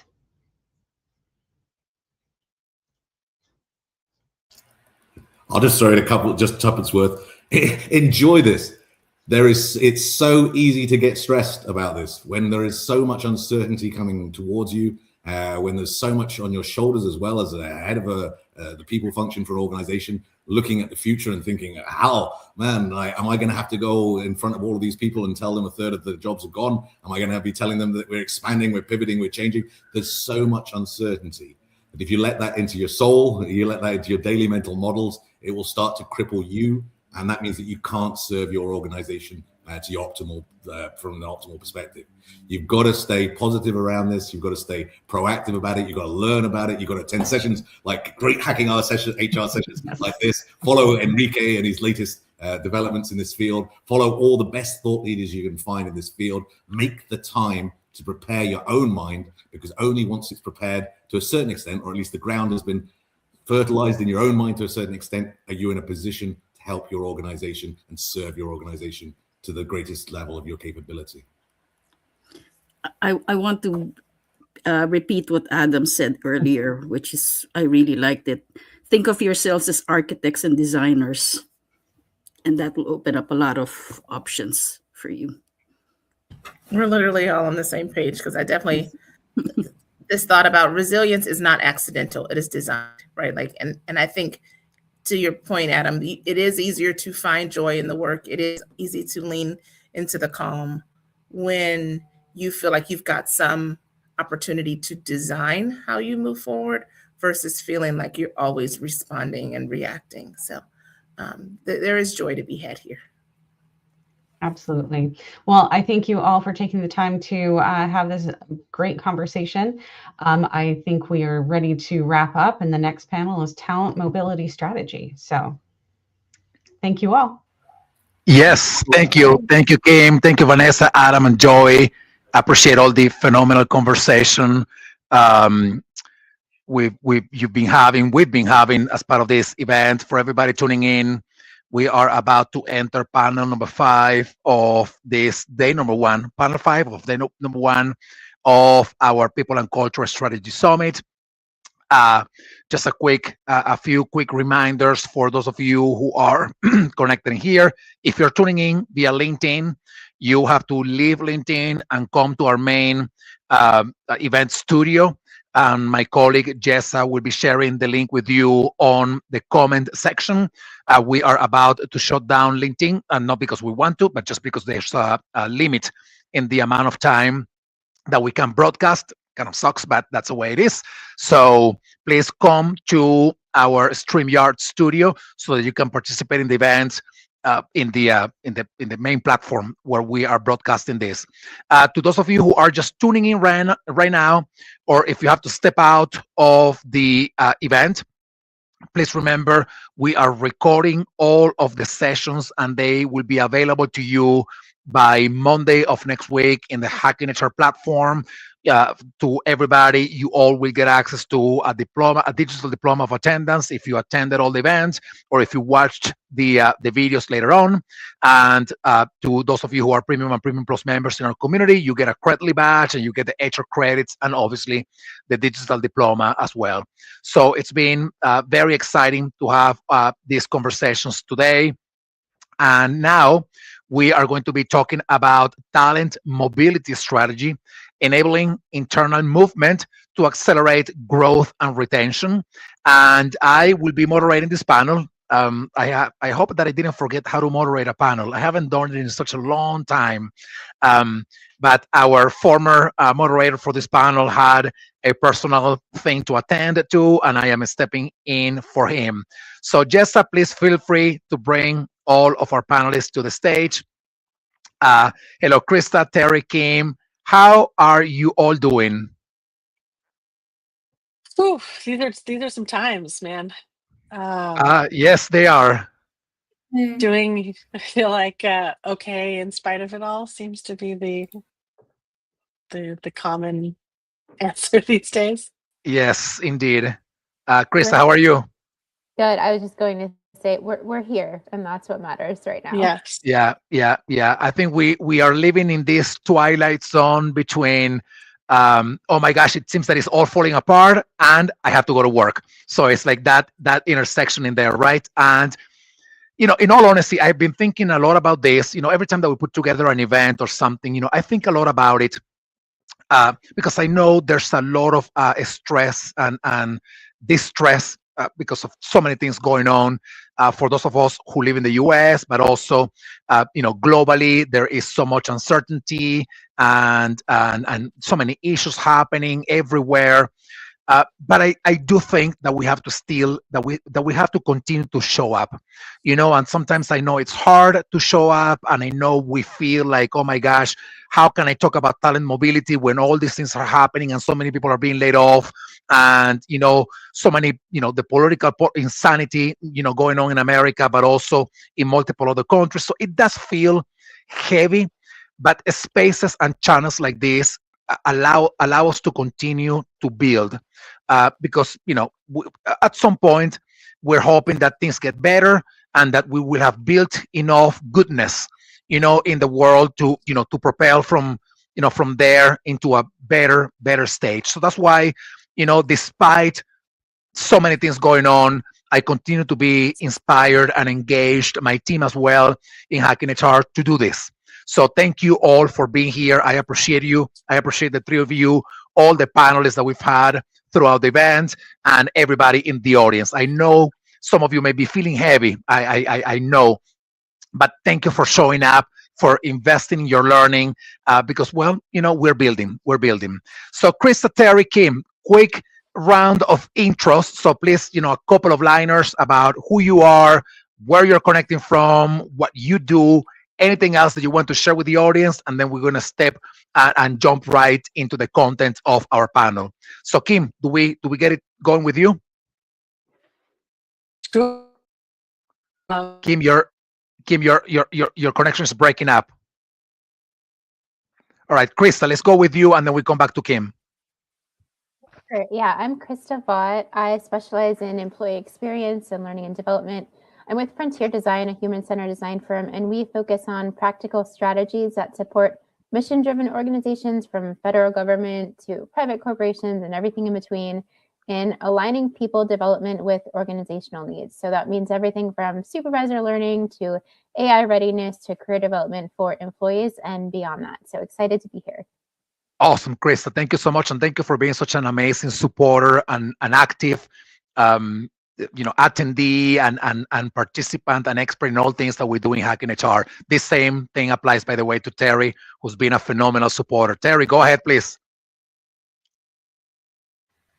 Thank you, and hi, everyone. So good to connect again with you, Enrique. It's been a while. Thank you. Yes.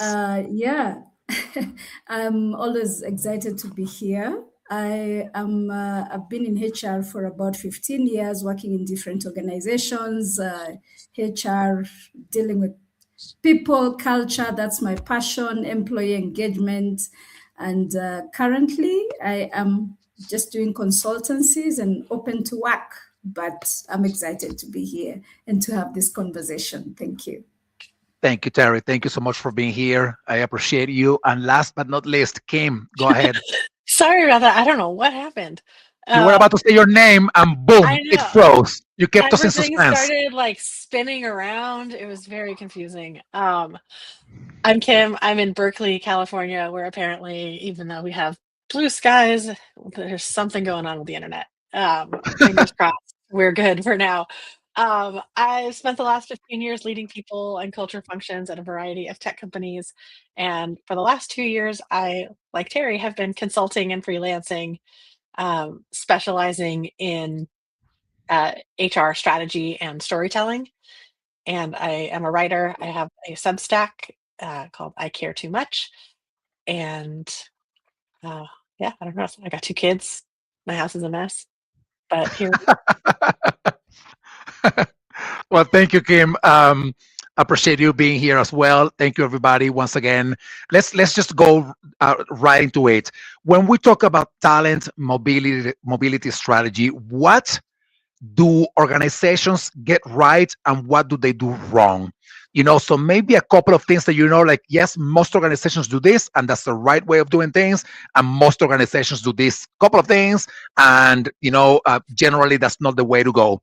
And maybe I want to preface this by saying I worked for a long time as a corporate HR person before being here full-time in Hacking HR. And one of the things that I was taking care of was mobility. And in one of my organizations, it was such a phenomenal program, but it was probably most bureaucratic than performance management, which is a lot to say, by the way. And I'm like, you're killing the energy and around mobility from the get-go by making it so freaking complicated. So can we make this program to be more organic in the organization? Can we build the channels for this to happen more naturally rather than putting all these roadblocks that prevent people from wanting to move somewhere else and that prevent leaders from either letting people go or asking for other people in other teams? So that's what I saw, when I worked in mobility. So how about you? Anybody, just please feel free to unmute yourself and jump in with this question about what organizations get right and what they do wrong when it comes to talent mobility strategy. I've got one that's a right and wrong. It's a both and, which is a lot of times I think organizations think about stretch projects or cross-training projects as a way of either preparing for internal mobility, or they think it is covering their bases because they're letting people work on other teams or on other projects. But it's sort of like the half-assed way to do internal mobility if all you're doing is like letting people work for other teams or with other teams, and you don't think about the capacity planning element of it and the long-term plan. So I think it is awesome and wonderful when you give teams and you give individuals, especially, the bandwidth to explore what other teams are doing, work on projects for someone else, get involved. But then when you're not planning for like, okay, well, what happens if it's actually a really great fit and they want to move on to that team, or they want to do this stretch project and they want to keep doing stuff like that? Are you going to support their growth in doing that? I think building those contingency plans and forward plans. And Dylan, you said it. You said what I was going to say. Leaders protecting their talent and not wanting mobility is like the shadow side of that, right? It's the like, you are so great, I don't want to lose you. You are so great, I don't want you to switch to another team. It's like the person's going to leave eventually anyway, and then they're going to leave the company too, not just your team. So yeah, I think giving people stretch projects is a wonderful way to access the idea of internal mobility, but you have to make it like for your team. Yeah. Thank you, Kim. By the way, your connection continues to be a little funky. So if you can check that out, maybe just a remover from the screen for now until we figure that out. Krista, we go with you. I think you want to go next. So I've seen a lot of organizations say they have career paths or frameworks, but having a path on paper isn't the same as employees actually having access to that path. So if employees aren't seeing a clear and supported way to explore new skills or explore new roles or teams or departments, then that internal mobility becomes sort of a privilege for people who are well networked and already well positioned, instead of a strategy for more inclusive growth. I think what's missing a lot of times is the scaffolding that Kim was just talking about. So intentional scaffolding and opportunities for employees to build skills that can help them test and grow a new direction. So that could be prototypes, like Kim sort of hinted at, some low stakes ways to explore new paths before making a big jump. Could be a short-term project, stretch assignment, reverse shadowing, but safe spaces to experiment and to start doing the work in small bites. I think this is really the theme behind what I'm sharing, is that mobility isn't just a one-time transaction of a job change. It's more of the ongoing developmental journey that happens pretty far in advance of when any job change actually happens. So it's a buildup of momentum, and that momentum is really possible when organizations invest in the in-between steps that build that confidence and competence. Yeah, I love that, Chris. I'm going to make a couple of comments about that in 1 second, but let me go to Terry. Terry, can you hear us? Terry, you want to go ahead and add anything here? I know you're there. I see you. Kim, you're ready to come back in? Yeah, thumbs up for me. Yeah. All right, there we go. Terry, I don't know if you can you hear? I don't know what's going on with the technology today, but Terry, can you hear me? I don't know what's going on with her, but anyway, Krista, I'm gonna go back to something that you said before. I love your comments, and I am particularly thinking about the fact that so many organizations get mobility wrong, but when you ask them, what are your priorities for the next few years, they say upskilling, reskilling, and becoming a skill-based organization. And I am thinking, how the heck are you going to do that if you don't allow people to move from one team to the next, or to work in different projects to learn the thing that you want them to fully embrace in order for them to be able to do what you know you need them to do in the long run, right? So it is like you have part of the answer to the very thing that you're saying that you need. If I'm gonna make up an example, right? If you have an HR person, you want that HR person to be at some point the leader of HR and technology, or you have a technology leader whom you want to be, say, the leader of technology and customer experience. I mean, wouldn't it be awesome to let them go to work in technology if you're in HR, or in HR if you're in technology, to learn and get, immersed in this world? You already have the department, you probably already have the projects. They don't even have to do it at 100%, by the way. This can be, Google type, when, the Google before, when they allowed people to work 20% of their time in multiple projects that were not part of their core description. So any thoughts about that, Chris, or Kim, or Terry? I think Terry's somewhere in there. Well, Sir Enrique, I have very specific thoughts about this because I worked at Google when they had the 20% time, and this was the beginning of my internal mobility chip on my shoulder, rage-filled journey. Because I was an administrative assistant. I worked for a team of engineers, and the engineers all had 20% time, and they were like, you should have 20% time too. Do projects, go work for other teams. And so I spent a solid year doing collaborative projects in my 20% time, working with other teams. And then one of those teams wanted to bring me on full time. And all of my team was very supportive. My bosses were very supportive, but the heads of the administrative assistant programs were not. They didn't want to lose an admin that they had spent a year training up. And so they blocked my internal mobility because they didn't want me to leave their team. And that was my first real example of a policy not being upheld in practice, and something that is a cultural practice that is, marketed and sold. And I mean, it was explicitly sold to me that way when I took the job.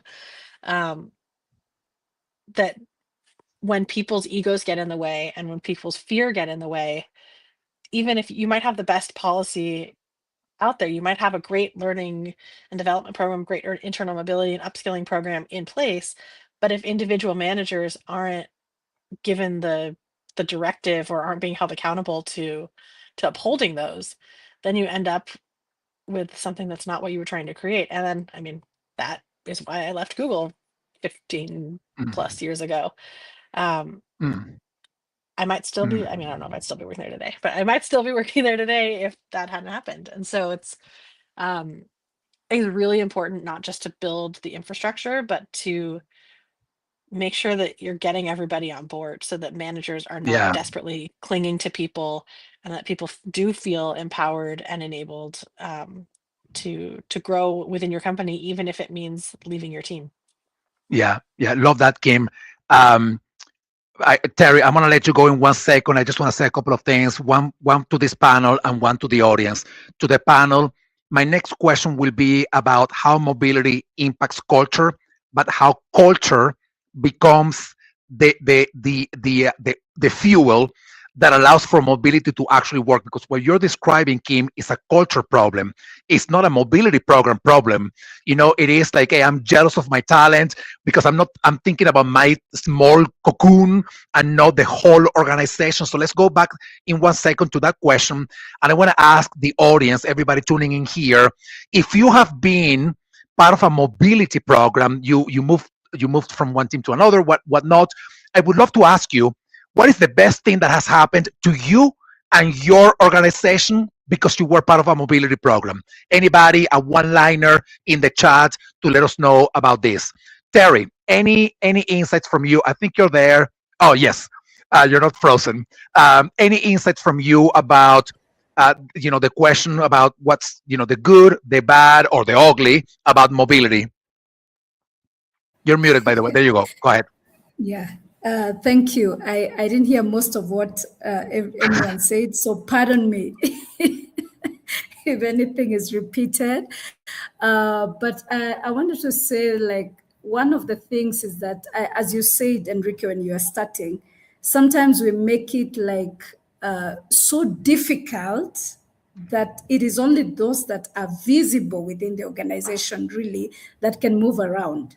But yet, probably there are certain great talent within certain departments, but managers don't want them to move because I don't want to lose this person who will do what this person has been doing. So it makes it difficult when it's not part of the performance management or leadership requirement for leaders to grow their teams and grow not just within their teams, but also across the organization. Like a metric where leaders can actually be rewarded for growing people that are vast in skill, that can move around within the organization. I think that's the one good thing that if done well, apart from just having nice policies and just fronting people that seem capable, then it can work across the organization and it changes the culture, because that's where we miss it. We don't think about the culture. We don't think about the psychological effect of this mobility, because we blame leaders if we are losing staff. But I like what Richard Branson said. Train people so well that they can go, but train them in such a way that they are willing to stay, because you're giving them opportunities within the organization to grow. Yes. We Love used that. to say, Terry, that reminds me, we used to say at one of my companies that we want to be known as a great place to be from, not necessarily the place where you're going to be for your entire career, especially if you're in startups or smaller businesses. Like, and I would coach managers on this. I'd say, like, somebody asked the question in the chat, like, with upward mobility, what do you do when there's like a limited number of offers, the higher or opportunities, the higher someone goes up the chain?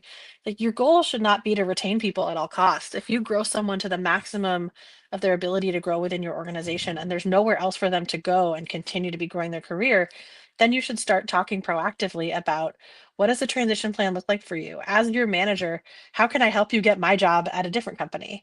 How can I help you grow, even if it means leaving the organization at this point, because we've taken you as far as we can take you. And there's only so much growth you can have at a certain size company, a certain stage company. So being really open and training managers that, like, eventually you will have people who want to grow in a direction that we as a company cannot support. Is it better for you as a manager in your own growth and development?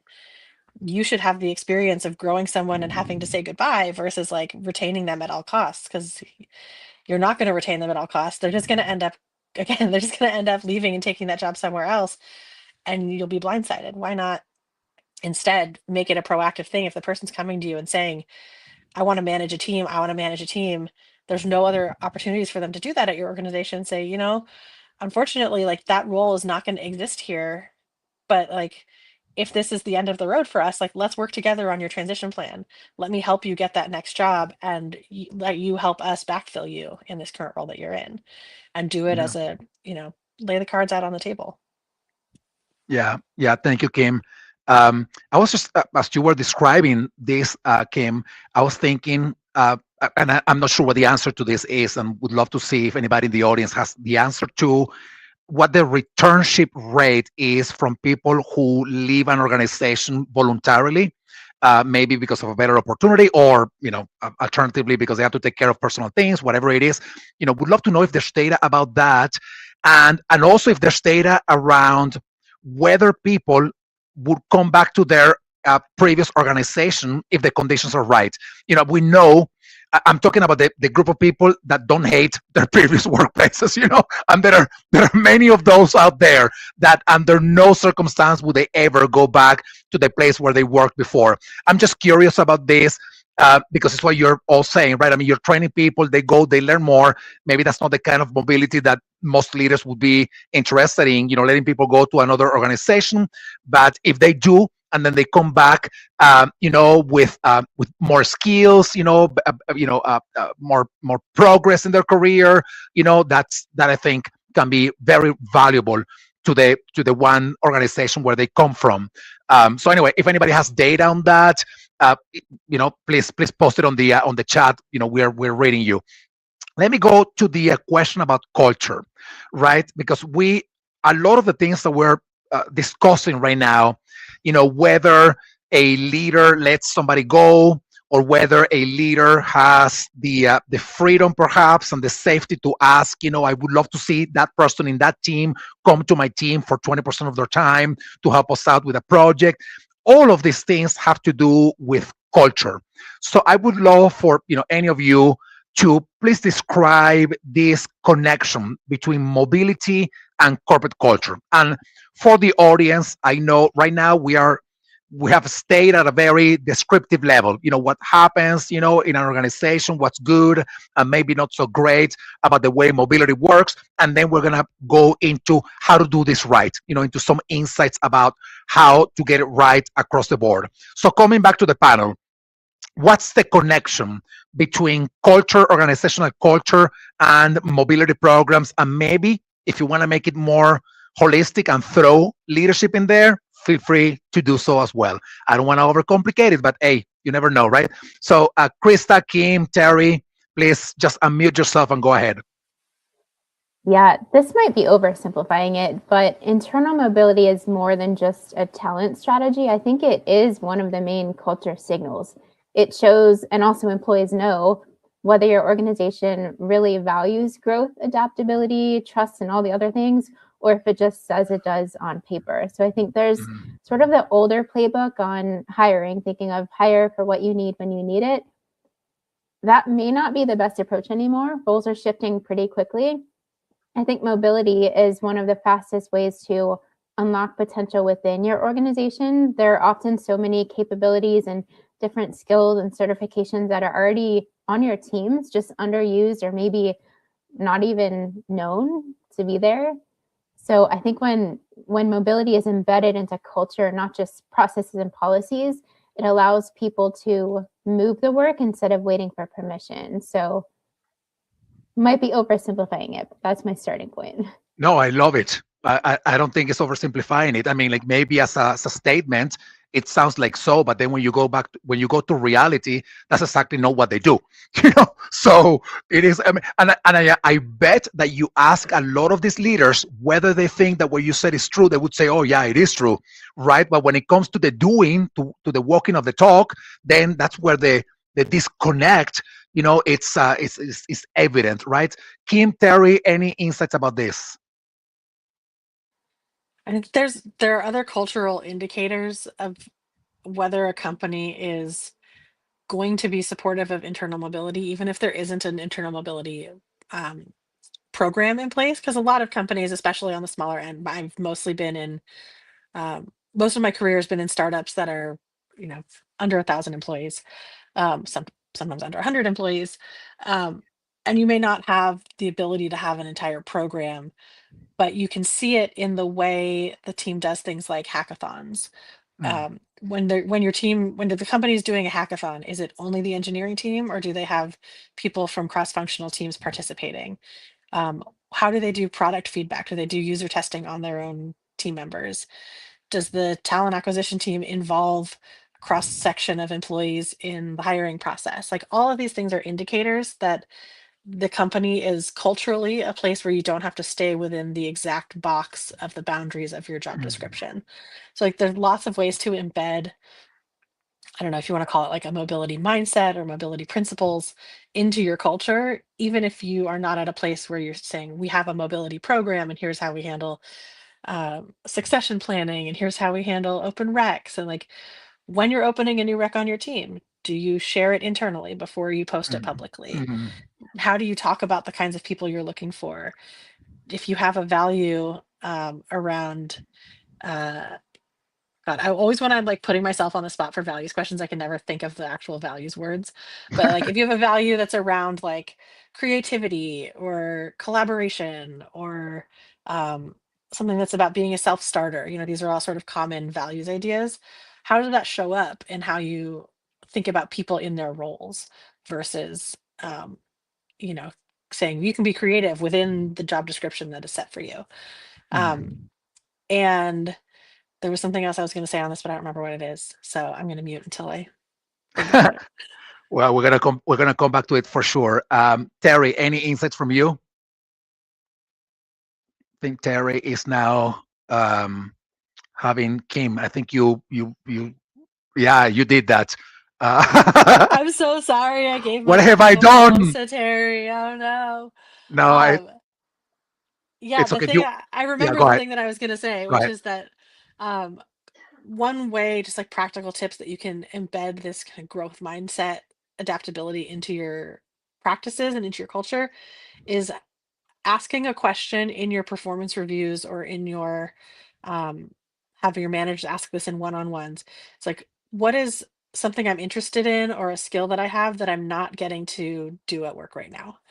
And really making the space for that conversation. That was how I learned that I had an engineer on our team who was a super data visualization nerd, and he like did data viz project in his spare time just for fun because that was what he did as his hobby. It had nothing to do with his day job. He wasn't even a data engineer. But knowing that, he had just like mentioned it to me over lunch one day. And so I talked to his manager. I said, hey, you got this person on your team who loves data viz. Like, just a heads up, in case you need any data viz stuff done, you might want to go check in with him. I'm sure he'd love to work on it. And it turned into some like really cool projects and blog posts, and like, it didn't turn in, his whole job didn't turn into data visualization. We didn't need that full time, but he became sort of the go-to data viz person whenever. I mean, I came to him, I'd be like, I want to visualize this people data. Can you help me? Like, do I make a graph? I don't know. I was like 2 Yeah. years into my HR career. I didn't know what I was doing. And so finding ways to surface those hobbies, passions, skills that people might have. I think Krista or Terry, one of you was saying something when my computer was jumpy about having certifications and skills on your team that you might not know about. The only way you're going to know about that is if you directly ask people and make it safe for them to answer. Yeah. Love that. And I am thinking also about the flip side of that story, right? Which is obviously connected, which is that because things are changing so fast right now, and companies invest so little in learning and development for their people, and we know even if they invested $1 million, that wouldn't be enough, because things are changing so fast. We know that people generally are learning on their own to do things that can have an impact in their company, and we don't even know what those things are, right? Maybe some of them are taking just out of simple curiosity or simple drive. They may be taking a program that may not be connected with what they do in their current role, but may be connected with what somebody needs somewhere else in the organization. But we're not asking the question. We don't know what that is. I'm actually thinking about one of our team members here in Hacking HR, Naima. I don't know if she's connected right now. So she's doing all these projects in our community, in our company. She's phenomenal, but she also is an actress and a poet. And I'm thinking, like, how can we use some of what she's doing already, which she would do with or without us, to also bring it to the team and do more, with that, and even support her in whatever capacity we can, right? So anyway, thinking about that, very often. So Krista, Kim, and Terry's back. Terry, your internet has been a little wonky, I think, but you're back here with us. I don't know if you have been, like if you have been listening to this because of your internet. Sorry about that. I missed most of the things. My All right, internet has been on and off, but then we're gonna keep you for go the next ahead, question, I'll all right? jump in Yeah. at All some right, we're point. gonna keep you for the next round. So Krista, Kim, any thoughts then about this?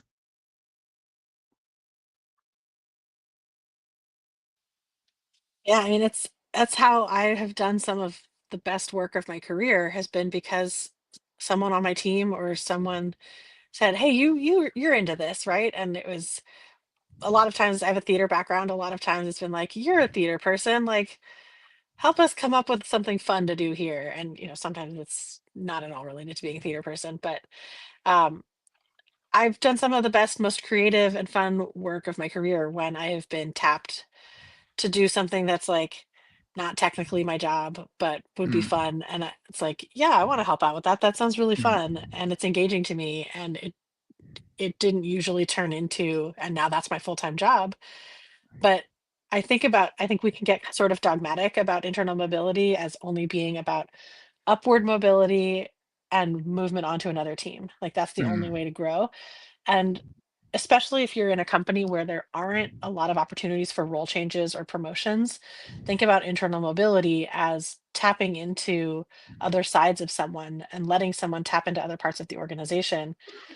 It can be temporary mobility, or it can be like part-time mobility. It doesn't always have to mean you're getting a promotion or you're moving laterally onto another team. Sometimes it can just be like we're taking advantage of a more holistic set of your skills and Yeah, interests yeah, and yeah. letting you I love stretch that. that way. Love that. Krista, any thoughts Yeah. on this? I was just going to add one comment on when we are tapping into some of those underutilized skills and strengths. It's not just that you're giving the employee an opportunity to use it. That also ties to engagement, fulfillment, connection, so many other things. So there's a much larger impact that doing that can have. Terry, any? I think Terry's internet is still. Terry, I'm gonna move you backstage for now until we figure out the internet thing on your end, because I think you're missing, some parts of the conversation. So I'm sorry about that. We have 10 minutes left, by the way. I thought we had 15 minutes left, but we don't. We have 10 minutes left or so. And I want to get into a little bit more of the nitty gritty of, how we make this happen, right? So let me begin with one question based on these last comments that we have been sharing here. It feels to me that we're talking about not only having a mobility program, a strategies around it, but also making it, or trying to make it, as organic and as natural as we can make it in an organization, where somebody, if they know that a project is happening somewhere else, they can raise their hand and say, "Hey, I want to help out with that." So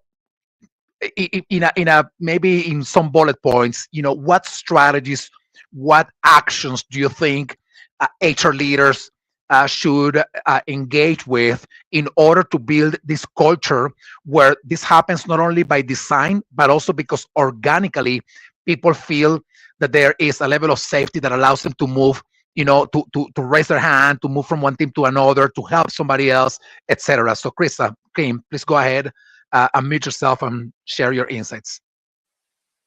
Share one to start with. I have some other ideas too.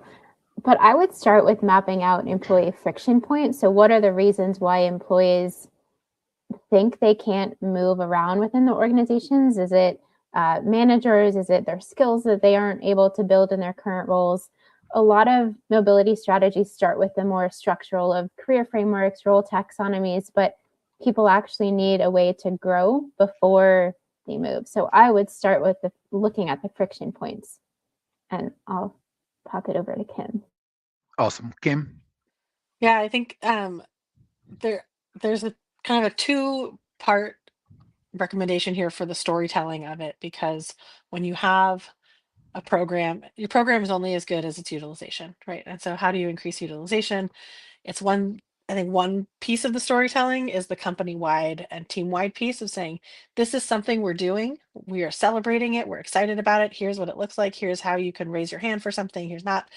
But then you have to really then make sure that story is also being continued by each individual manager one-on-one, because you will have those people, to Terry's earlier point, like you will have people who see an email about being able to raise your hand for stuff and they will jump on it and they will say like, I have the skill, I want to help this team, put me in, coach, I'm ready.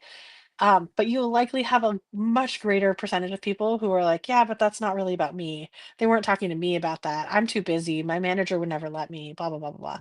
And so you have to, in order to reach everyone, you have to reach people in a lot of different ways. And so starting out with the company-wide like declaration that this is something we do here, and then taking it step by step, cascading it down, having teams when they're doing their stand-ups or doing their kickoffs, have the team leader say, are there any skills we're missing on our team? Does anyone like have not enough bandwidth to complete this and you might need someone to like come and help with this, or what's something we're missing? And then individually having managers having those conversations regularly. I always tell managers, at least if you have a one-on-one twice a month, one of those should have a section that's talking about bigger picture engagement, career growth, like how are you doing here? What part of you is not being fulfilled? Are there things that you would like to work on? And giving explicit examples so that you're making it like undoubtedly safe for someone to speak up about their interests. Otherwise, like people are like, no, everything's fine. Yeah. Yeah. And meanwhile, they're like, it would have been really fun to work on that project though. Or like they see it get launched and they're like, damn, I wish I had been able to work on that. Yeah.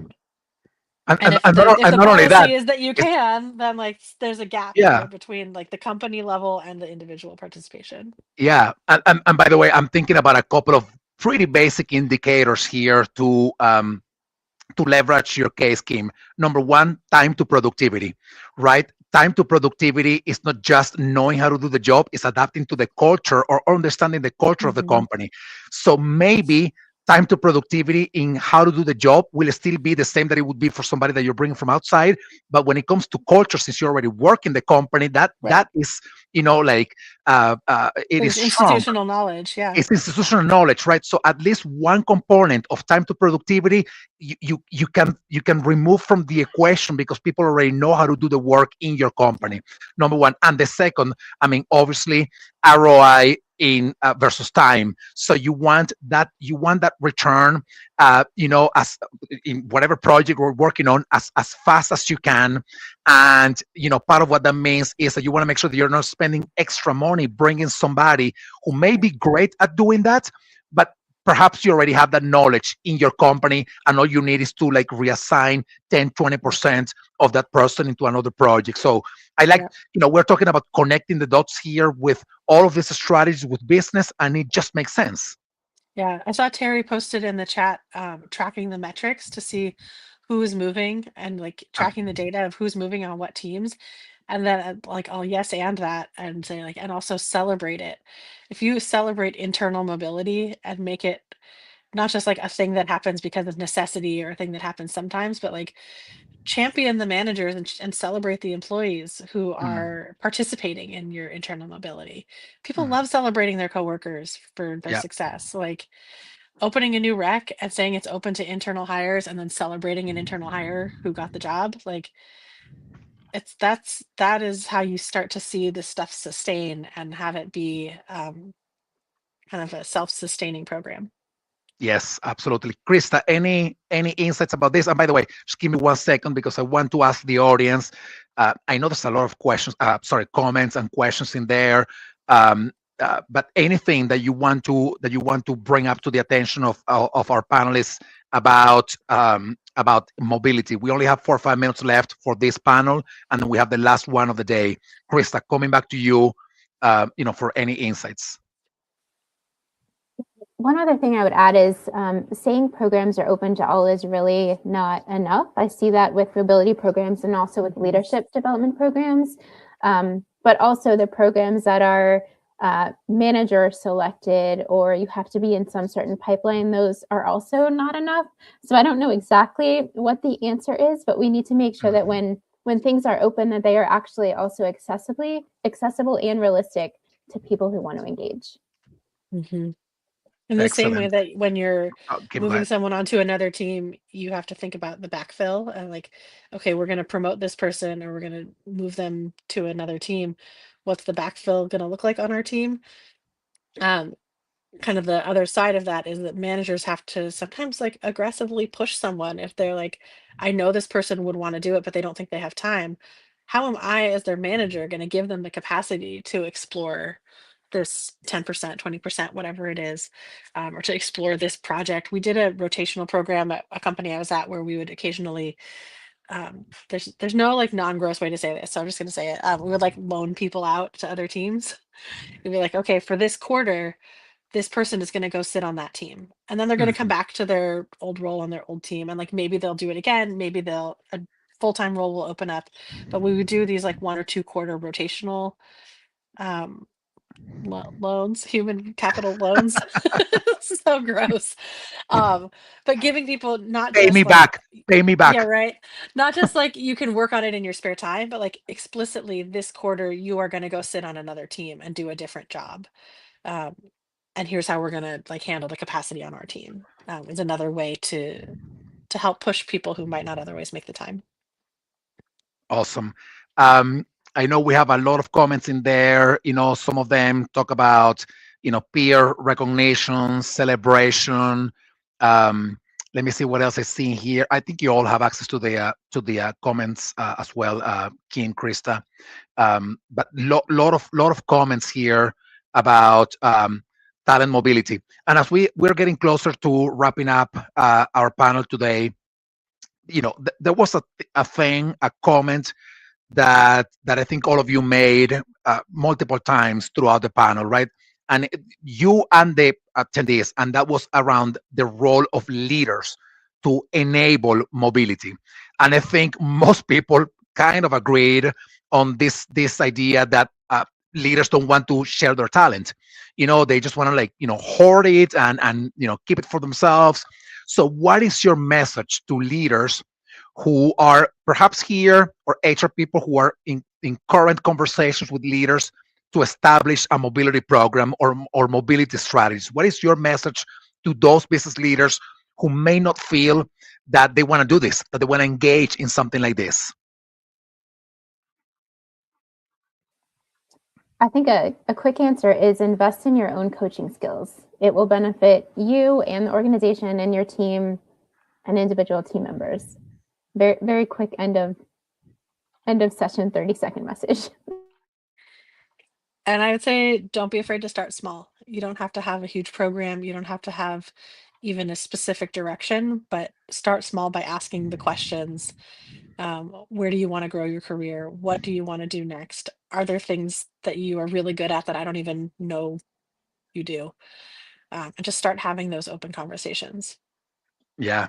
And I want to add one thing, which is, imagine all that you can gain actually by engaging in a program like this, because it's not just you letting somebody go, it's somebody else letting somebody go for you, right? So this is not a lose-win or win-lose kind of situation, right? It is that you are part of a program where you may get some talent that you also need that you can't find, or you can't find it as fast as you need it, right? So if we're talking about a mobility program for an entire organization, we're talking win-win, across the board. So Kim, Krista, this was a phenomenal conversation. Terry, I know Terry was back there. Terry, we love you. Yeah, there she is. She's like typing away and participating as a panelist, but on the chat. Thank you, Terry, for that. I appreciate you. Krista, Kim, once again, thank you so much for being part of this conversation.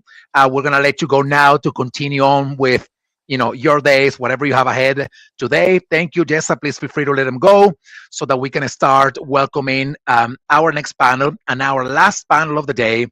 I love this conversation that is coming up, by the way.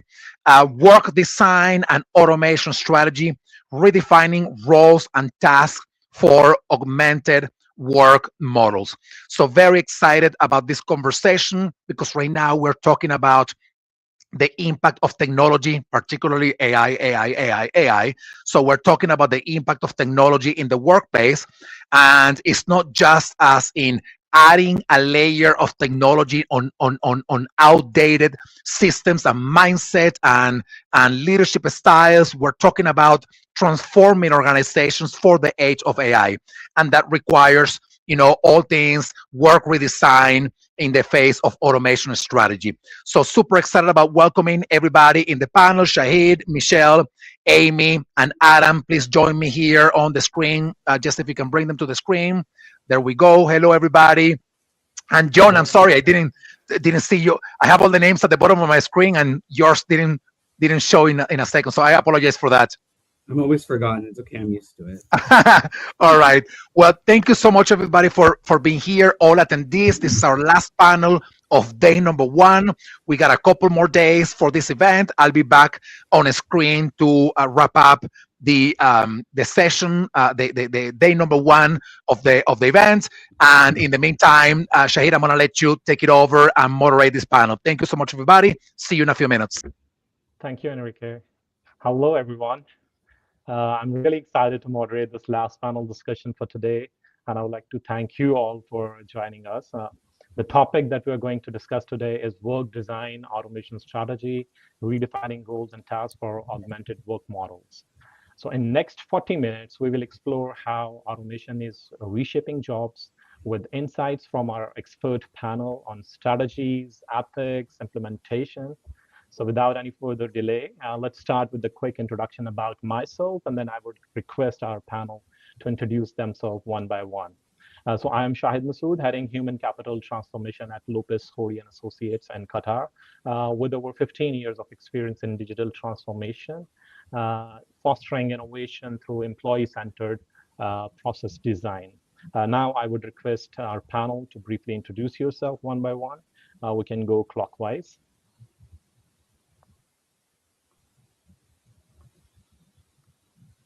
Who's clockwise? I don't know where are we starting.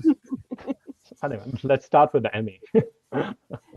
Kia ora, everyone. I am Amy Johnston. I'm Head of People and Capability at Orion New Zealand.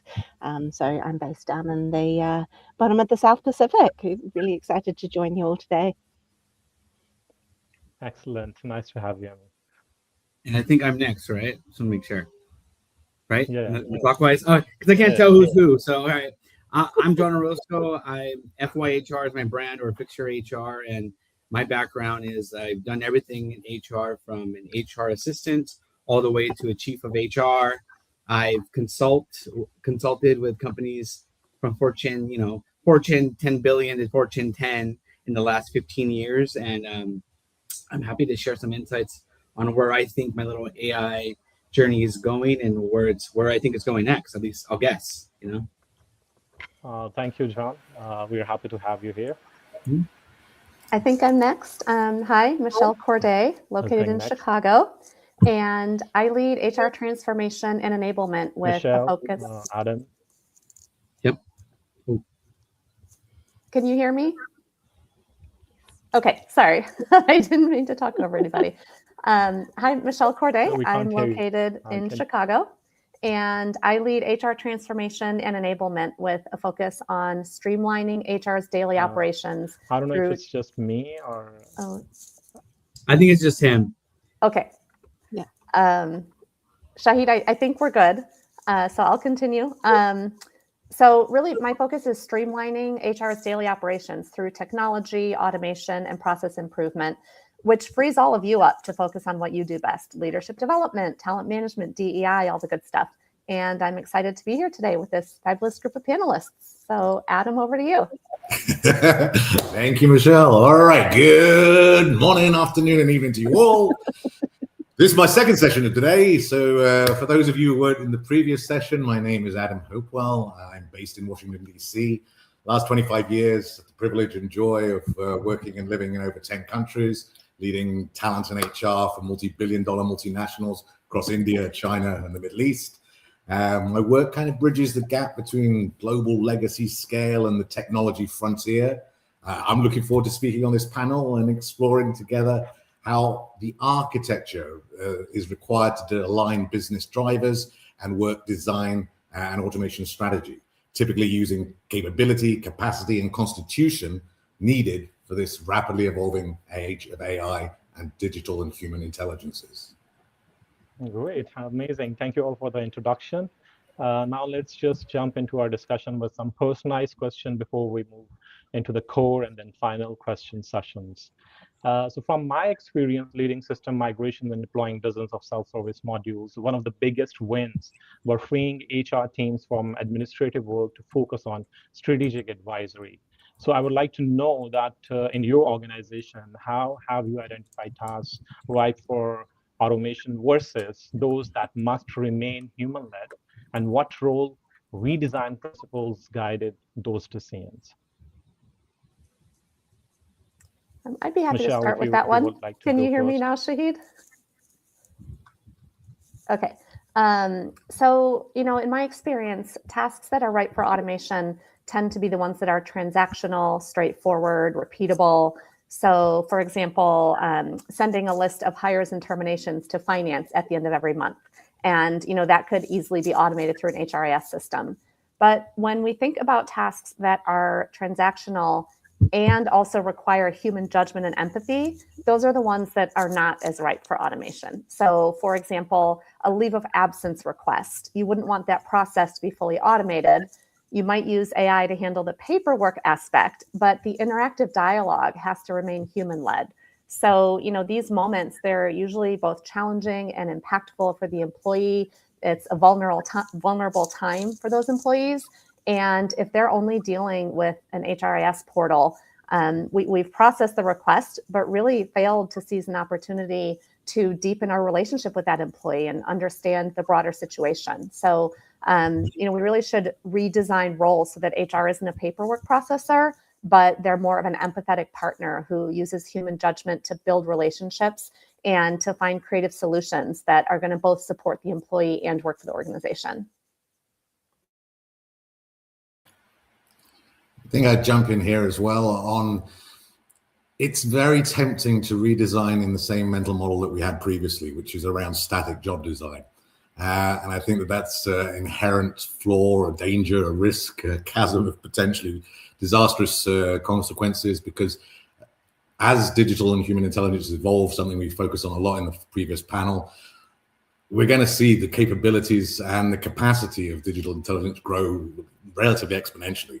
And we need to have it so that this isn't a static snapshot. We're used to having a static snapshot and then preparing for that and delivering responses to that.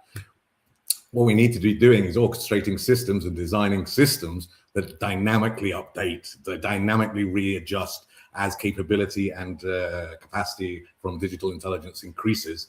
And I think that that's really like having that mindset of continual updation, iteration is critical in this, so that we don't just redesign for today, but we're redesigning that has the capacity to adapt and have optionality for tomorrow as well. Great perspective. Any other would like to jump in? I'm happy to. I will say this, Michelle and Adam, I think you are experts in your world, and I believe both of you 100% that it's true what we're saying. I also know that when I consult the clients, AI to them is like this monster that's coming for them, or there's some scary thing about it, and I want to be able to distill it down to make it easy for people to understand. So if I wanted to take the word AI out and talk about, how do we redesign work? I said, well, let's look at the task that we're doing first. We want to make sure all the human stuff should remain human, like Michelle noticed, like the interactive process. But when we can augment the process to make it faster for us to become superhumans, to automate the stuff that no one should be clicking buttons, next, move all day long, then we can build that, automate that piece and open our capacity for us to be more, quicker to get to a destination, right? And I think AI should not decide the outcome. It should help you drive towards it or get to it quicker in an efficient but correct way with proper guardrails. That's at least how I see myself approaching it. And yes, I can say these fancy AI words, but I think at the core of it is the world's changed, your job description changes. How do we assess, chunk out the tasks that can be automated, and then keep the human components human? That's my thoughts. I think that's a very great perspective. My next question is, during this transformation journey in organizations, I've seen firsthand how systems and integrated analytics can deliver efficiency gains, but only when the stakeholders buy-in are prioritized. So my question is, when introducing AI-augmented workflows, what governance or ethical guardrails have you found essential to prevent unintended consequences like role erosion or bias amplification?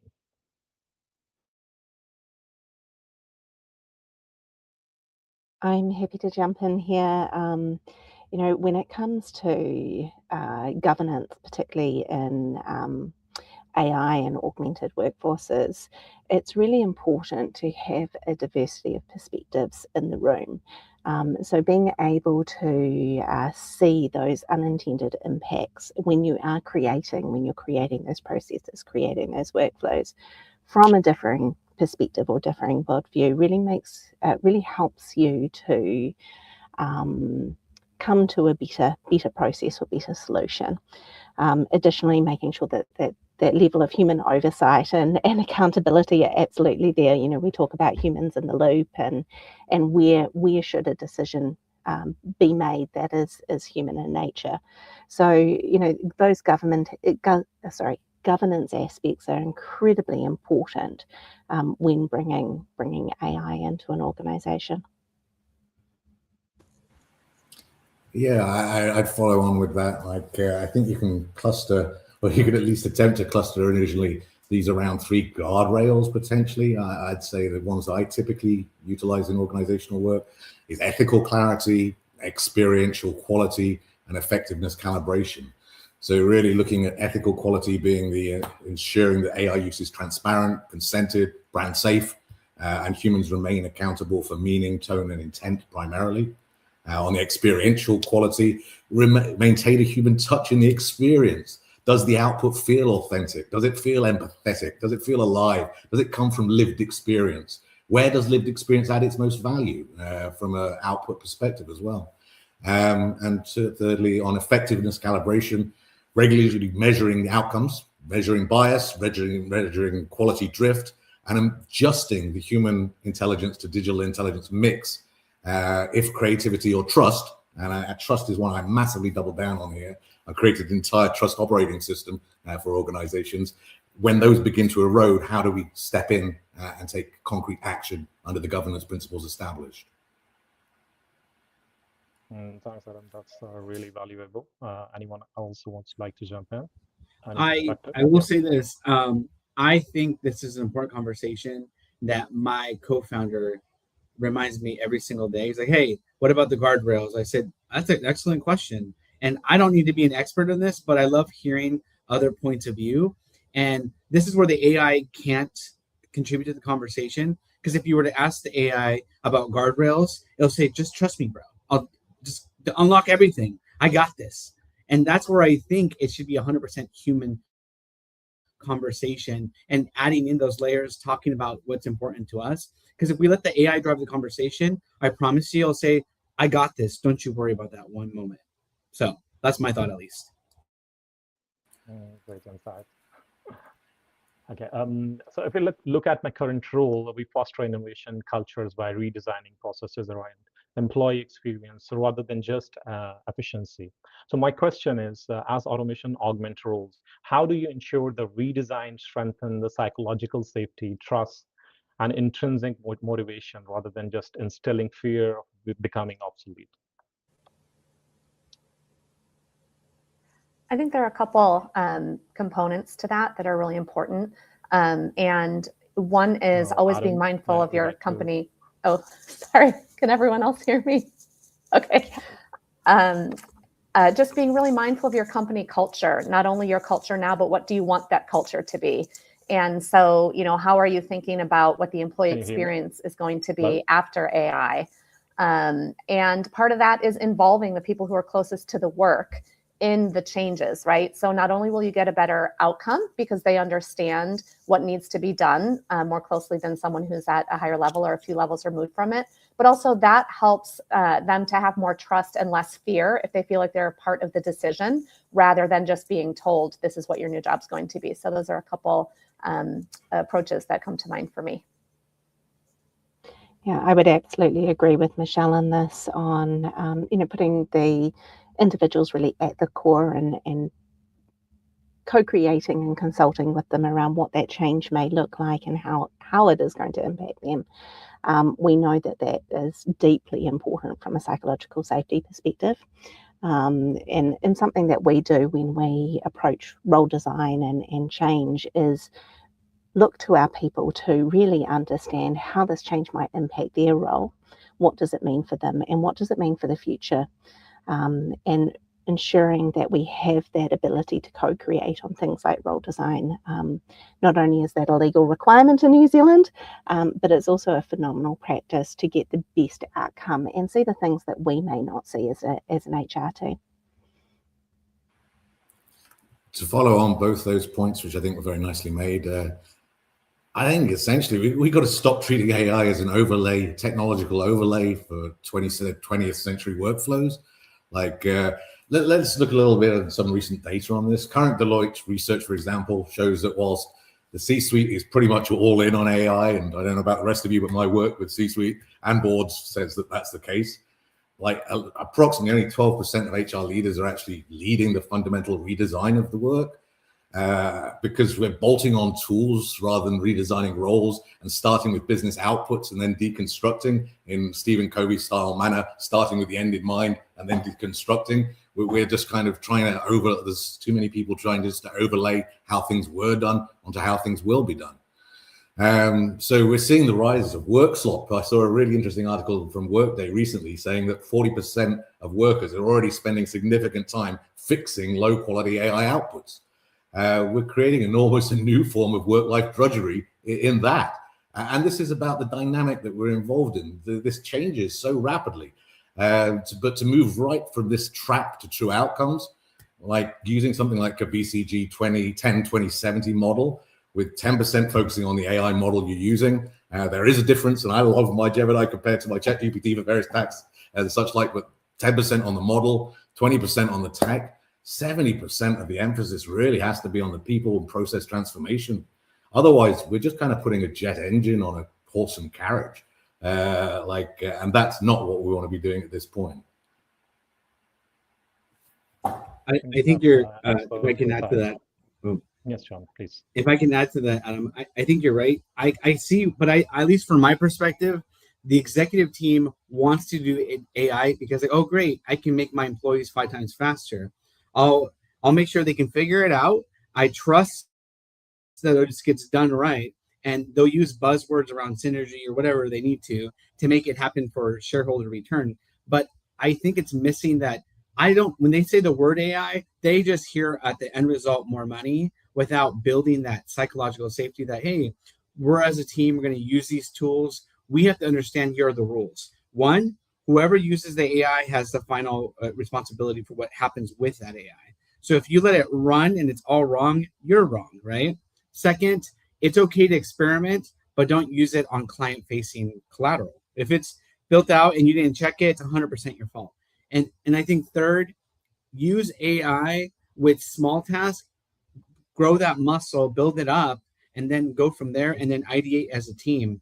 It's the silos that make sloppy AI generative. That's where I think most teams get it wrong. And if we could figure that out, we can build trust with one another, learn bits by bits, like Gerbert, give them Gerbert-size taste of it. And then as you grow, you become that versus that whole stagecoach with rocket fuel. It's going to fall apart. The wheels will fly off and everyone gets thrown off the stagecoach and the company just fails, I think.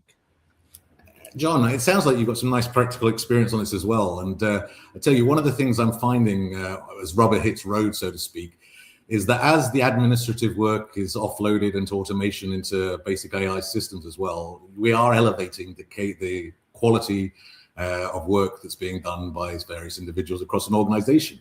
But unfortunately, I'm also finding that results in something I'm calling the cognitive complexity overload, which is previously there is value in having administrative and low cognitive load tasks within a job.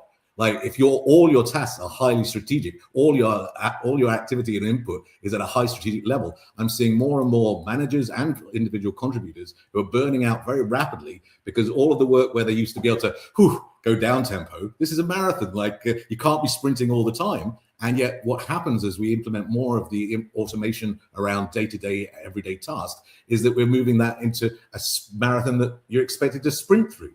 And I think that's very unfair on employees to expect that kind of qualitative input at all times. I can understand from an organizational perspective why it seems desirable, but it's not desirable when it drives burnout, when it drives loss of retention, when it doesn't allow the time for edge learning. And I think what needs to be done is that time that is being saved needs to be dedicated to more edge learning, where you're putting an employee or a contributor towards the organization at their point of where they cognitively are going to be expanding their mind the most, which is on tasks which they're not familiar with, which keeps their cognitive muscle as strong as possible, and is the optimal position for them to learn, and dedicating that additional bandwidth into learning as much as possible. Not 100% of the additional bandwidth, of course. There are going to be efficiencies that need to be utilized, but really making that a concrete part of the governance and strategy for automation, I think, is really important at this time. I'm interested to hear anybody's thoughts on that. Yeah, I completely agree with you, Adam. I think that as we move forward in this new world, skills are going to become far more important rather than roles. And so being able to rapidly transition skill sets, and also our ability to develop those over time. We need experiential learning in that. We need the ability to practice. We need the ability to fail. And so I worry about us losing those, as you say, edge learning opportunities and the practice opportunities, and how we're going to have to leapfrog through careers and through the lifespan of an employee. Our ability to build in that work-life balance and build in those learning opportunities is going to be absolutely key and vital as we work through this.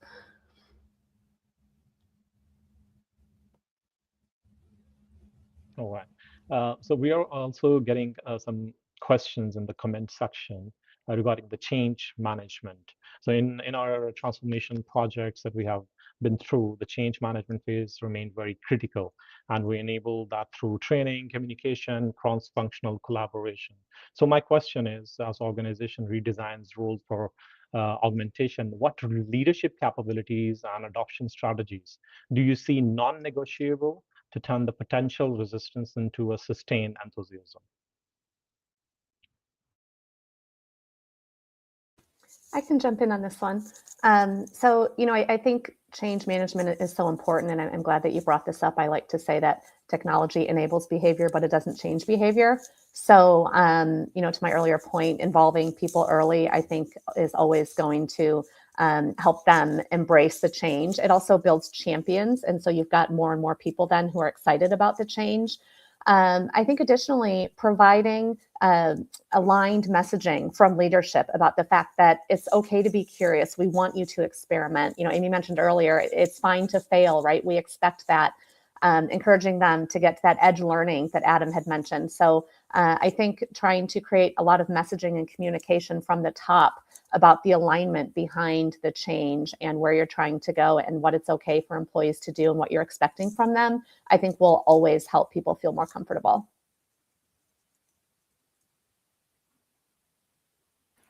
I'd also add in, and hopefully not speaking quite too much on this, but it's a topic I'm very passionate about. I think from a leadership perspective, there is a number of obligations that leadership has for the community, talent communities that work with them. One of those is agency under drift. Leaders must ensure accountability that's not ambiguous at the moment of risk. The line is not permanent, it's moving as capability moves as well. So it's dynamic drift that's occurring, and leadership needs to be specific about what accountability is in place there. It's not about drawing fixed boundaries, it's more deciding on what the decision rights are so that they can be dynamically versioned, reviewed, and then recertified essentially. I think that's one of their big leaderships. Also, trust thresholds. I've done a lot of work of recent on trust. like creating an entire like 3x5 trust operating system for organizations, which I'm using with a number now, and how to establish that kind of living trust, to do audits on how trust is functioning through an organization, and not even just thinking about trust of human to human, but thinking about trust of human to human, also human to digital intelligence, and even digital intelligence to human intelligence. The trust there. Can a digital intelligence trust what it's being told by its human operators? I think there's multiple facets. And now if we're looking at stuff like Claudebot as well, then also there's even digital intelligence trust to digital intelligence trust. Like this is evolving so rapidly, and being able to audit, to consciously design and architect systems that help reinforce that trust where it's most needed for commercial outcomes and organizational reliability, stability, and agility, I guess. That is part of really what we need to be, our leaders need to be focusing on. And that requires them to change some mental models that are very established, because the times that we're living through now, what brought them success in the past, especially those who are in the older stages, I'm not a spring chicken, but hell, I'm reinventing myself every day. Learn, unlearn, relearn, as Toffler says. Like, it's all about having the ability to question the mental models, not to discard them, but to question them as to their modern day relevance and the relevance to the scenarios that we're now living through.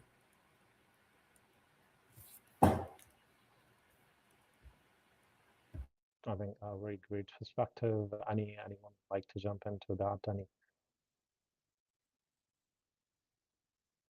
I think I'm just happy to, just add on slightly. I think we've lost John, but agree with both Michelle and Adam on those skills for people leaders. I would very much say there's some work by Dr. Laura Janner on the future of skill sets within the workforce, and there's some that she's termed wiggle and wobble skills, which I absolutely love. And it's one's ability to adapt and to change and to move with changing environments.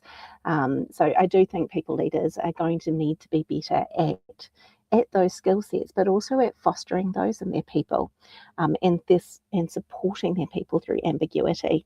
That's going to be an incredible challenge moving forward. I'd also add that I think the jagged frontier of AI capability is creating issues for individuals and organizations, because you'll find that an AI system can be exceptional at certain skill delivery or task delivery, capacity or capability delivery, but that people say, oh, but I asked it the other day what 2 + 2 was and it still got it wrong. Like there is a distinct, they call it a jagged frontier here, and that frontier is expanding. So even your assessment of today, what the capabilities are, we're working with the least capable AI systems will ever work with today. Like, they are continuing to expand and their capabilities and abilities in the workforce. So I think having mindsets that go back to anecdotal evidence, saying that, oh, last week it got this wrong, or it hallucinated on this fact, is again something our minds find exponential growth very difficult to manage. We're not used to it as a concept, and the exponential growth in capability and capacity we're seeing from AI is foreign, is alien to us in many ways. So, but as long as we're thinking, it could stay alien, and in many ways it's good that it stays alien. But we need to be thinking about what our proactive responses to such are, working on the scenario planning for what could occur, and prepping our minds for that, because a prepped mind is a mind that is open to opportunities, open to new value chain creation. But a closed mind is one that's going to stumble and lead organizations, entire talent communities, to stumble and fall. And so it's really working originally with, I say that one of CPO's major tasks at the moment is working with leadership, looking through the organization to see where mental models are going to be holding back, not definitive action, but the potential for action, the optionality for action that responds to how the situation now is.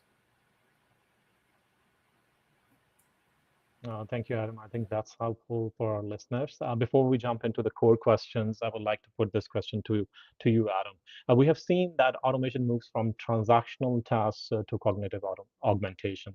How should we redesign work to ensure that we are optimizing organizational outcomes and edge learning rather than just managing capabilities and capacities? Just a little question there from Shay. Thinking it's wow. Okay, there's a fair amount of complexity involved in that, but let's try and boil it down to first principles type thinking. All right, from an initial perspective, I'd say that we have to abandon the idea of a fixed line between human and machine. Okay, it's a legacy trap to assume that certain tasks are safely human and certain tasks are only for automation. We need to start by kind of using Porter's value chain logic, maybe through a Druckerian or Drucker's lens of effectiveness, to start defining priority value creation. Okay, that's the output in mind. And then specifically the outcomes the market actually pays for, and then dynamically map back to the contributing workflows at that time to most appropriately deliver what I'm seeing as 6 practical forms of intelligence to meet organizational objectives. That's what we've got in our hands. And I could go through the 6 if you wanted, but like anyway, that ranges from pure human intelligence all the way to pure digital intelligence and the 4 other areas that go between those. And I find that working with organizations and mapping down the outcomes that they're after, and then how the mixture, the combination, and what that mixture and combination is, not a static 50-50, but maybe a 20-40, 20-80, or how that intelligence mixture best works, is a really concrete step, especially when you start at the most critical of your business outcomes based on organizational strategy and growth. So it's more, I think historically we've been in a kind of 2D org chart mental model, and now we need to move to a more 3-dimensional dynamic orchestration loop. I hope that doesn't sound too technical or verbose, but it looks really not at roles so much, but assemblies of capability. And in the last session, I heard Enrique was talking on, well, it was a time to productivity, which to me is a very individual-based concept, a very powerful one, but a very individual-based one. Whereas I tend to work with organizations more on time to capability, which is where an organization looks at how long it's going to take to bring a combination of, could be multiple people, could be multiple digital intelligences together to create an organizational capability that's critical for success.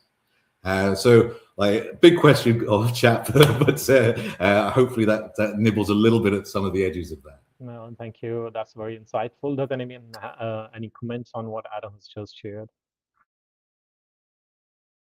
I had a brownout, so I lost signal. I will say this, I do think a lot of these things are possible. I think part of it, where I would come back to, is I'm excited that the executive team is excited for AI. I would like that behavior to translate in action, right?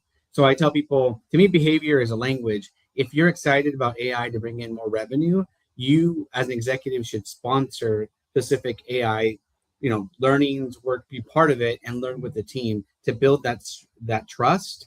But also, when there's things that are falling apart or things that are needing change, that executive sponsor comes back to the executive team. Hey, we're all falling short here, or we need more support here, so we don't have to keep running at Mach 5 when things are broken or need some additional support. That's where I would love to see more of that enthusiasm from the executive team. All right. I think we're heading close to our end of time. But what practical steps should organizations take first when redesigning work for augmented models? Starting with the task level audits, role mapping, or something else, how do you avoid common pitfalls like over automations or high touch tasks? John, if you'd like to go first. Did you say me first? Yeah, if you'd like to go.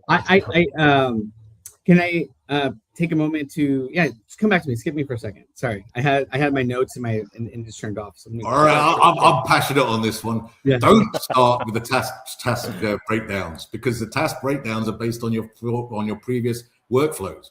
Like, start by thinking, how can this value be delivered using the combinations of intelligences there? Refresh, clean sheet. This is the painful part, because people have built up those workflows over sometimes decades, centuries. Like some companies, for centuries, they've been building up these workflows. And we're asking them to say, okay, hey, that workflow, sorry, that's not going to be the most efficient or effective way to deliver your value outcomes at this point. We're asking you to redesign that, and not redesign it to be static, redesign it to be dynamic. And that's an even bigger ask. Redesigning for statisticism is relatively simple. Okay, so this month we reorganize these workflows, and next month we'll reorganize the next ones, and we'll prowl through the organize. No, all the workflows need to be considered under the dynamic use of multiple intelligences, and all of those need to be built in. What I find most effectively works is building in data streams that allow the data on how successful and effective that's being in the marketplace or for the organization, vision, strategy, achievement, building in the data flows that show how well is that mixture working to deliver that business value or outcome. And as those reach certain parameters, when it's like I've got percentage algorithms that work this out, but when it reaches a certain percentage, it means that you need to re-investigate how that workflow is generating value and the mixture of intelligence is being used for that. There's a 10 to 20% where it's like, okay, it's working fine, okay, leave as is. Then 20 to 40%, okay, you should probably relook at that. Above 40%, you probably need to redesign the entire workflow in order to keep it at its cutting edge. I tend to work with tech companies and scale-ups, so this tends to be more familiar with their thinking. But I've also worked with multi-billion-dollar organizations with global spread. That's where getting those mental models to change a little bit more has been very difficult because they are elephants, and elephants can dance, but it takes a little while to get those tippy-tap shoes onto the elephant's feet. I appreciate your perspective. I won't regurgitate what you said on all the pieces. I will say on this, there's high-touch human parts that we need to rethink again and seeing how we change the whole process. Because I don't want to regurgitate what we've been saying is humans should always be in the loop, whether it's 20% AI, 60% human, 20% checking the work of the AI with the human might be part of it. I do think that we need to be in that before we decide to go into the weeds of how do we talk about these steps to redesigning the work with AI. That's at least how I see it. And I don't think there's an answer for one size fits all. I think every organization is different, and how tech savvy each of the organizations are should define how the work goes forward.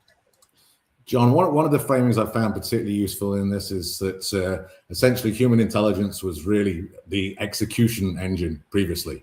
Automation now and digital systems allow the execution level to be, the mixture to be particularly high in the execution layer.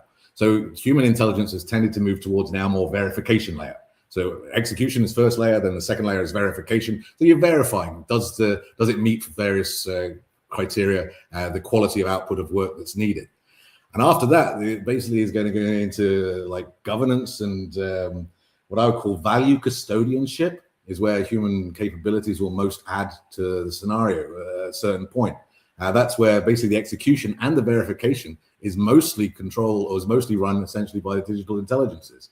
But we will still need the human impact or the human input there for the values custodianship to make sure that what is actually being achieved is what we want to have achieved. We don't want a world that's just full of paper clips, where every house is a Computanium has basically re-engineered everything just to build paper clips.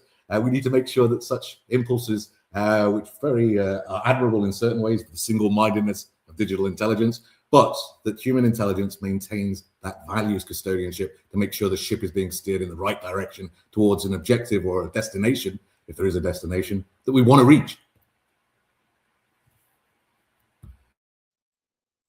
Great. Michelle, any comments on that? Sure, I can jump in.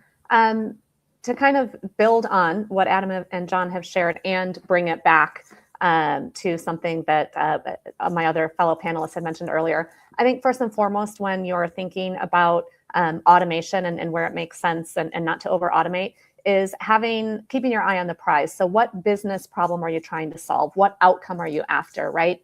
Which I think we've all talked about a little bit. So making sure that that remains your North Star and pivoting as needed. And I think the other thing is, as you're thinking about the tasks and the work, having those diverse perspectives that Amy brought up. So bringing a lot of stakeholders in the room, right? Cross-functional, cross-experience, customer-facing, internal, but making sure that you have a really good team in place to be looking at the experience from all different angles. And that can help avoid over-automation where there needs to be some more human touch.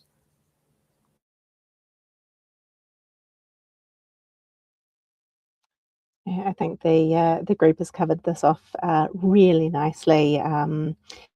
agree that you definitely want to start with that, governance layer, that strategic perspective, understanding your North Star and really why you're putting these things in place, but writing from a new songbook, rewriting the script, and not repeating our historical mistakes. So I really appreciate the conversation and the perspectives. I don't have much more to add.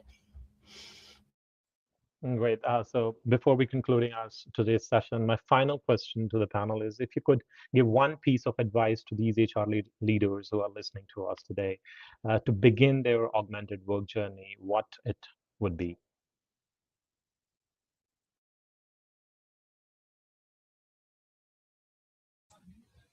I'm happy to start. I think in a way is one gets started, but I'm a history major. I studied history in college, and I think we're at the phase of AI where we are transitioning from the fax machine to email, right? And in fax machines, there was a dial tone. Email, there isn't. And I think there's teams still waiting for that dial tone to get started. I'm telling you, get started and make mistakes and learn and grow together, because I think if you don't, you're going to fall farther behind. And I think the panelists, Amy, Michelle, Adam, and myself, we can talk about this all day, but we would encourage you to get started, connect with us on LinkedIn, ask us a million questions, and see how we can support you in that journey. Because I think having a little bit of clarity and starting will help you get there. That's my 2 cents. Thanks, I would echo that. Jump in. Don't be afraid, right? We're all going to be curious and experiment and figure it out as we go, and give yourself permission to do that. Yeah, I'm loving that as well. Like, sorry, Amy. But anyway, I think finding joy yourself in this transition. This is a time where, like, there are a number of moving parts, so many that it's very easy to become stressed out about whether the right decision is made at the right time, whether the right technology is implemented at the right time, whether right support is given at the right time. I think that one of the things is trying to keep your own joy in the work that you're doing, you focus on the organization's objectives and your own learning, and the learning of the talent community around you is really critical to keeping the energy, the spice, the joy there necessary for the long-term marathon that we're going to be undergoing, which is iterative change after iterative change after iterative change. Without that joy burning inside you, without that energy that you can bring to the table, you're going to find it very difficult to maintain the energy, the foot in front of foot that's necessary for the marathon. And if I was to boil that down to one word that I'm finding most useful in the work that I'm doing with organizations at the moment, it's the word orchestration. To me, orchestration is the architecture of how human and digital intelligence are harmonized in real time to deliver specific outcomes. Automation is the mechanic's goal, fixing a part. Orchestration, however, is the conductor's goal, which is harmonizing the symphony. And I've written quite extensively using a lot of symphonic metaphor around this, and really focusing on how we orchestrate, continually upgrade and iterate that orchestration, so that we can really upgrade the quality of work that's being done and the experience for the people that are involved in delivering on that work.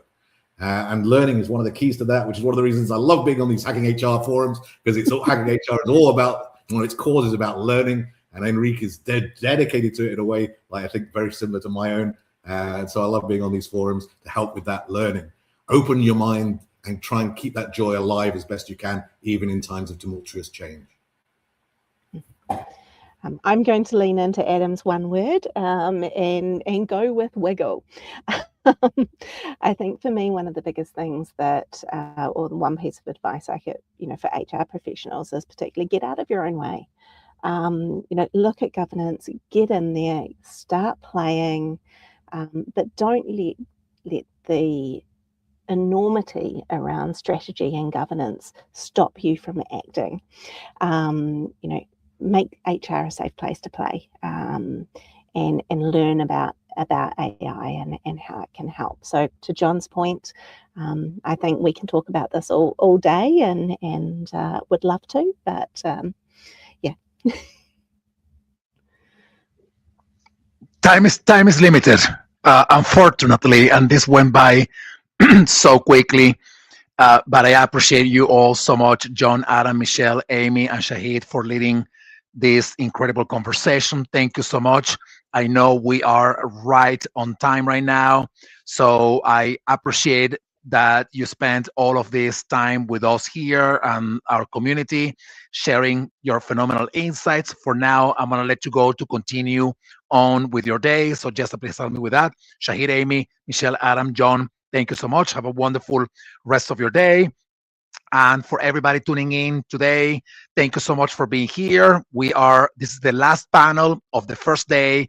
We have two more days, coming up the next 2 days. So tomorrow and Thursday, 6 panel conversations going on each day.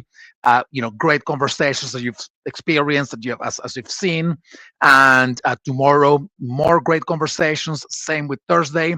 But if you are missing out on any of the sessions, because you got to do other stuff, obviously, the videos will be available to you on Monday of next week.